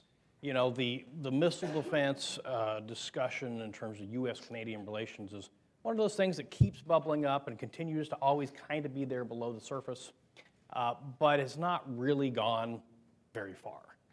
And so let me kind of suggest something today that I think could be the basis of perhaps changing that a little bit. And that is, and kind of first of all, and fundamentally, where the threat is and what kind of a threat we're concerned with. So much in the past, we've kind of been chasing in one way or another, you know, the proverbial SCUD or ICBM problem, which is to say ballistic missiles. And if basically and fundamentally where the threat has gone is lower, which is to say away from the exoatmospheric stuff in space, the ballistic trajectories with highly predictable flight paths, to things that are lower in terms of being in the atmosphere. And so this is everything you hear on the one hand kind of about the hypersonic glide, this, that, and the other thing, but also, frankly, the proliferation of especially cruise missile technologies. You know, it was the Saudi attack in September of this year, right? And if the Saudis can figure out how to put 14 or however many cruise missiles and drones onto target around, you know, the Gulf there, just think about what our other adversaries can do. And when the Russians fired those Caliber missiles into Syria, not from off the coast, but from the Black Sea, you know, quite a bit away, they didn't do that for Assad's benefit or for ISIS's benefit. They did that for us. And because just as a conspicuous display of the fact that, you know, precision-guided cruise missiles are not a monopoly of the United States anymore. And we kind of had gotten comfortable with having not only air superiority in just about everything that we were doing post-Cold War, but also, of course, in terms of the precision-guided munitions monopoly. And of course, that doesn't exist anymore. You see, again, this past week, with what Iran was able to do in terms of being able to put maneuverable ballistics on a particular point or many particular points in al-Assad and Erbil, Iraq. But of course, the National Defense Strategy says we're not supposed to be chasing the counterterrorism or, frankly, the rogue state problem in the way that we have in the past. We keep getting distracted by that, and Iran and other folks are really good at distracting us. But in principle, if China is the pacing threat, and if Russia and major power competition is a major threat, then we need to be focusing on those things. And so you've seen, for instance, the U.S. Army and its modernization returning to a subject that we completely divested ourselves from in around the 2006 timeframe because we were focused on the counterterrorism mission. I'm talking about SHORAD, which is to say short-range air defense, and maneuver SHORAD in particular. Now, why is it that we should care about, fixed wing, rotary wing, these kind of threats from Russia? Because everybody likes to say, well, they could always throw an ICBM at us. But that's not the problem set that we have to deal with. We got to deal with the lower and the regional threats and these, again, endo-atmospheric threats that they might be tempted to have some sort of fait accompli whereby we back down. And I think to connect this back to where we started, the Canadian-U.S. relationship that's in NORAD and other things really could be, I think, invigorated by getting a return to air defense and different kinds of sensors in the Arctic, looking at over-the-horizon radars, elevated sensors, looking down, right? Especially because these are not going to be lofted threats; these are going to be lower threats, whether it's bomber-launched cruise missiles or what have you.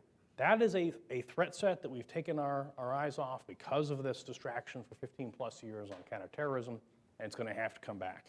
Whether it's some sort of cheap and proliferated DO-line type of architecture, or maybe it's something elevated, that's something I think could be the basis for a new U.S. and Canadian partnership, because that's a very real problem. Lots of bad actors or rival actors up in the Arctic and other places these days, and it would, I think, be a good foundation for cooperation. So I'll leave it there. Okay, great. Okay, next up is Joel Sikowski, who you've all met earlier today. Well, I'm going to talk about take on the future of PJBD and Canada-U.S. cooperations, bearing in mind the saying attributed to either Mark Twain or Yogi Berra that predictions are always difficult, especially about the future. However, that defense policy is all about the future. And certainly PJBD would come under that. What I'd like to do briefly is talk about the things that have made Canada-U.S. defense relations work and how they might change to make them either work better or not as well in the future, given the environment. So one of the things about the relationship from the beginning, and it's been mentioned, is the asymmetry in power between the two countries. And the relationship has worked well, notwithstanding that, partly perhaps due to the fact that set against this asymmetry in power, you had an asymmetry in interest, where the Canadians were much more interested, much more focused, in the relationship. And as the late John Holmes said about bilateral institutions, some people saw them as hastening continental integration. Well, the proper way to look at it is disciplining continental integration. And the PJBD was one of these things, and in part it worked because for Canada, amongst the defense priorities of Canada, you have North America and NATO, and for a long time there wasn't that much else, even though it's a global perspective.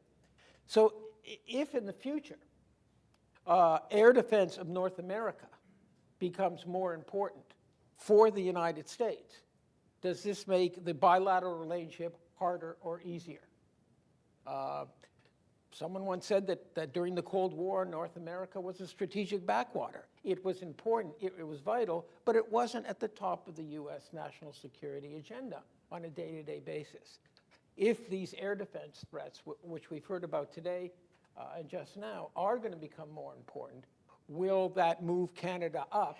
And Canadians always fear being moved too far down or too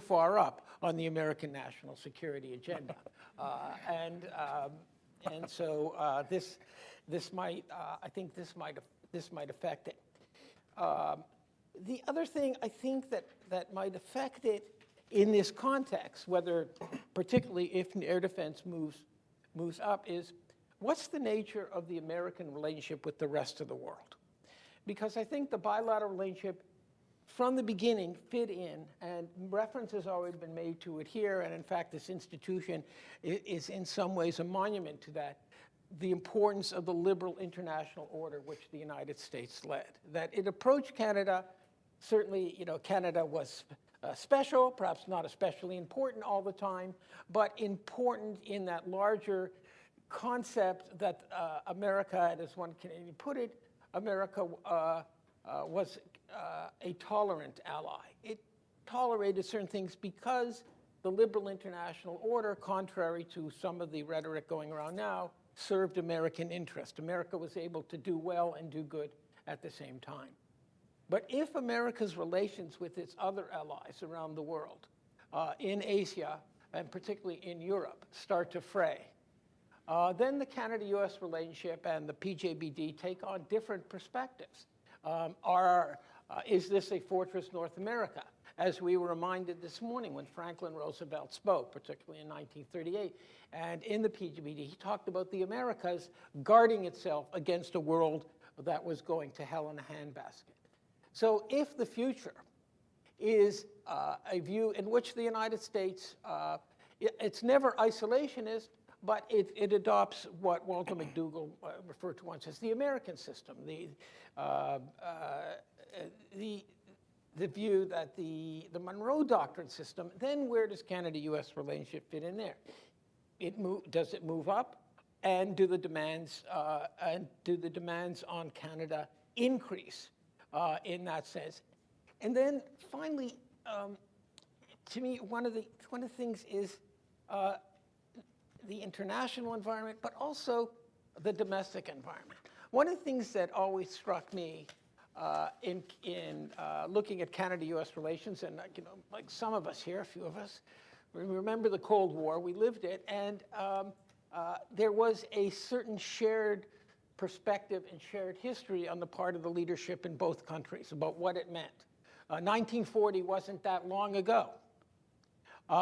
And for Canadians, as I suggested earlier, there's been this sort of schizophrenic approach to cooperation with the United States. But ultimately, you came down in favor of cooperation, not because the United States issued a list of demands and said, do this, or else, but there was a shared commonality based on a shared history of threat and shared culture. And the debates in Canada during the Cold War were left and right. In Canada now, what I sense is it's no longer that. Nobody's worried about annihilation without representation, as we used to say in the old days. But neither is Canada-US relations at the top of anybody's agenda anymore. It may be if the United States does something, but generally, and in some sense, this gives the current government a very permissive attitude. The Trudeau government has come out with a strong statement of support of Canada-US relations, which in another era might have elicited a lot of howls from certain groups in Canada. But at the same time, that shared view of the world, of the importance of the US-Canada relationship, and it's not just because of the current administration in the United States, that's fraying simply on a generational basis. And that may change the context, and it may say how much are we willing to invest in air defense? You know, the spooling up a public rage in Canada over China or something like that, other than industrial espionage, may be more difficult than it has been in the past. Particularly, as somebody already suggested today, we're heading into a recession, and so these are things I think could affect the relationship. In each case, it could be great because it's a high priority. Great, we're now a priority. North America defense is important. We're important. and we have a permissive political environment. On the other hand, it could also be detrimental in terms of generating that the support needed in both countries to continue the things that the PJBD does, but that the PJBD has represented. So thank you. Great, thanks, Joel. Okay, next up is Jim Ferguson from University of Manitoba. Thank you. Last Sunday, every Sunday, my wife's very large extended family meets for lunch at my house around the big dining room table. And they found out I was going to Washington, and they asked me, what are you going to Washington for? I said, well, I'm going to a conference on the PJBD. What's the PJBD? Oh, it's the Permanent Joint Board on Defense. Oh, what does it do? I paused and replied, I'm going to go and find out. And of course, this reflects what, for academics, you've heard earlier in the research world, that it's sort of like a black hole for us. There's no information coming out. We assume there's information going in and going out somewhere, but it's a blank sheet or a black hole, however you want to put it. And closely related, my colleague Andrew and I have been working on NORAD for the past 6-7 years. And in all the research we've done, the discussions we've had, I think it's safe to say we heard the term PJBD once. Granted, we were looking specifically at NORAD and not overall Canada-U.S. defense relations. But the only time we got a whiff of PJBD was when we were informed that roughly a year and a half ago, the NORAD-initiated study known as the Evolution of North American Defense was briefed to the PJBD, and the PJBD's response was, it's too big, it needs to be broken up into parcels. And we had been earlier briefed on what is effectively known as EVONAD. So even in all that research, no one talked about PJBD. Maybe we didn't ask the right questions. But again, it's difficult to know. And I'm not trying to be critical of the PJBD here, because as we've heard this morning, several times over again, it has a great deal of value simply because it exists. Whether you think in symbolic terms it's important, that it's a venue out of the political public limelight where frank discussions can be held over political issues, which if they got into the limelight would cause angst, most likely more in Canada likely than in the United States. So my comments aren't intended to be a critique of PJBD. It's not going to go away. But I think one of the central issues is what should it be doing in the future? Where should it focus? And one thing that struck me from a lot of the presentations this morning, and I sort of had a vague sense of this from some of the historical work, granted there's not much on it, was that is the issue of the agenda. Who sets it? What's on it? And I'm going to make a few comments related to that and to what I think PJBD should be moving towards, of course, coming from the position of an academic. As you heard this morning from Dr. Jokel and others trying to explain why the PJBD, from its initial start and its hectic schedule and the important developments and recommendations it made, particularly during the war, and how it then started to be eclipsed by other parts of the relationship. What I would add is, in terms of trying to understand the place of the PJBD, is that its status in terms of Canada-U.S. defense relations, its profile, its effectiveness, its utility, it seems to me in this period of eclipse, as Dr. Jokel talked about, reflects something that wasn't mentioned, and Joel just hinted at it, that at the end of the day, for both Canada and the United States, North American defense was not a priority. It was sort of at the bottom of the defense priority list. Both Canada and the United States, and to some significant sense still today, believe that North American defense, continental defense, if you will, began overseas, over there. It's forward defense. So this was at the bottom of the priority list. The question that pops into my head, listening to everyone earlier today, is, has that really changed? And there's a suggestion, if we look at General O'Shaughnessy's comments and other comments that have been made, and coming particularly out of the United States and to a lesser degree out of Canada in the recent white paper, that there is a recognition that, in fact, North American defense is not only rising in priority, it is going to become the priority. As was pointed out earlier, I think by General Heitkamp, and General Anand, pardon me if I mispronounce your names, I'm terrible with names, point out this morning, the regional threat, the local threat for North America is a global threat now. And the vital role of the defense of North America, or put it in more direct context, of the role of North American defense and security capabilities to enhance the Western deterrent, strategic deterrent against potential adversaries, is really becoming of prime importance, if I can put it that way. If that's the case, and we'll have to see how it plays out over time, then one might predict that the PJBD will now start to rise up as an organization or a forum which is going to have to deal with some of the pressing North American defense issues which have been laid out to us. And if that's the case, and if this then spills up into the highest levels of both governments, to the Prime Minister, Cabinet, and the Prime Minister on one hand, to the National Security Council and the President on the other hand, I'm not sure if the President and the Prime Minister really know what the PJBD is. And I don't know, of course, what the actual communication lines from the co-chairs up. But if it starts to draw their attention, North American defense, more and more as a priority, then the PJBD is likely going to be resuscitated or move up the ladder and having a greater and more significant influence, as it did in the immediate days and years after its establishment in 1940. Second, in terms of the future of the PJBD, I would point out that, again, back to the historical discussion, that it came out in an era, a time of great urgency. With the war in Europe, all the issues that involved about North American defense that popped up, there was urgency that something had to be done. The PJBD was the answer and the important role it played back then. If you turn to today and the near future, and we look at the issues that have been presented, that are either in documents that have come out from both countries, more again from the United States than from Canada, and certainly in the presentation today, we are now at a point of urgency again. It's a very urgent environment.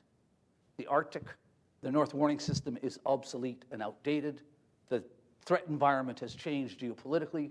Threat environment has changed technologically. There is now an urgency. And now one can suggest then, in that context of an urgency relative to priorities, that the PJBD, in fact, will have to start to play a more important and significant role. How it does that, of course, is a different question. But again, you can see by the ebb of events that have occurred that, in a way, we're back in 1940. I don't want to push that analogy too far, but in a way, we're at that point again.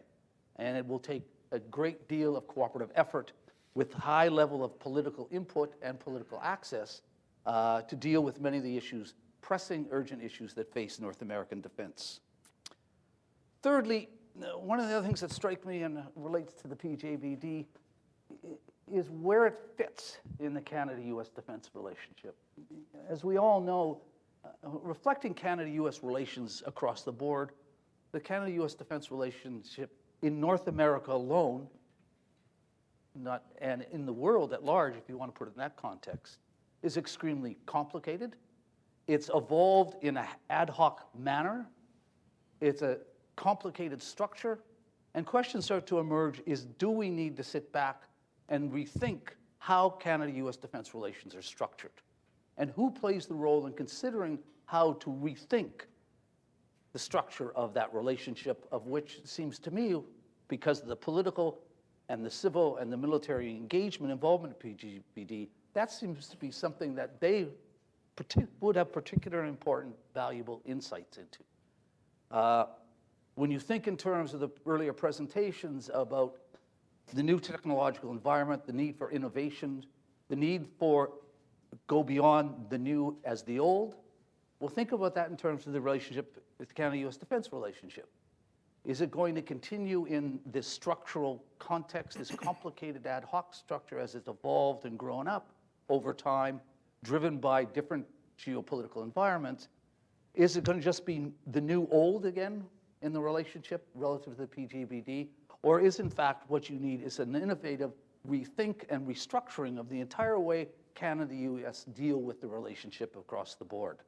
I was always struck about 20 years ago when I was doing a lot of work on missile defense in Canada, speaking to the then director of Western Hemispheric, who told me that they had just attempted to complete a task that had been assigned to them to catalog all the components of the Canada-US defense relationship.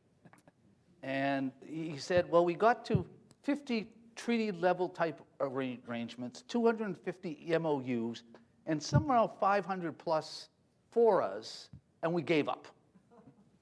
And if you think in terms of silos that exist, the need to have an integrated, holistic approach, maybe this is something that the PJBD needs to look at, or someone needs to look at. Fourthly, I was taken by Greg, and I wanted to ask Greg this in the discussion period, but I got obsessed with RadarSat. That when he went through the list, sort of the broad and deep list of Canada-US defense issues, which are brought to the PJBD, I sort of sat back and said, how exactly do they deal with all of this? Who sets this agenda? And if they're meeting once a year for a couple of days, well, exactly what is being done that provides useful strategic guidance? So that leads me back, sort of relates to the point of the need to rethink what is the function, what is the purpose, what is the real objective? And who initiates this? Who asks the question, how do you go about doing it?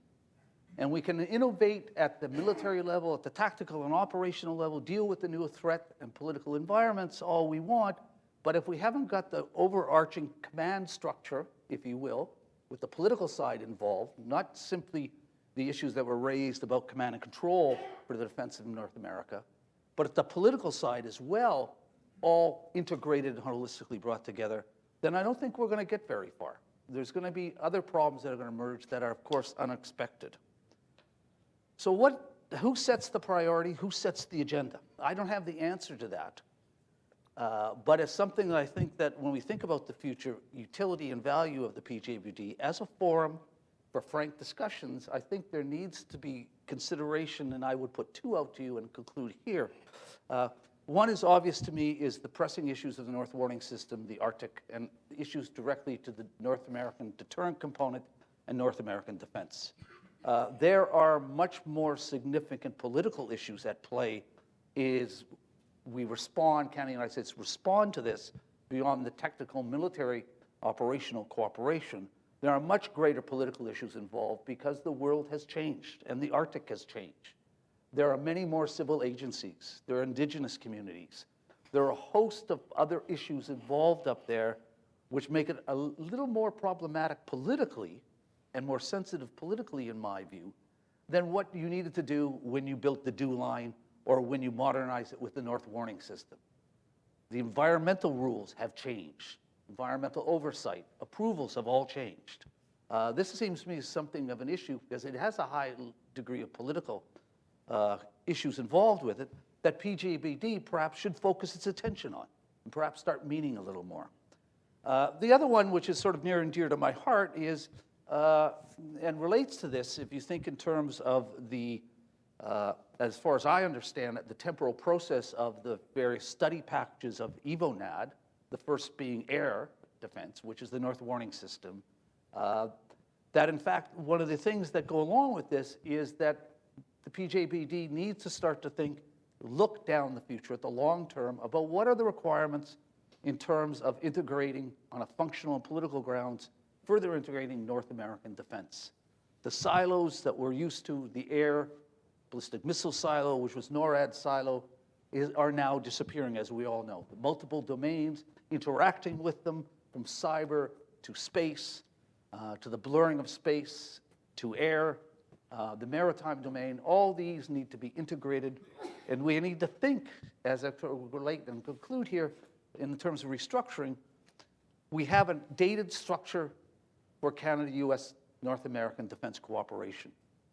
That needs to be examined very closely to ensure that the military activities, the functional technical activities, are in lockstep with the political requirement and the political activities that go on together. So I shall leave it there. Great. Okay. Next up is Dwight Mason, who Was one of the chair of the U.S. section of the PJBD back in the late 90s and early 2000s. And before that, at the U.S. Embassy in Ottawa for 7 years. So I saw things from the embassy point of view and from the North American point of view, and they were quite different. This is about the PJBD's future. I'm the PJBD's past, actually. When you think about it, I was chairman for 8 years, a very long time ago. And Yogi Berra has already been invoked on all this business about the future, but he added that the future ain't what it used to be, which is what these folks have been saying. It's gotten a lot more complicated, and it means that the mission of managing North American defense is much more important, I think, and more difficult than I was a chairman. But I can answer some of the questions, I am being the PJBD, sort of what the black box was doing, and how the agendas got done when I was there, and the way things worked at the time, and I suspect they haven't changed all that much, is that it does have I think its effectiveness and utility lies in it, oddly enough, in its relatively low profile. It doesn't make decisions, it makes recommendations, and that means people's rice bowls aren't necessarily cracked at every meeting, and they are much freer to lay out what they think as opposed to representing their particular department or interest. The operations of the board were self-directed. We made up our agenda ourselves. In fact, I used to go to Ottawa twice a year between meetings and run around my traps. So what do you guys want to talk about next time? Or what's on your mind? I do the same thing in Washington because I lived here. And then we propose an agenda, and everybody says fine. And and we could invite anybody we wanted, and we did. Our remit is not limited, or was not limited to what became NORAD. I mean, Northcom or NORAD. We could write anything. I mean, one of the things we did look into, which was, remember, Y2K? Well, we all looked at this and said, holy smokes, that's North America writ large. Everything's connected to everything else.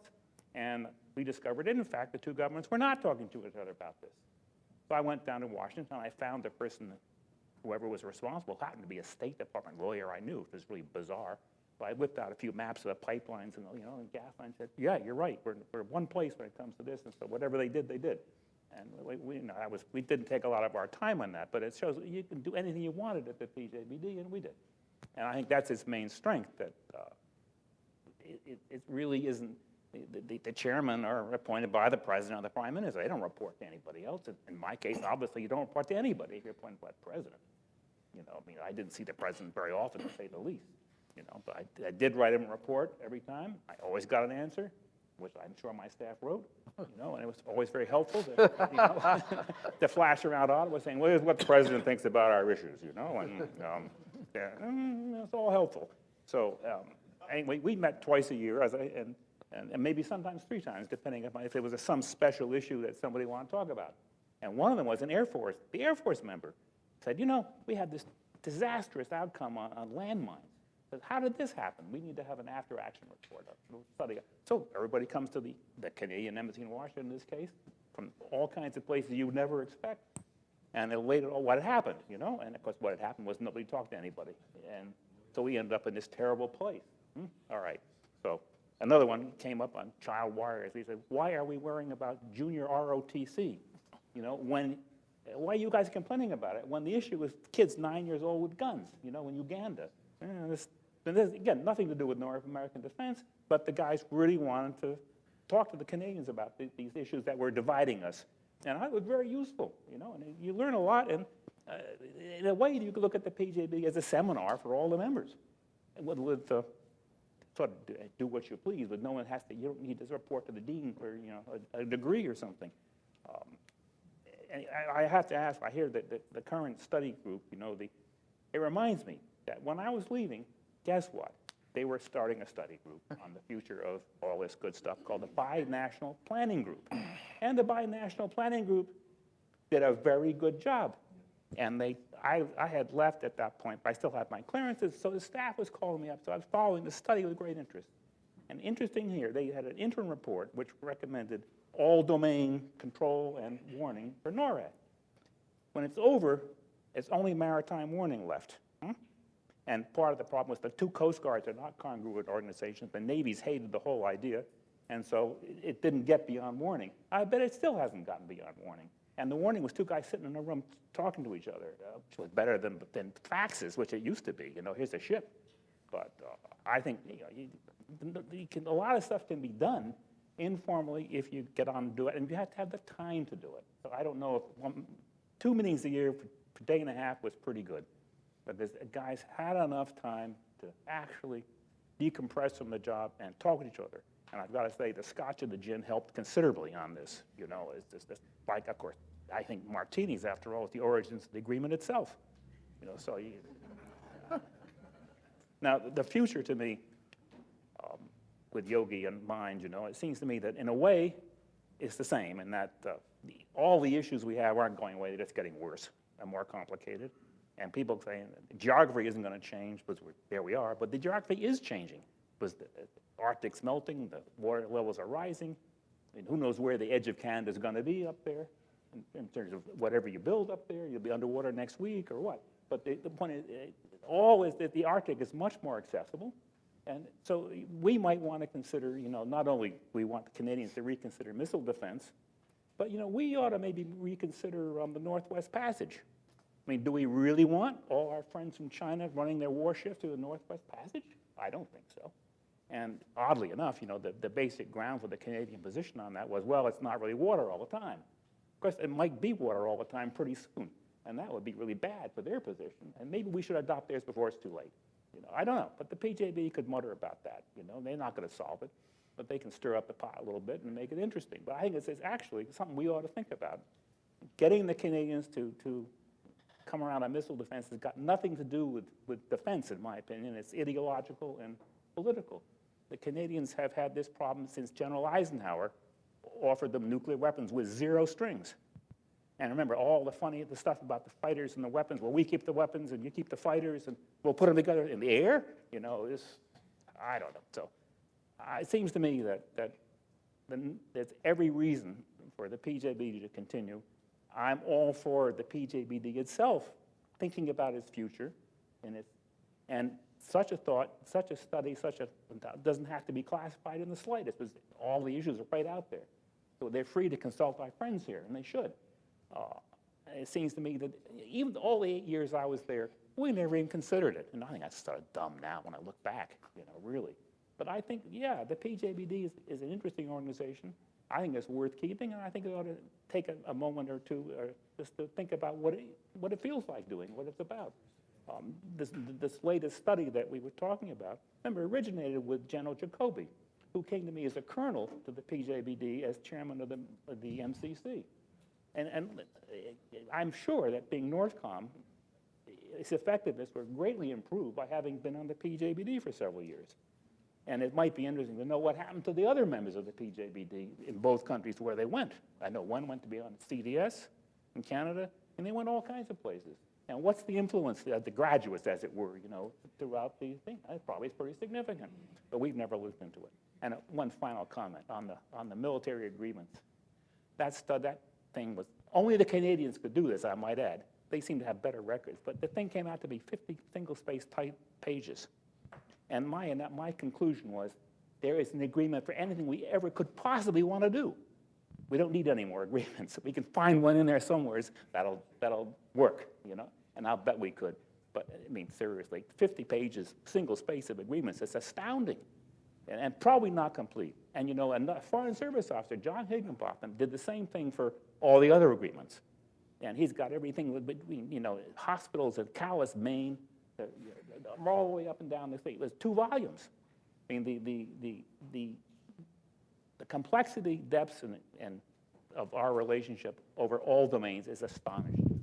And very few organizations look at the whole picture, and the PJB is the only one I'm aware of that actually does look at the entire of North America complete, and he can look at any aspect at all, because he cannot deny that any kind of event will affect defense in a sense. That look at the great ice storm in 1999, which shut down Montreal, half the country. The reason was that the power lines from the James Bay collapsed on the way to the ice. PJBD members, in their other capacities, arranged for flying generators with C5s from the west to Montreal. And they arranged for all kinds of stuff to go north, like telephone poles and then the towers and things. How they got the towers through the toll booths, I don't know. But you think about it, we never got around to it. We were thinking of calling up Hydro-Quebec and saying, would you come on and have a chat with us? We want to know what you learned about this and what you're gonna do so it doesn't happen again. You know, the only practical thing to do would be double the number of towers. I'm sure they didn't do it, but we never had the time to do that.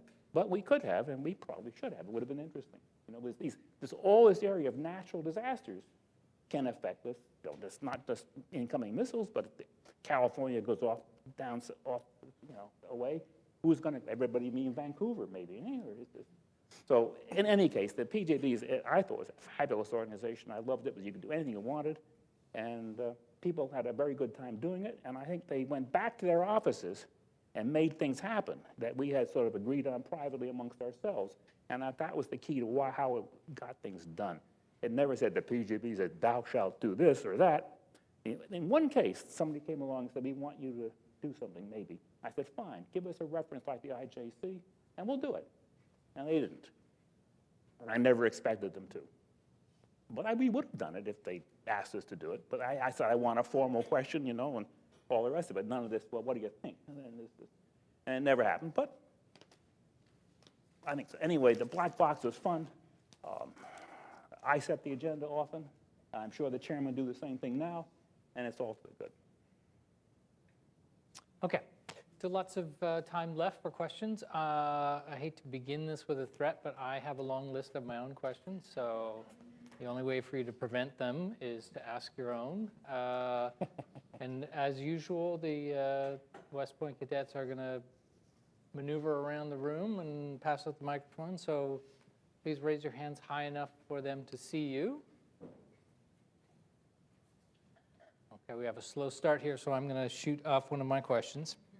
So one of the things that we've encountered in the previous panels and has come up again here is the idea of continental defense sort of needing resources and needing political momentum to get things done.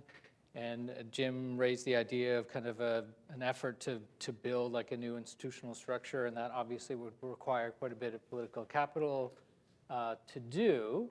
And it strikes me that one of the missing pieces here is not just sort of raising awareness in Washington or in Ottawa about what's going on and the political importance of these things, but especially where lots of money needs to get spent to build new capabilities or new institutional structures. There has to be some public awareness and political support for this stuff.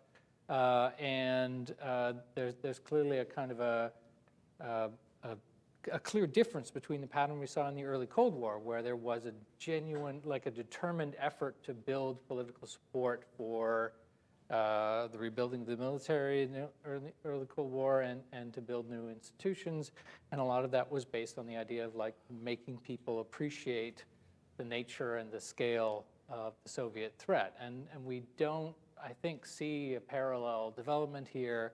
And so people have made kind of hand-waving, there ought to be more money to do these things, but there just isn't.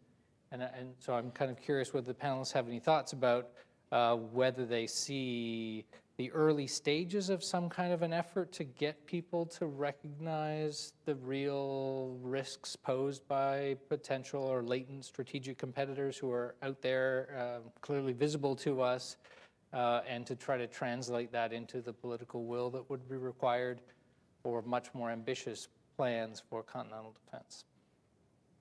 That's anybody's question. I think Milton Friedman used to say that things will continue on and on until they can't.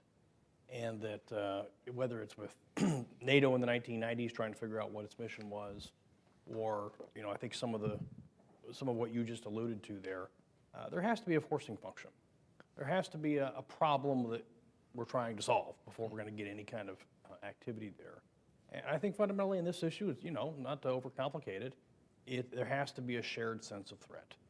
And since 2014, the United States, and then especially post-2018 with the NDS, is moving sharply towards a realignment focusing on the major powers. Mm-hmm. But whether we are believing that enough to move it into our budgets and programs, number one, as the United States, and number two, whether we are communicating and doing the spade work to work with our allies, our closest friends and allies, so as to make sure that geopolitical threat perception is shared.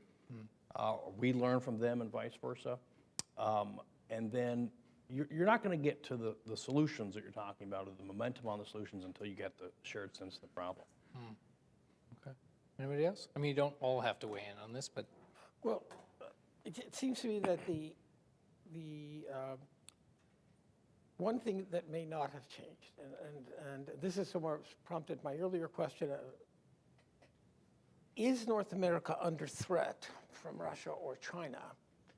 It seems to me where you're going now, it itself is under threat, whereas in the Cold War, the problem would have always initiated somewhere else, in Berlin or at Taiwan, and then it would come to North America in the form of a strategic attack. Now you seem to be moving into an argument where no, in Europe can be at peace, but North America is going to be a threat, which is the reversal of what we're used to. Spooling up for that threat, that's difficult. And also where the United States, this is where the United States is going. If great power competition is in fact a threat, is the United States going to approach it the way some have suggested in a 19th century model where we, America, deal with other great powers the way it used to be done in the 19th century, and allies were sort of expendable to be traded back and forth, sort of a Bismarckian approach. If that's the case, that's a different approach to great power competition. Or is the United States going to approach great power competition the way it did in the Cold War, which is we need our allies to do this, and that changes. And for Canada-U.S. relations, the trouble is either way, Canada is going to be involved, one way or another. But it changes the mood and the context of Canada relations. You know, finally, and I think some former students would know that remarks by me wouldn't be complete unless I had a Godfather analogy. We see great power competition, but tomorrow there could be a war somewhere in the Middle East. Or in somewhere else, and suddenly that's the American strategic priority. Not the strategic priority, but the policy priority. Right. We understand that not just this administration, but even the previous administration has tried to get out of things. You know, but like Michael Corleone in The Godfather 3, every time you try and get out, somebody drags you back in. So someone drags you back into the Middle East and you want to get out of NATO, but now you got this problem in the Ukraine, and now suddenly we and you are deploying into Latvia. And where, you know, the irony is the previous Canadian defense statement was Canada first, which meant that Canada went everywhere else but Canada. And so we don't know. 2 years down the road, the new priority could be something else. But it does change the context if North America is the primary or the result of something that happens elsewhere. And getting back to your point, Brian, about money, yes, Canada could say, we know we've been, you know, laggards at NATO, we're under 2%, but here's what we're going to do. We're going to focus now. No more tanks. We're going to sell off the tanks. We're not going to refit the Navy, sorry, because we don't need that. We're going to put every dollar we have at 75% to the American dollar. We're going to put every dollar we have into the North Warning System and guarding against cruise missile threats, because you have told us that that's the big threat. And so we'll make the 2%, but it's not going to be spread out the way it used to be. Would that be an acceptable position to the United States? I don't even know if the PJBD wants to talk about that. Well, that's an interesting point. When I was on the PJBD and when I was at the embassy in Canada, it was always people always complaining that the Canadians aren't paying enough money for this stuff. And my only comment back to Washington was, what specifically do you want them to spend the money on? I never got an answer to that. But when I was a free post-government person working for CSIS South, I wrote a paper about this, which was what the United States would like to see the Canadians do. Oh, and with great success, the Pentagon loved it, and nothing more happened. You know, we never told the Canadians anything. We never really have. I think it would be very helpful if we could just actually, and the PJBD could in fact help here. So let's be a little specific about what, you know, given the economies, the asymmetries, all the rest of this good stuff. what would we really like you to do, you know, in some order. And then we did tell them, for example, we really would like you to buy the C-17s. And they did. And the PJB had a hand in that. We did tell them, we'd like you to acquire those submarines. And we got the Secretary of Defense to write a letter to them about that. So yeah, every now and then, if you can find some specific thing, it works. But the generalities don't work. And it takes a lot of thought. There's a whole universe of things that might be nice to have, and they cannot all be afforded. And if we can give the Canadians, you know, some sort of prioritized list, a theory of how we can do this together, what you can really do, we'd like you to do, like soon or not, it would be helpful, I think. You know, in some sense, that the United States has been an aider and abetter of the Canadian low defense spending, because no matter how low it goes, you still have the seats at all the tables. Well, that's right. Well, Uncle's always there. The free riders, you know. Well, but, I don't think we're free riders. I mean, we're easy riders. We're not easy riders, yes. I think, you know, when you have 750 Canadians on liaison post the United States, you're at. What's the problem? Well, no, you're at the table. We really like you. Yes, well, that's your problem. And it's our problem, yeah. But it's true, nevertheless. You know, it's really nice to talk to Canadians compared to a lot of other people. If I can just add just briefly about this, like Joel and I will have to talk a bit more about percentage of GDP, and if you think about our contribution, our real capabilities, and I'm not being pejorative about them, the level they're at in terms of our engagement overseas are pretty small. And in a way, Canada can easily afford, if it has the will to afford, if the government's willing to maintain that capability and deal with the important investments that are coming down the road, particularly around North Warning System. And important to point out, despite the rhetoric of the current government, there is no money, at least that's been pointed out in the public domain, to deal with this big price tag that's coming down the road. When the sooner the better. And as Joel says, and I agree, Canada always reacts to the United States. And it's not, and on some occasions, as Dwight's pointed out, there is some, not pressure per se, but sort of, we'd like you to do this. But a lot of times what works in Canada is not what the United States actually does or doesn't do. It's the extent to which, and this was clear in the work I did on missile defense over all the years, it's the extent to which we start to believe the United States will do something to us if we don't do anything. And we sort of put our own pressure upon ourselves. Whether we're in that situation in the context of North American defense right now, will be interesting to see it will be interesting to see. The second thing is, as I always like to say, and I always get in trouble, let's leave, if you're talking about the public and garnering public support, let's leave the public out of this. You got to know, I can't speak to the American public, but in the Canadian public, governments in Canada have, in fact, much greater leeway to do what they want to do on defense because the public doesn't pay attention. They're not really interested. And their interest when something does happen lasts for a day and a half and then disappears again. Because that's just the way Canadian public way and the way they think about this. The real issue is how do you get buy-in at the elite level? And I don't mean the political elite level, but also within the bureaucratic level, in the relationship between global affairs and national defense, and among the services, to buy in that this is become the priority. And you have to bring all those players to come to some sort of sense. And how do you mobilize them? And the example problem I will give is if the current projected defense budget is going to rise to 1.4%, and it's not going to go any further regardless of what happens, and you have North American defense and North Warning System as a priority that has to be done, it means that the money's got to come from someone else's hide.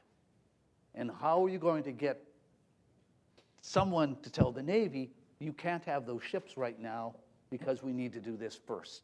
Or the Air Force, you want your fighters, fair enough, but this is more pressing. So how do you sort out that intra-bureaucratic buy-in, then inter-bureaucratic buy-in, and then the political elite buy-in? That's, I think, the puzzle that has to be dealt with. Okay. Yeah, pass? Okay. All right, you guys have had some time to warm up, get ready. I'm sure you've got some questions. We're ready. guess we're all right. Yeah, Of course we are. Whitney's go. Thanks for the wonderful presentation, first of all. Really wonderful panel here to kickstart ideas. I think it was Andrea, Dr. Sharon might have mentioned earlier, playing on the, and Jim, you were referring to this about the offense-defense sort of balance. How significant is the discussion going forward about repivoting? You're talking about some of these contexts of investments having to come from somewhere. Of course, the late 1940s, early 50s about whether or not you actually build air defense systems was balanced with SAC saying, give us all the money, it's all about blasting them into oblivion, that'll keep them away so we don't have to worry about setting up these kind of arrays. How do you see this blurring by our adversaries of offensive and defensive categories affecting the future of how you look at a permanent board looking at defense? If you get where I'm going with that.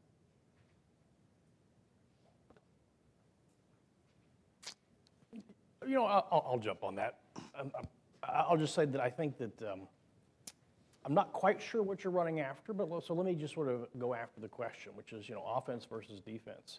And the truth of the matter is that gets real blurred real fast. Is an F-35 an offensive strike weapon or is it a defensive battle management weapon? Well, it kind of depends on the context. And let me connect this with something that was said earlier about whether North America should be or may become the priority versus something else. I don't think that's going to happen. I think the United States is going to be pretty persistent in our global goals for power projection and all that kind of thing. But words matter. And in the same way that sometimes we can kind of get wrapped up around the axles with offense versus defense, and what you're really talking about is the military capability with such and such capability. Words like homeland versus regional, you know, are problematic because we kind of think, well, you know, the real sophisticated capability we need for the regional thing over there, but homeland, we got oceans and we got, you know, but what can they really throw at us across the continent? Well, North America is a region too. And the more there's presence in the Arctic and the more there's presence with other technology and reach out, we need to think about North America as a region. And I think Joel was kind of alluding to that as well. So I don't know if that really gets at it, but I think that the language there sometimes hinders rather than helps a little bit. Well, I don't have an answer to your question, but it's something that's been puzzling me for a long time, and sort of build up your comments, Tom.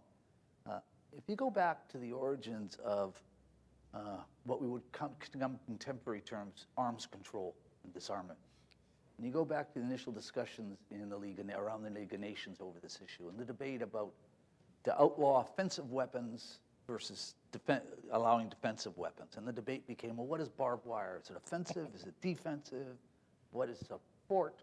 And all these things, it all derailed it. But we've developed in our mindset this idea of this differentiation. And it got, in my view, blurred during the Cold War because your defense became your offense. How do you defend yourself? Well, you defend yourself by not defending yourself, by threatening to punish your adversary by destroying them. And that was the start of the conceptual blurring, if you will. So now when we talk about, and General Heitkamp and General Amon raised this, and I've heard this a great deal talking to the NORAD people about this. How do you understand the North American deterrent? And it can't be understood independently of the global deterrent. And it can't be understood independently of Indo-PACOM and EUCOM, et cetera, because at least the way I conceptualize it, if anywhere you potentially have a weakness in where you draw your line, and I think sort of to use a Cold War analogy, the Berlin Wall, if you will, or the Iron Curtain, where we draw the line, if you go back to the containment years, then when you deal, whatever issues you deal with a potential adversary where there's a conflict with them, if anywhere that line there is a weakness, that weakness can be exploited. And not necessarily exploited by the direct issuing of threats or even actions, but can simply be exploited in terms of what I call self-deterrence. That politically, because I understand I have a vulnerability which I can't do anything about, and recall for North America is a defensive arrangement, NORAD, and for U.S. Northcom, although I think U.S. Northcom could call on offensive strike capabilities, NORAD cannot, it doesn't have that capability. It's defensive. You start to think about, well, what are the political implications for decision makers when there's vulnerabilities that can be exploited, not necessarily because someone wants a war with North America, the United States and Canada, but somewhere over there, the regional side. And that becomes increasingly problematic. And then you get into this particularly blurring, as I like to think in technological terms, about offense and defense, and how we need to reconceptualize all this and try to put it together in this much more complicated environment. And that's what I mean by the blurring of defense and offense. It's been very comfortable for us to have nice categories to stuff everything in. And it strikes me what's happening today, and Andrea pointed out in the domains point, what domains we don't know, is that these are all getting blurred together. And that becomes a very difficult task to try to then conceptualize and rethink from the way we've always thought about things.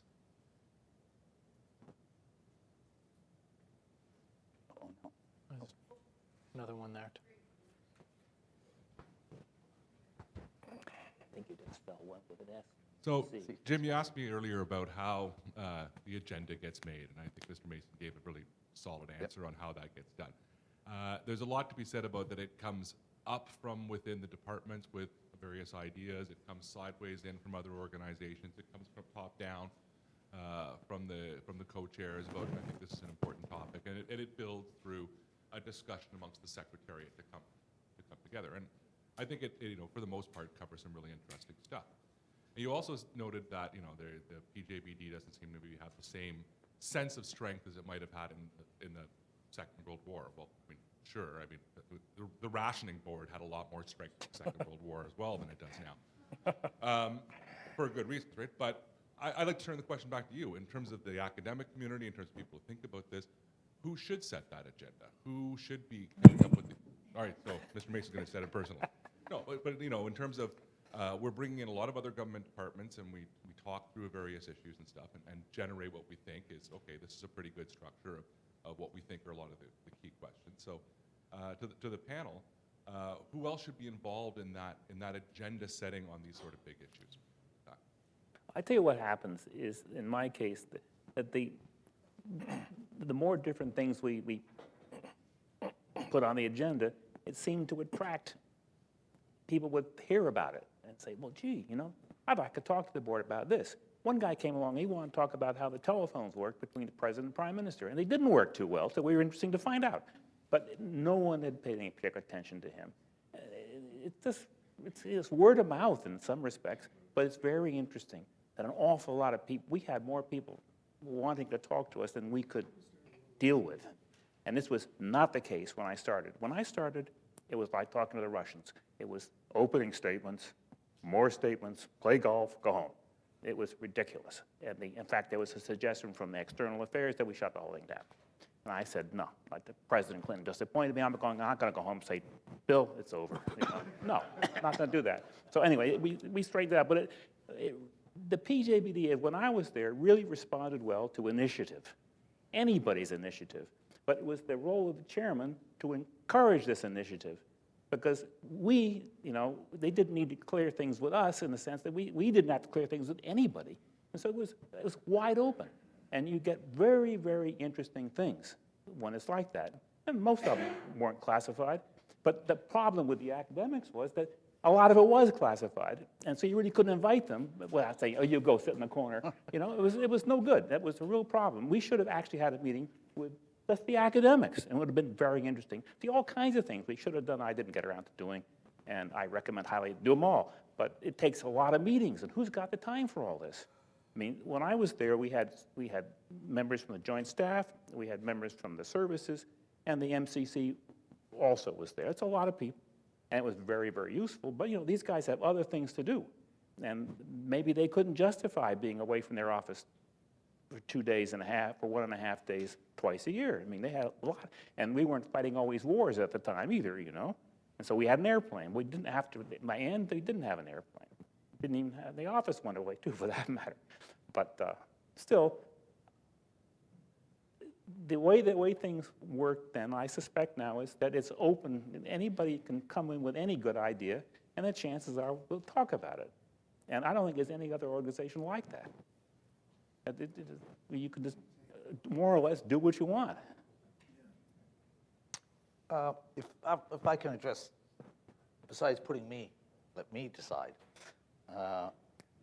The way you describe the agenda, the way Dwight's described the agenda, it strikes me that what the PJBD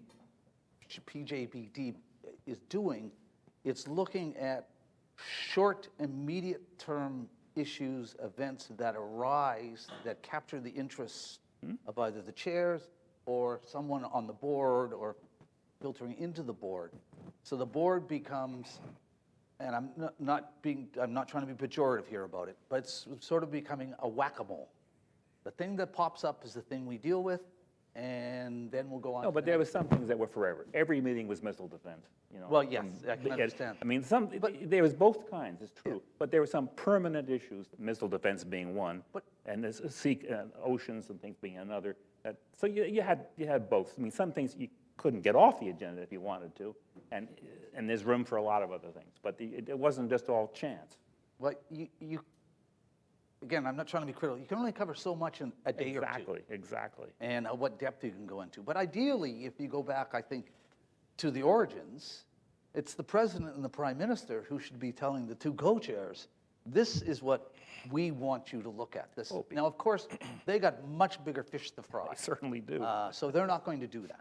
So how then do the co-chairs essentially arrive at an agenda? And I'll use it at current example. And I tend to think that the PJBD should get out of the here and now and should be looking mid-term, long-term down the road and identifying those issues. But if you look in the current case in Canada, the Prime Minister's mandate letter to the Minister of National Defense emphasizes North American defense and North Warning. That seems to me the political guidance that should then clearly lead the co-chairs to say, okay, at least the Canadian to say, this is what one of the priorities the Prime Minister's established, so this is what we're going to do. And then focus attention on that and lead other things, because there are other agencies and arrangements can deal with other parts of the. But my concern, and I know some things obviously will stay, missile defense will never go away. That's why I'll never be out of business, because I'll always complain about it. But the problem I see is that it becomes, there's a tendency to do the short term. And I'm not sure that's the most effective and useful function and role that the PJB can play in the relationship. And it's not that it's not important, it is important, but is that where really do you want to devote the attention to? Well, you remember the whole Canadian principle, defense against help? Yeah. Well, send your article about that. Okay, guys, let's move on. There's a whole bunch of hands. Oh, now we got some questions. Microphone people. Well, yeah. Well, this has been very helpful to those of us who don't know the inner workings of this organization. But it seems to me that one thing is clear. It doesn't have a research arm. So you've got to be careful the kinds of topics that you choose. Secondly, it seems to me that its greatest contribution is building on the richness and strength of this diverse membership of people who really understand the interface between policy and politics on both sides of the border. And they can discuss this in a relaxed atmosphere where there's some confidentiality. Don't have to worry about the press. Now, those are invaluable sort of strengths. Now, what does that mean? That it seems to be, it also has a responsibility for North America, North American defense. And what is coming up on North American defense that is so important? Well, what we've heard today, that the capacity to identify incoming threats is diminishing because of the change in technology and the need to update this whole detection aspect of defense. Well, all right, how do you get that started and get both countries on board? That's the kind of thing that this board, I think, can really address. And indeed, I would hope they would look at that question along with all the other useful things you said they've done. It's been looking at that question. But remember, the board's role is not to run an advertising program. I don't doubt for 1 minute that the board has been looking at that stuff intensively. But then the members go home, and they're not the Secretary of Defense or the President. Their role isn't to move the public. It's their department's role to do that. And when the word gets back, whatever the PJBD contributes to the internally, that's the limit of what it can do. It's not in the business of going out and making speeches and whatnot. No, but it doesn't have to do that. It's got a capacity to write up a report. I'm sure it's done it. I'm sure they've done that. I'd be surprised if they weren't harping on this right now. Come on up. I'm Savannah Boylan with the Wilson Centers Canada Institute. This panel is talking about the future of the board. Where do you see the board in 10, 20 years? What does success look like, and how do you measure that success? That's a big question. Joel. Oh, go ahead, Joel. No, I think the question I put on exams is who makes American foreign policy, and could be a multiple choice question, because policy is made in the United States. How? You have the government, you have the think tanks, you have Congress, and I think the proper way to look at the PJBD, it's part of this process, which involves NORAD, Northcom, Parliament, Privy Council Office, NSC. It's part of it. It's another institution. To me, the measure of success would be it is engaged and it is discussing the issues of the day. I'm not sure about the future, but it is discussing what has to be done and providing a forum. It's not going to be the only forum. It can't be, because that's not the way the relationship works. It's not the way policy works. It just reminds me that the legendary Canadian diplomat Ritchie, who used to serve, described that policy is made on a day-to-day basis by an overworked bureaucrat and a politician with half his mind on the subject. I mean, it's part of the process. You have to accept that. So for me, the PJBD, if it is engaged and is involved, whether it's sidelined or not depends on its own initiative and how governments choose to use it. But I tend to agree with statements that have been made here. If you lose it, you'll notice it. Yeah, and you'll never get it back. You'll never, it's the PJBD, almost like Canada in multilateral operations, is more significant by its absence than by its presence. Canada doesn't participate, people notice it. If it does, you don't get all these accolades, but it's there. And that's the way I think the PJBD. 10 years from now, we'd have the same discussion. So, and the threats would be worse, and the money wouldn't be there, but that everybody would still be, and the PJ will still be there working on it. I think it could have a better research arm. It's independent. It could borrow one, embedded in terms of who gives it the operations. You now have you've had now for over 15 years a U.S. Combatant Command, which overlaps with the scope of the PJBD. And don't forget, though, the PJBD can draw on immense government research resources, starting with little old INR and but state, in terms of focusing it, dedicated, that's what I think. There's all sorts of research, but there's all sorts of research everywhere in the U.S. government. That's why you lead long-term not as much chairman. as the Canadian. But that's why I say I think it's still going to be there, and its significance will depend on the initiative of its chairs, and on others that choose to use it. But I think that would be its measure of significance. And is it discussing the issues that are most important to the government of the day? And I might add, we get a great deal of help from RMC and people like you, and we've been in this together now for 20 years or more, so it's. My first exposure to the board was in my grad dissertation. I studied all these international agreements and executive agreements and treaties, and came across this and a whole passel of other things that FDR did, in the late 1930s and early 40s. Why? Because he knew something was coming, or he knew there was a good chance that something was coming. And so, just to put it simply, the measure of success, that's the right question, is going to depend on what the most important issues of the day are, or what are the friction points between the two countries to work out. And so it isn't going to be one single answer over 10 years or something like that, but rather a measure of how well it addresses what's on the horizon that's really big and important. Okay. In the back there. My work is thinking outside of the box. I'm supposed to come up with mechanisms in which you preempt rather than react to situations. So I've looking at your conclusion, you know, I'm looking at words like rethink, transformation, new mindset. Part of my problem, you know, when the gentleman, I'm sorry, sir, I don't know your name, at the end of the panel, you had said we should be talking to more academics. My thing is, why aren't we even talking to more people who may not exactly be in agencies themselves, but who may be affected by problems? I work in war and conflict zones.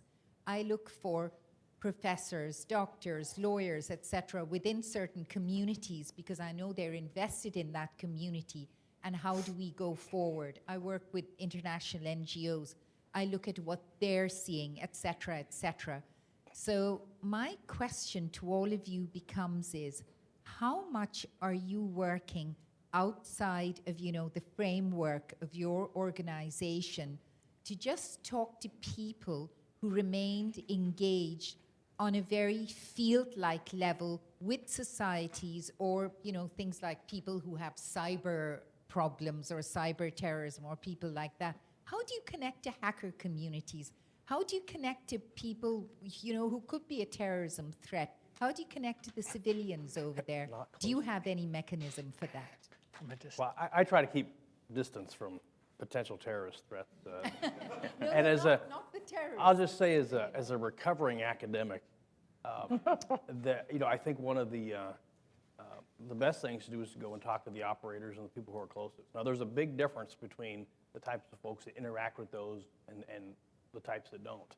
But sometimes I think that merely, as I think you're pointing out, merely talking to academics is not going to be necessarily a solution, but that you can be made a lot smarter by talking to as many different kinds. I can tell you, before I came on the board, when I was still at the embassy in Ottawa, there were some military activities which created a lot of commotion, one of which was low-level B-52 flights over Labrador, and the other was cruise missile testing out of Cold Lake.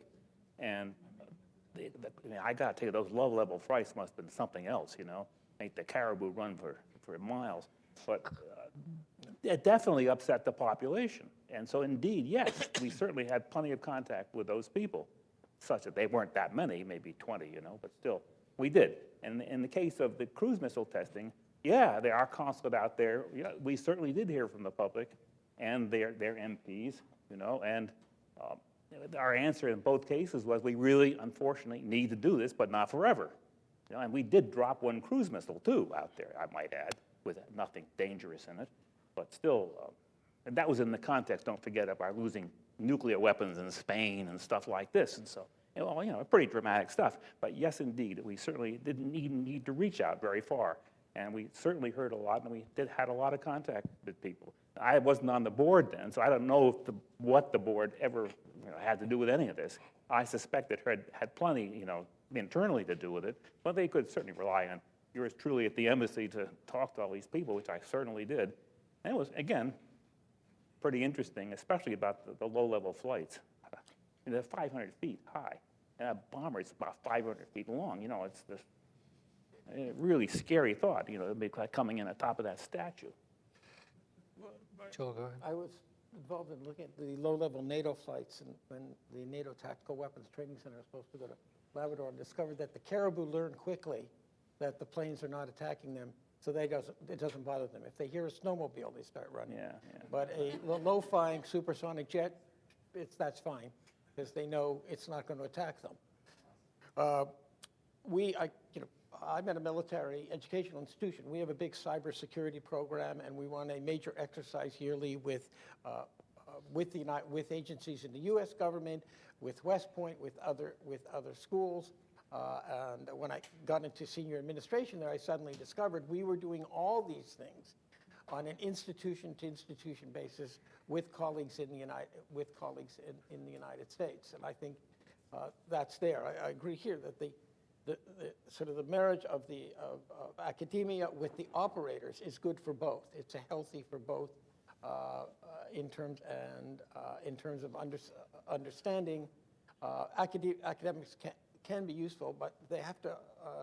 In this field, it's good to know what reality is, and what the people you're teaching are actually going to be doing, and what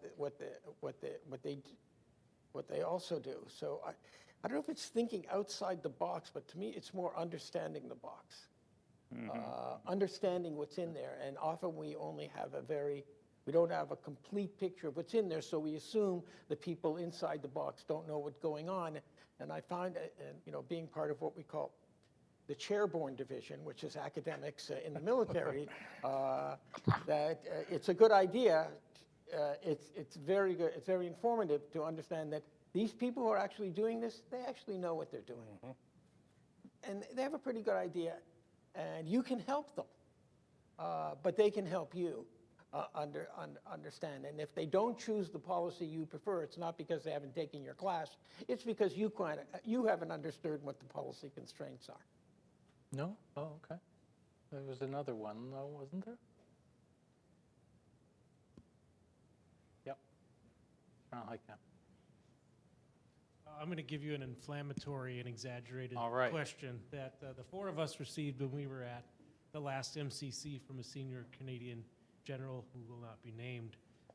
And he said, so tell me the future of the U.S. military-to-military relationship when you no longer need ground-based radars in northern Canada. You do it from space, or you use some other means.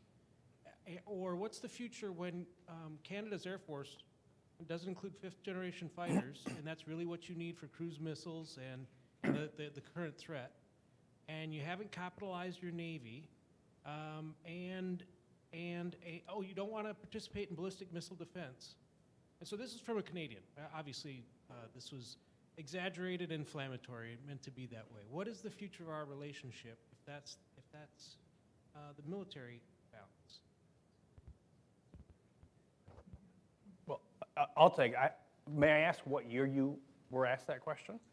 6 months ago. Okay, all right. Because I would say 6 years ago, that would have made a lot of sense based on where, hey, we kind of checked the Russian-China box, or at least the Russian box, and it's still kind of the end of history and all that. And if the threat was just sort of long-range ballistic stuff, fine. I think that specter of kind of Fortress America receding into itself and not worrying about that in the same way might make sense. But I think my take on where the threat is and what the specter of air and missile threats in the high north is in the opposite direction. And I'll just say, and sir, you mentioned earlier the gaps.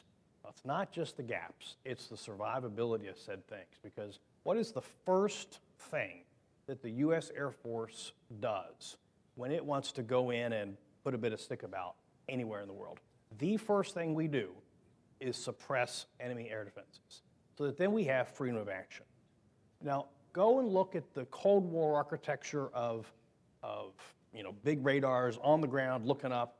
How long would it take a Russia or a China, or for that matter, an Iran, to suppress and take that apart and then have greater freedom of action, do whatever it is that they want to do?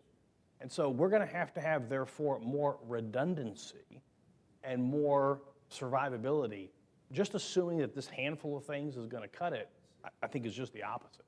And so in other words, we're going to have lots and lots of sensors in lots of places, and we're not going to be able to do it all from low Earth orbit either, as much as we'd perhaps like to do that, especially for the low terrain-hugging threat. So what I would say is, if anything, I think we're going to see a renaissance of air defense, which was the U.S.-Canadian partnership back when interceptors were manned aircraft rather than missiles.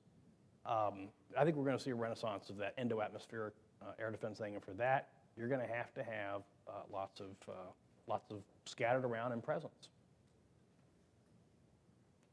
This came up again when I was both at the embassy and the PJBD, and the general opinion was, well, we don't need Canadian territory anymore. And our only comment as a DCM and later at PJ was, that may be true today, but as Yogi says, who knows about tomorrow? And so I said, don't burn your bridges. And so we might well, want to revisit this at some point, and here we are. It's a really interesting question. And if you take the past as the example, the evidence would suggest that you'd predict very little will happen.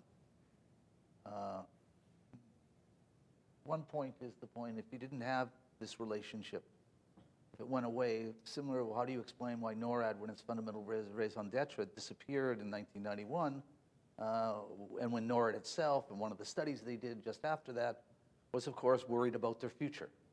NORAD's always been worried about its future, at least for the previous decades. And if NORAD went away, you'd want to reinvent it somehow. I don't think it would be hard to bring it back. So it's the unforeseen future.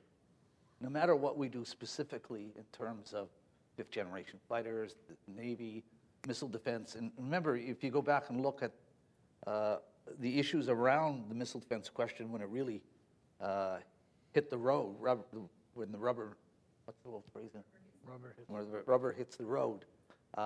When in December 2002, when President Bush announced the deployment of the ground-based missile defense, which was a spark within D&D in particular, which would lead to the initial meetings with the Missile Defense Agency with senior Canadian officials, which didn't go very well, by the way, and then considerations in cabinet. But fear was always, if we don't sign on, that this is going to be the death of NORAD. And you go back to the SDI years, you see it again.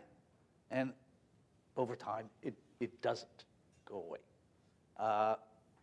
So I'm not very pessimistic in terms of those things. The United States always has a way to work around it. And there are other political reasons, regardless of the extent of our capabilities in whatever area of defense and security or wherever they're deployed, the United States, for political reasons and as well as for operational reasons, always wants Canada to be there. And it's a sort of our ace in the hole.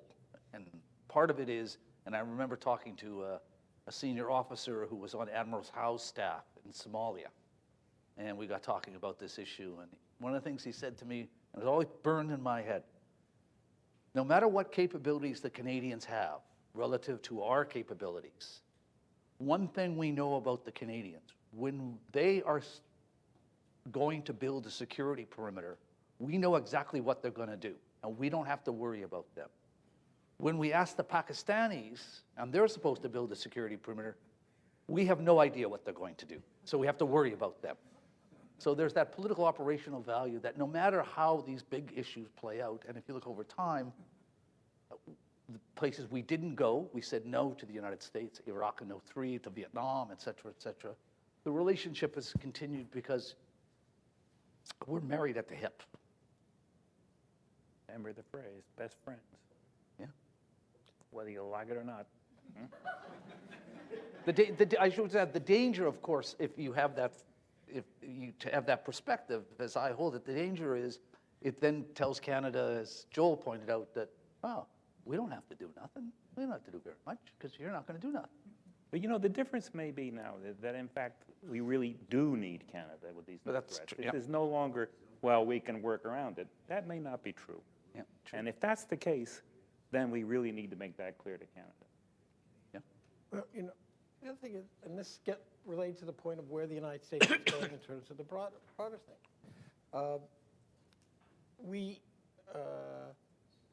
If North America is becoming important, if Canada needs to spend more money, then the next time Brussels puts out a call for contributions, it would help if the United States, instead of suggesting Canada take the framework countries, say, no, we need them over here.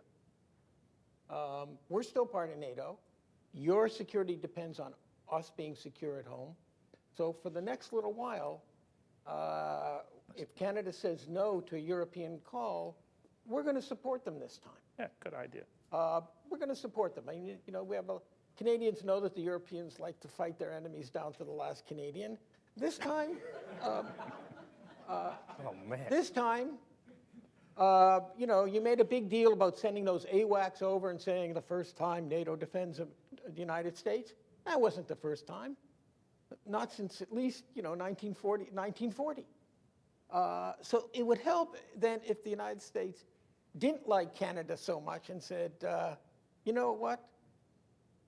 You have some extra dollars, spend it in North America. We'll cover you somewhere else, but especially in Europe. Not, I know Mr. Trudeau, our current Mr. Trudeau, has emerged as a great defender of NATO, but our priority, like your priority for us, is over here, and we can't be secure in defending you in Europe if we're insecure in North America. In NATO, they call that smart defense.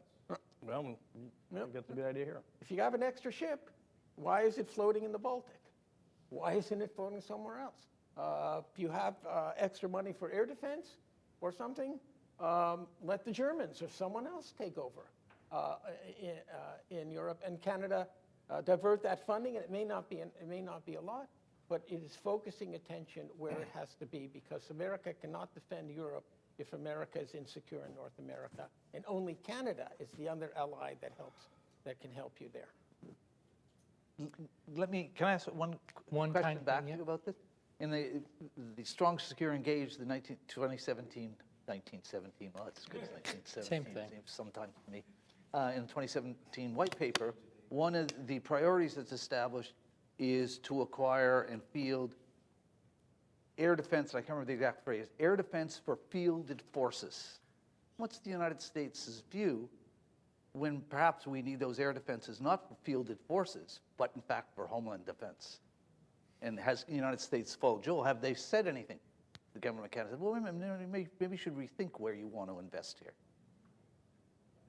And of course, the other problem is that internally, all these negotiations don't mention the internal U.S. government negotiation about this. You can be sure the Navy would have an entirely different view than the Air Force about the frigates.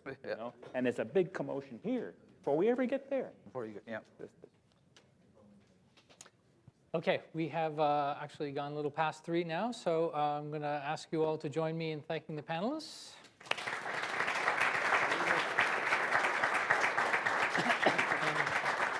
Get up now? Hand off to our host for some concluding words. Yeah, good to see you. Good to see you. And the test question is, how many of you have seen a porcupine caribou? Dangerous animal. See you again, yeah. Thanks, Brian. So we're very mindful of time, but we do have some thank yous. But most importantly, I think it really appropriate that the current co-chairs have a chance to maybe say a few final words, because I think we've given them a long list of things we would like to see and things they should do, and et cetera, et cetera. But we want to give them the final word.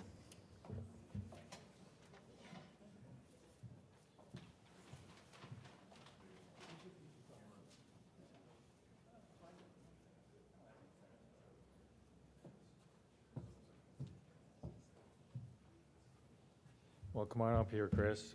First of all, let me say to Andrea and Chris Sands, just a tremendous morning, afternoon, and I just want to thank you for all your work. It's been most reflective. We have the unhappy task of trying to summarize 5 or 6 hours worth of conversation at a very high level in about 2 minutes, and I won't even make any effort to do so, other than to reflect on past, present, and future, which is, of course, the theme of the conference. And to take note, I took note that there's a hockey game on tomorrow night between RMC and West Point. The real question is, will there be any Russians there? So, and staying with that, there's a lot of people that were quoted, but I didn't notice any quotes from that great defense and security analyst, Wayne Gretzky. Who frequently said, it's not where the puck is, it's where the puck is going. And that is frankly what we talked about today, is where is the puck going? But we do have a heritage which I'm not sure that we quite appreciate the political genius of both Mackenzie King and President Roosevelt. So Canada is literally monkey in the middle. We are transitioning from the British Empire to, for want of a better term, the American Empire. We are doing that in the middle of a war We have Prime Minister Churchill unhappy with any erosion from the British Empire, particularly its most significant colony. And we have President Roosevelt moving America in a direction that significant segments of the American population don't want to go. And it is a testimony to the wisdom and the genius, the political genius, of both Prime Minister Mackenzie King and President Roosevelt in moving us into the space in which we are today. And the PJBD is the big outwork, or one of the big outworks of that relationship. And so I think fitting us into that point of his historical inflection is actually a significant positioning and gives us some context for how PJBD was initially hugely relevant and then was almost a victim of its own success. Because as some have said, over the time, a lot of other organizations and relationships were set up because PJBD thought about them and said, we need to have certain things done, and they carried on and have taken, in some respects, the initiative. And therefore, PJBD did go into a bit of a decline, shall we say, of immediate relevance. But I have to say that it is the only organization that I can think of that brings people like you all together on various agendas, sometimes as issued as yours, but more often than not, such as what we were just talking about, the early warning system, where this is a heavy kinds of conversations that we are in fact happening. We just signed off, Chris and I just signed off on a letter to our respective political masters. And it was, I was kind of surprised. I pick up on Greg's point. I was kind of surprised that, yeah, we really have covered some pretty significant stuff. And it does speak to the issue of, and this is the academic frustration, I offer insincere apologies for not being able to be fulsome in the record of PJBD.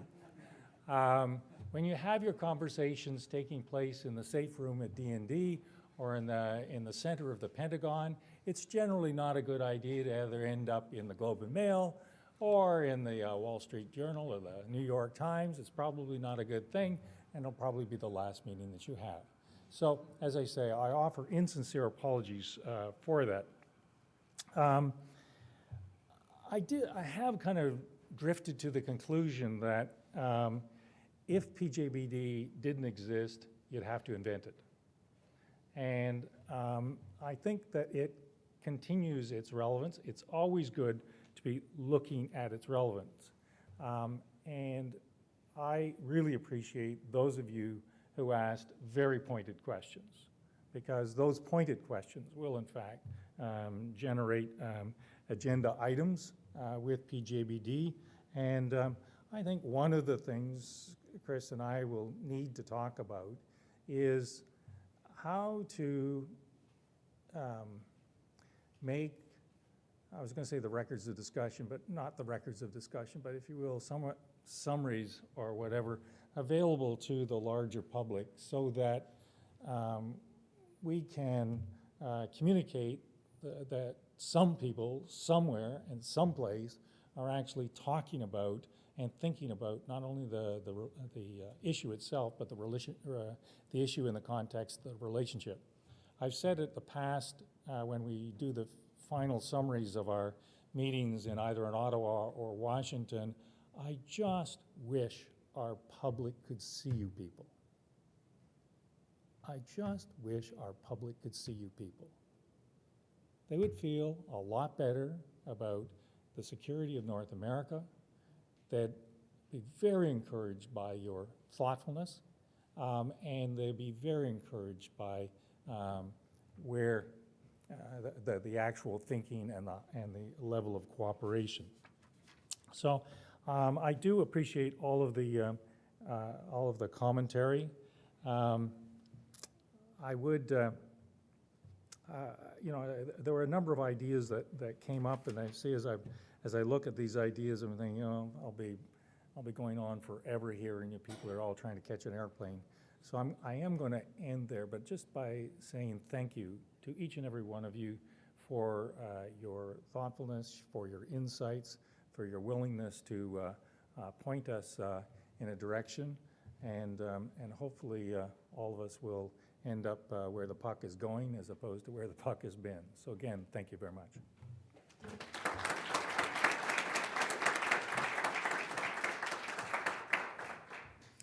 I'm going to be very brief. I join John in thanking you, particularly the panelists.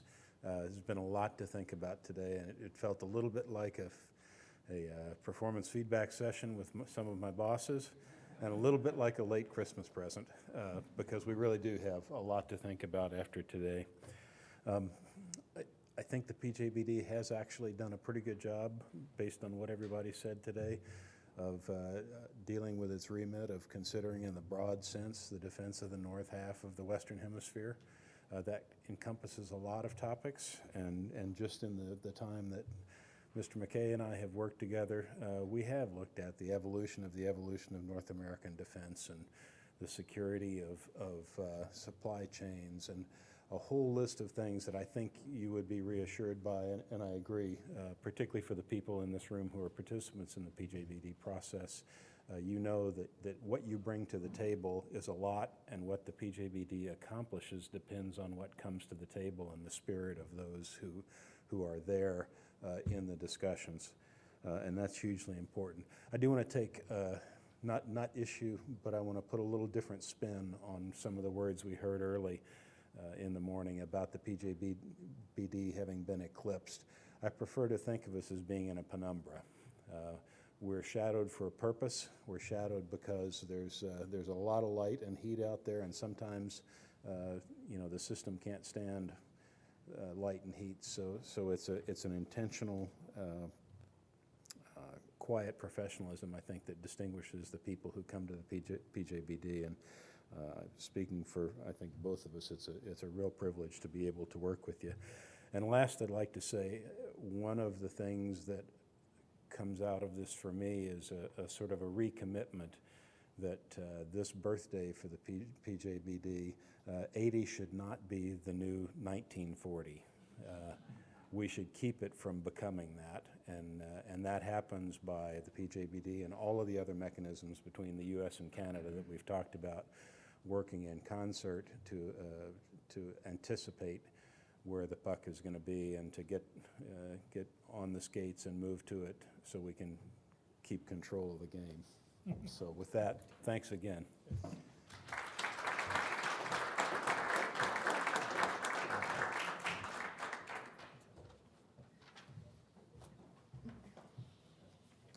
So we really are the last people to talk this time. We're doing the same thing they're doing. We're trying to do the two-person at one podium. Hopefully that will work. I want to just call attention to something maybe a little bit outside this room, which is that in the Canada-U.S. relationship, we have a number of areas that are tricky to manage. And we've talked a lot about Roosevelt, we've talked a lot about Mackenzie King. But one of the things about PJBD that I think is very important is that it was a political agreement that allowed professionals to do their job. It gave them a remit. And unlike so many of the institutions of the European Union, it was a remit that was accountable to political leaders. We've not had the democratic deficit with regard to institutions like PJBD that some European institutions have had. Now, that's smart. Let the professionals do what they need to do, give them the political cover to do it, and reference back to accountability. I think that's very important. It's important because there's a lot of this Canada-U.S. relationship that could be handled in a similar way, through the kind of institution that reinforces in our sovereignty and our independence while at the same time getting the job done. Charles Duran is here. He was my dissertation supervisor as well as a good contributor here. And one of his great books, I'll steal the title, was that the Canada-U.S. relationship is the forgotten partnership. And I think one of the biggest problems we have now in managing Canada-US relations is our political leaders and a lot of the people who manage don't remember the genius of organizations like the PJBD and how we could treat each other as equals and yet remain accountable.